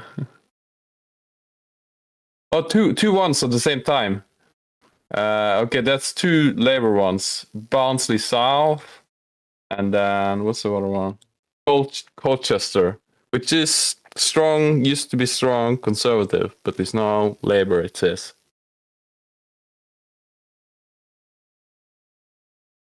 Alright, that's beginning to speed up, I think. Yeah. The red wave has arrived. Yeah. Sounded a bit scary with the way you said that. It's definitely not great. Oh, Sadiq Khan says Labour needs to give the confidence to reform voters to vote for his party at the next election. Yeah, big Labour support in the reform base there.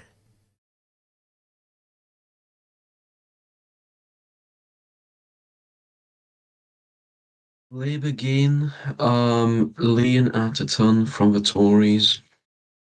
Reform in second place.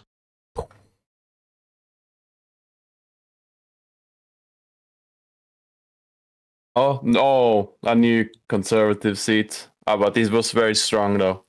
Broxbourne.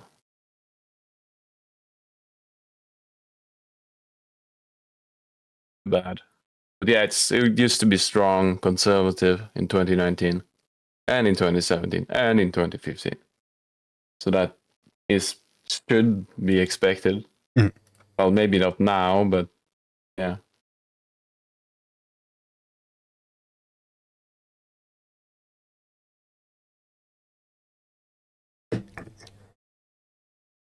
I mean, like, this is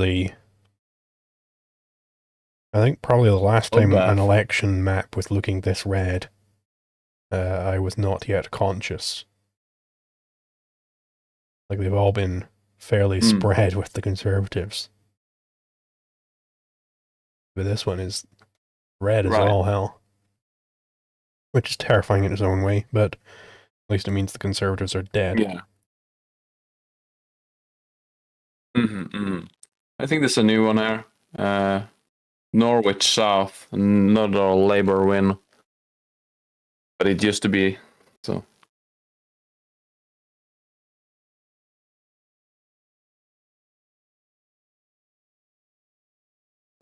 Yeah.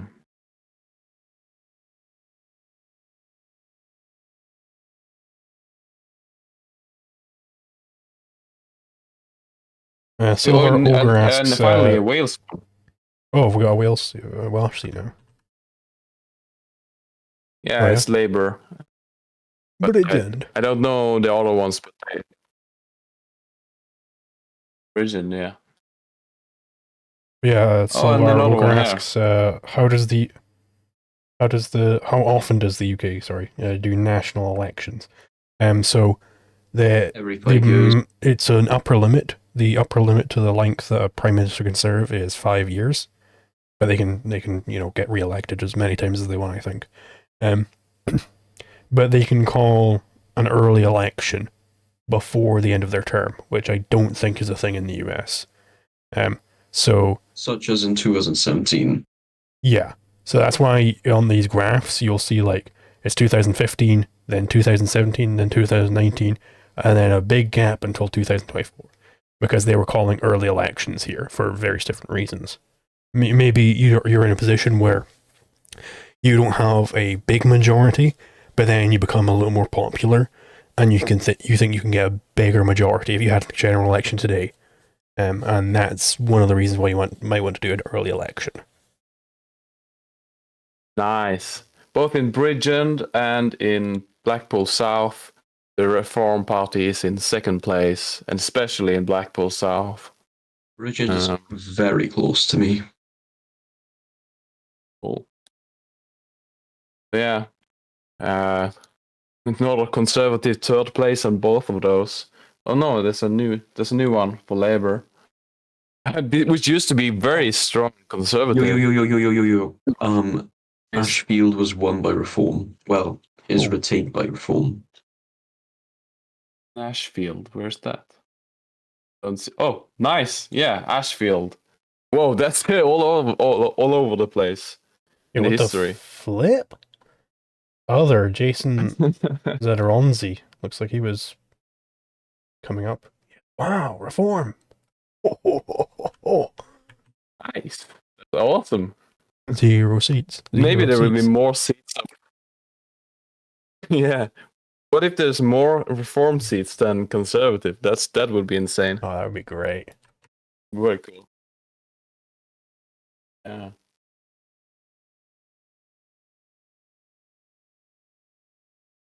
I wonder. Here's a little bit of a white pill for you guys. I'm sorry. You go ahead.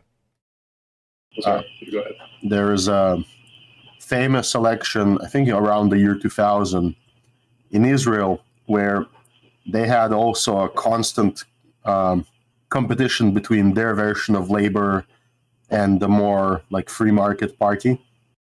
And their labor went from coalition building majority party. Within one election, they dropped from, I believe, some like 50 seats to 15, which is like by 2/3. The next election, they dropped below 10, and now they're pretty much staying there. So there's not going to be totally zero in this type of system, because there's some holdouts somehow. But this is probably a death blow anyway. What the regime will do is the sort of warning is that the regime will have to produce alternatives that are basically Tories 2.0, but under a different name. Yeah, ring called left and right there, but there was one more conservative right next to the conservative. This is like conservative topia, conservatopia, basically. Yeah. Reform in second place though, so that's nice, I guess. I mean, Castle Point, it had the potential for Reform to win it. Yeah, very close, very close. 15,000 versus 12,000. I think if they campaigned enough in Castle Point, they probably could have won it. Probably. Fingers crossed, Boston and Skegness flips. Boston? That's America. Oh, red car. This is literally just a... It's called red car. And it's red, of course. Red car. Up in northeast. Honestly, though, I respect Lee Anderson, because like he went from being predicted to lose like a huge he was meant to lose his seat by like 20%, and now he just wins it because he defected. It's so based. Another one just called Putney, which is red. There's so many I haven't called. Vale of Glamorgan. Let's see. That's really close to me. Bootle. There's the one. Apparently, Jason Zedronzi, the guy from Ashfield, the independent, or the other from Ashfield, rather, refused to pay council tax to his own council in 2016, which I think is very funny. Yeah. I've heard there's many people, well, not many people, I heard there's a guy who speaks about how to avoid like council tax. There's apparently a way to sort of avoid it or reduce it a lot, I think. I don't know much about it, but spoke on some podcast about it. Yeah, I mean, Got his Jimmy name. Carr, he was avoiding a lot of taxes. I mean, he wasn't doing anything even illegal from the positive law sense, but he was completely cancelled in the media because he No was way. avoiding taxes. Because, of course, people worship failure here. Look at Leon Afterton. Yeah. So, was such a small. Look at no way. In Perform in 2019, second, yeah. yeah. That's. Oh yeah, almost exactly the same there, yeah. Right. South. Oh no, that's a town mouth. Red car. Yeah, Red Car. I said that earlier. So interesting name. So many Yeah. fun. Love geography and related things. Yeah, these tweets are flying through now. All sorts of labor holes going on. Barnsley South. It's very strong lead from Reform over Conservative. Or they won. I mean, second place. He's starting to bundle some of the updates into a single tweets now because they're coming so fast. Reading Central. There's a little place called Reading Central. Reading. Like, Yeah, Reading. it's just a Reading Central. It's a library, basically. Yeah, this is the reading center. That's a... Yeah.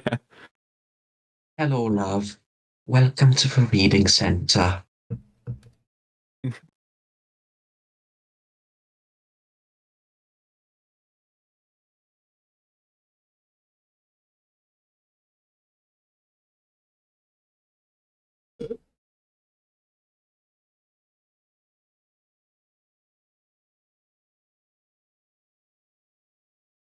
Another one here. Runcorn and Helsby.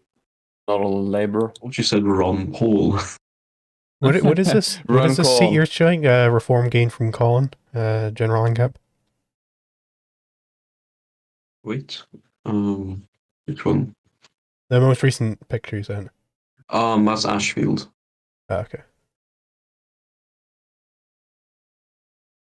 Reform UK already had Ashfield before, so he retained it. Was Lee Anderson used to be conservative then switched? Because on the chart it shows conservative. He used to be well, no, he was kicked out of the party, I think. So he was an independent for a bit, then he switched to the Reform Party.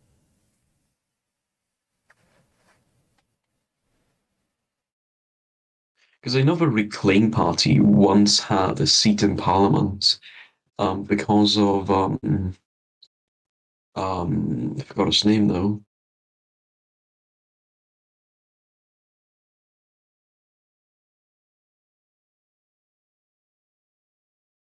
Apparently Farage is protected to win Clacton.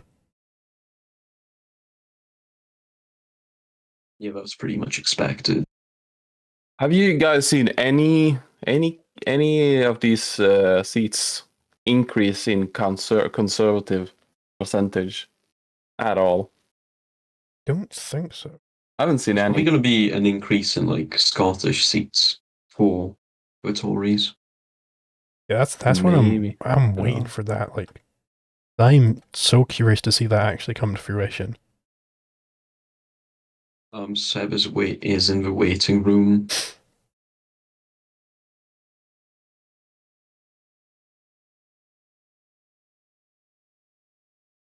But yeah, it's just going to be like a blue wave in Scotland.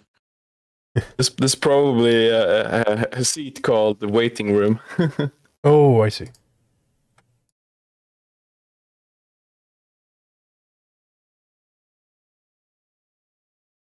Hey gosh, I'm back. Hello. Nigel Farage hot picks. Oh, Conservatives have squeaked ahead of Reform in total votes. Hate to see it. Boots.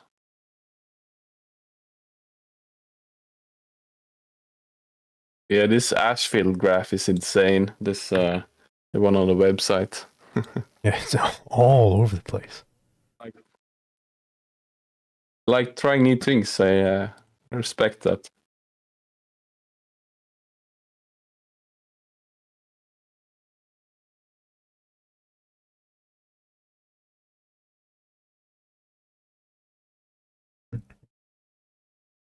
Keir Starmer has apparently just arrived at his count.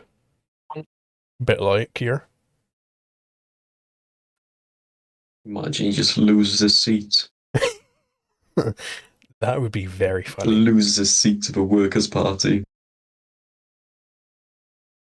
Well, would you rather have Angela Rayner as the Prime Minister or Keir Starmer? In Runcorn, Reform Party beat Conservatives to the second place. Nice.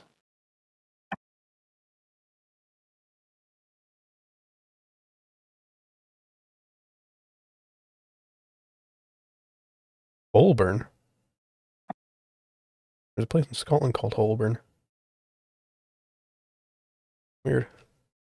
Oh, there's a new party. Chorley Speaker. They say will win. Yeah, what is Speaker? Speaker's Party? I don't know. Speaker's the guy who speaks of the House of Commons. Sefton. Oh.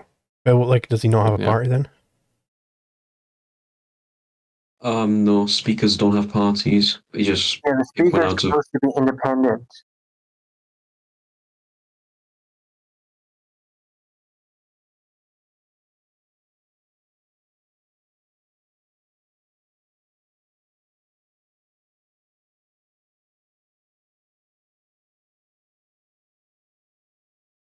The current speaker, Lindsay Hoyle, used to be a member of Labour.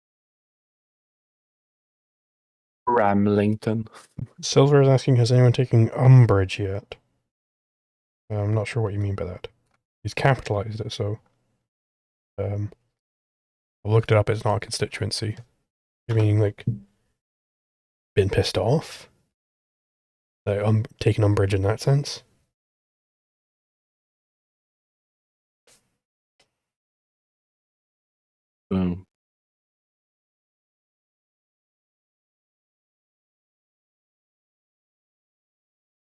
Another one. Bridgend. It's Reform second place behind Labour. And Vale of Glamorgan. It's apparently a Monty Python joke. Oh no, that's really close to me.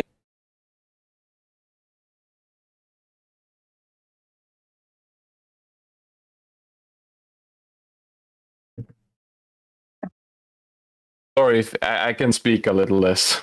No, speak. Okay, cool. Yeah, Swansea, not a Labour. Chorley looks So like a very far. strange seat. It's Speaker, then Green, and then just a sea of other. Yeah, that's cool, I think. Oh yeah, it's cool now.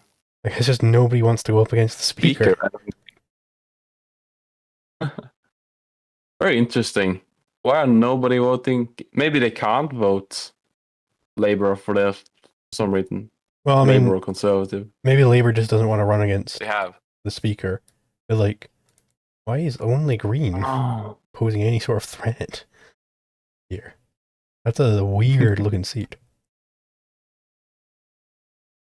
Yeah, very well.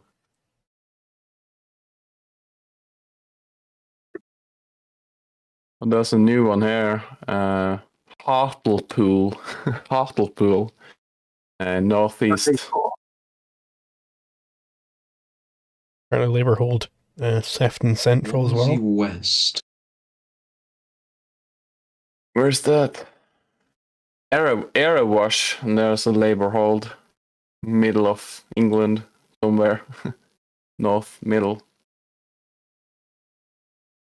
Rushcliffe, another labor hold, besides the next to the Airwash Reform. wouldn't be a Labour hold, it would be a Labour gain. Labour gain. Oh yeah, hold. Oh yeah. So hold is if you previously had it and still have it, and gain. Yeah. If you. Yeah. My brain is slow today, or this night. Yeah, it must be really late for you. I mean, it's just 1 hour later, though. Okay. It's Norway.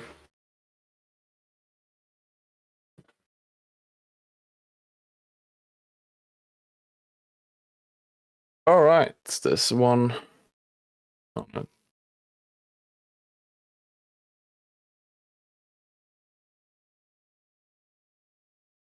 John Doe says the big parties don't contest the Swansea speaker's West. seat by tradition. Okay. Seems like a really dumb tradition. But okay.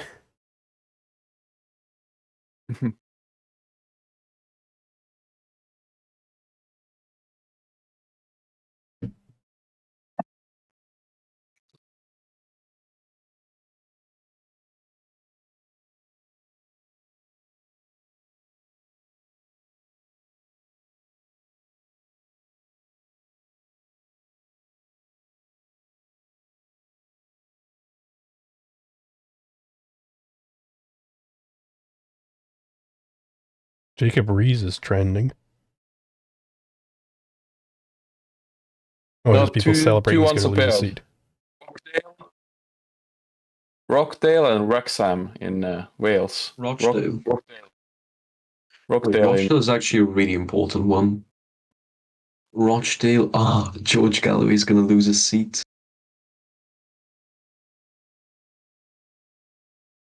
Wrexham. I assume that's where Forfat is from.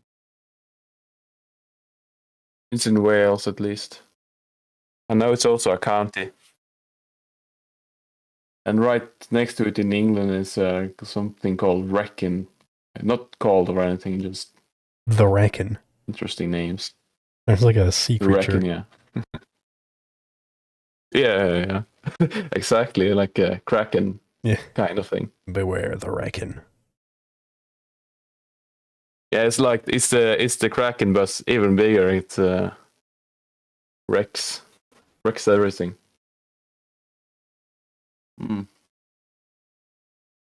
Whitehaven and Workington. Of course, that's Labour in Workington. Workington. Oh, another There's a conservative place called loss. Workington. If there's a place called Workington, my constituency should be renamed to Benefits Claimton. Dalton.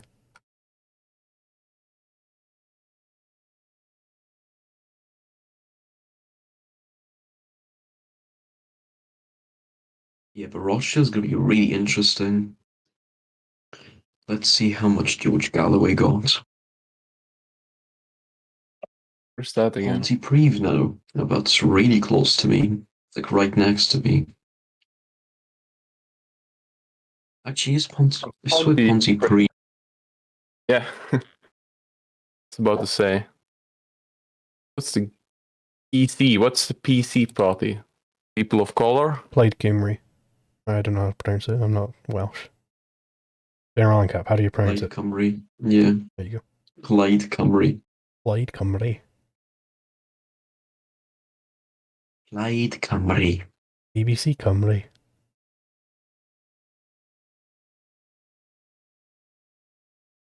I remember I used to I laugh at the Postman Pat theme in Welsh because they produced it in Welsh as well, of course. You Patrick look Post. at Rochdale. Patrick Post. Galloway's so real. No, George Galloway was so close to winning. Rockdale, there's the Conservatives in fourth. It could have been fifth if the LD got a bit more. Yeah, he got 4th place in Rockdale. And Galloway. Yeah, but it's mostly about George Galloway because he was actually predicted to retain the seat. Yeah, that's what I thought. Who was what party was he in? Workers' Party. Workers' Party, yeah. Oh, he's the guy. I see. Telford, another 2nd place for Reform.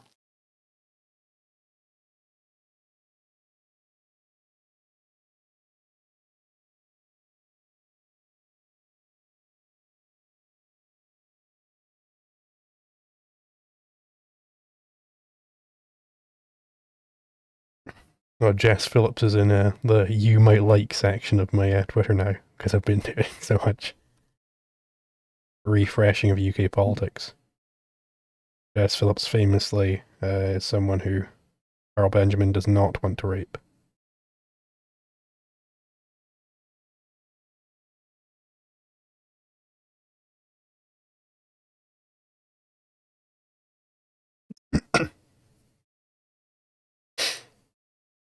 Okay, George Galloway is seething.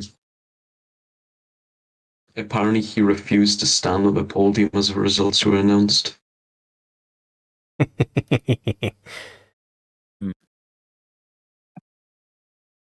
Well, I guess the commies are gone. Well, that's good. Labour Do you again. guys know the Lotus Eaters podcast? Almost Reform 2nd place. Sorry. Alex Davis Jones, Steve. Ooh. I mean, Reform did poll quite high in Ponty.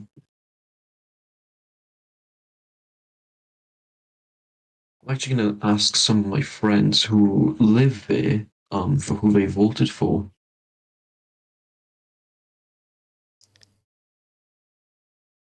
Oh, Workers' Party official said the election has been rigged against George Galloway from the start. So there we go. That's the election meddling accusations coming This out. whole system is rigged. And we all know all the know riggers the for the riggers. last 8 years. For the last 8 years, this country's been run by Riggers. Maybe I shouldn't have Hard to said disagree considering his lack of media coverage. I mean, it'd be more interesting. He was quite out of touch. He was quite out of touch in Rochdale. He mentioned Gaza more than Rochdale. Yeah, which is maybe not the best campaign Doesn't strategy. Rochdale have a lot of Muslims living there? I think Rochdale has a significant Muslim population. That's why they voted for George Galloway. Yeah. Because he's pro-Palestine. Oh, there's a Scottish one. Labour gain. Labour gain. Here we go. In Scotland. Kilmarnock. Kilmarnock. Kilmarnock. How do you say that? Kilmarnock. Kilmarnock. SNP to Labour. Labour going from 3rd place up to 1st, apparently. Yeah. Former leader describes George Galloway as repulsive and couldn't find a good reason to chuck him out of the party. There you go.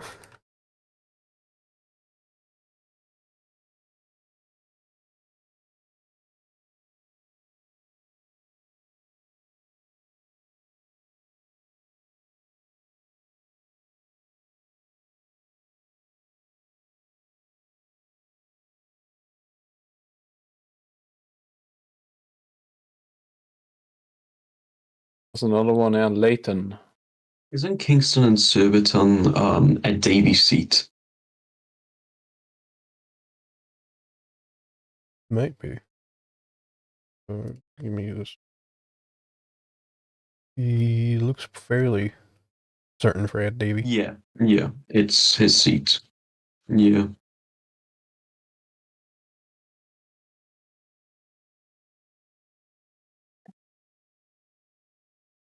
Oh, it's another LD. LD hold.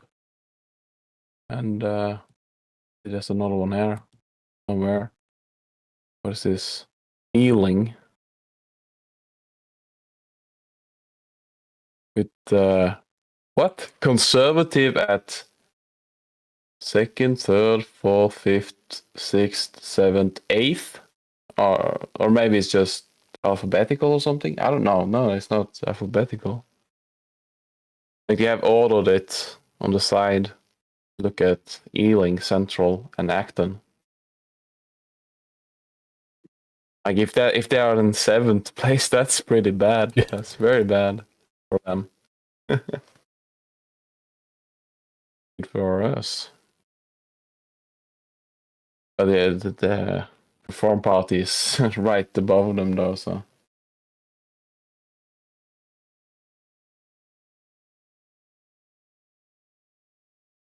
Tories hold Huntingdon rather.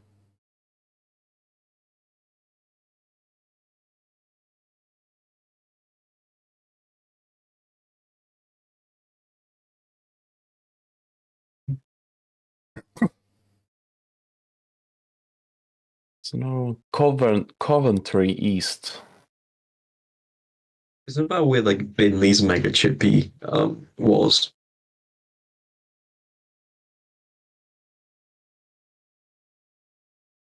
Yeah, I think it's at this point fairly safe to say. Well, at least partial conservative death. Yeah, I think I'll call it there for the stream. Been going for Tory death. Been going for a good almost 5 hours now. Yeah. See you guys in the morning. Hopefully, no big conservative wave comes. Yeah, I'll see you guys later. Thank you everyone for joining the stream. Thank you for hosting. No worries. Same.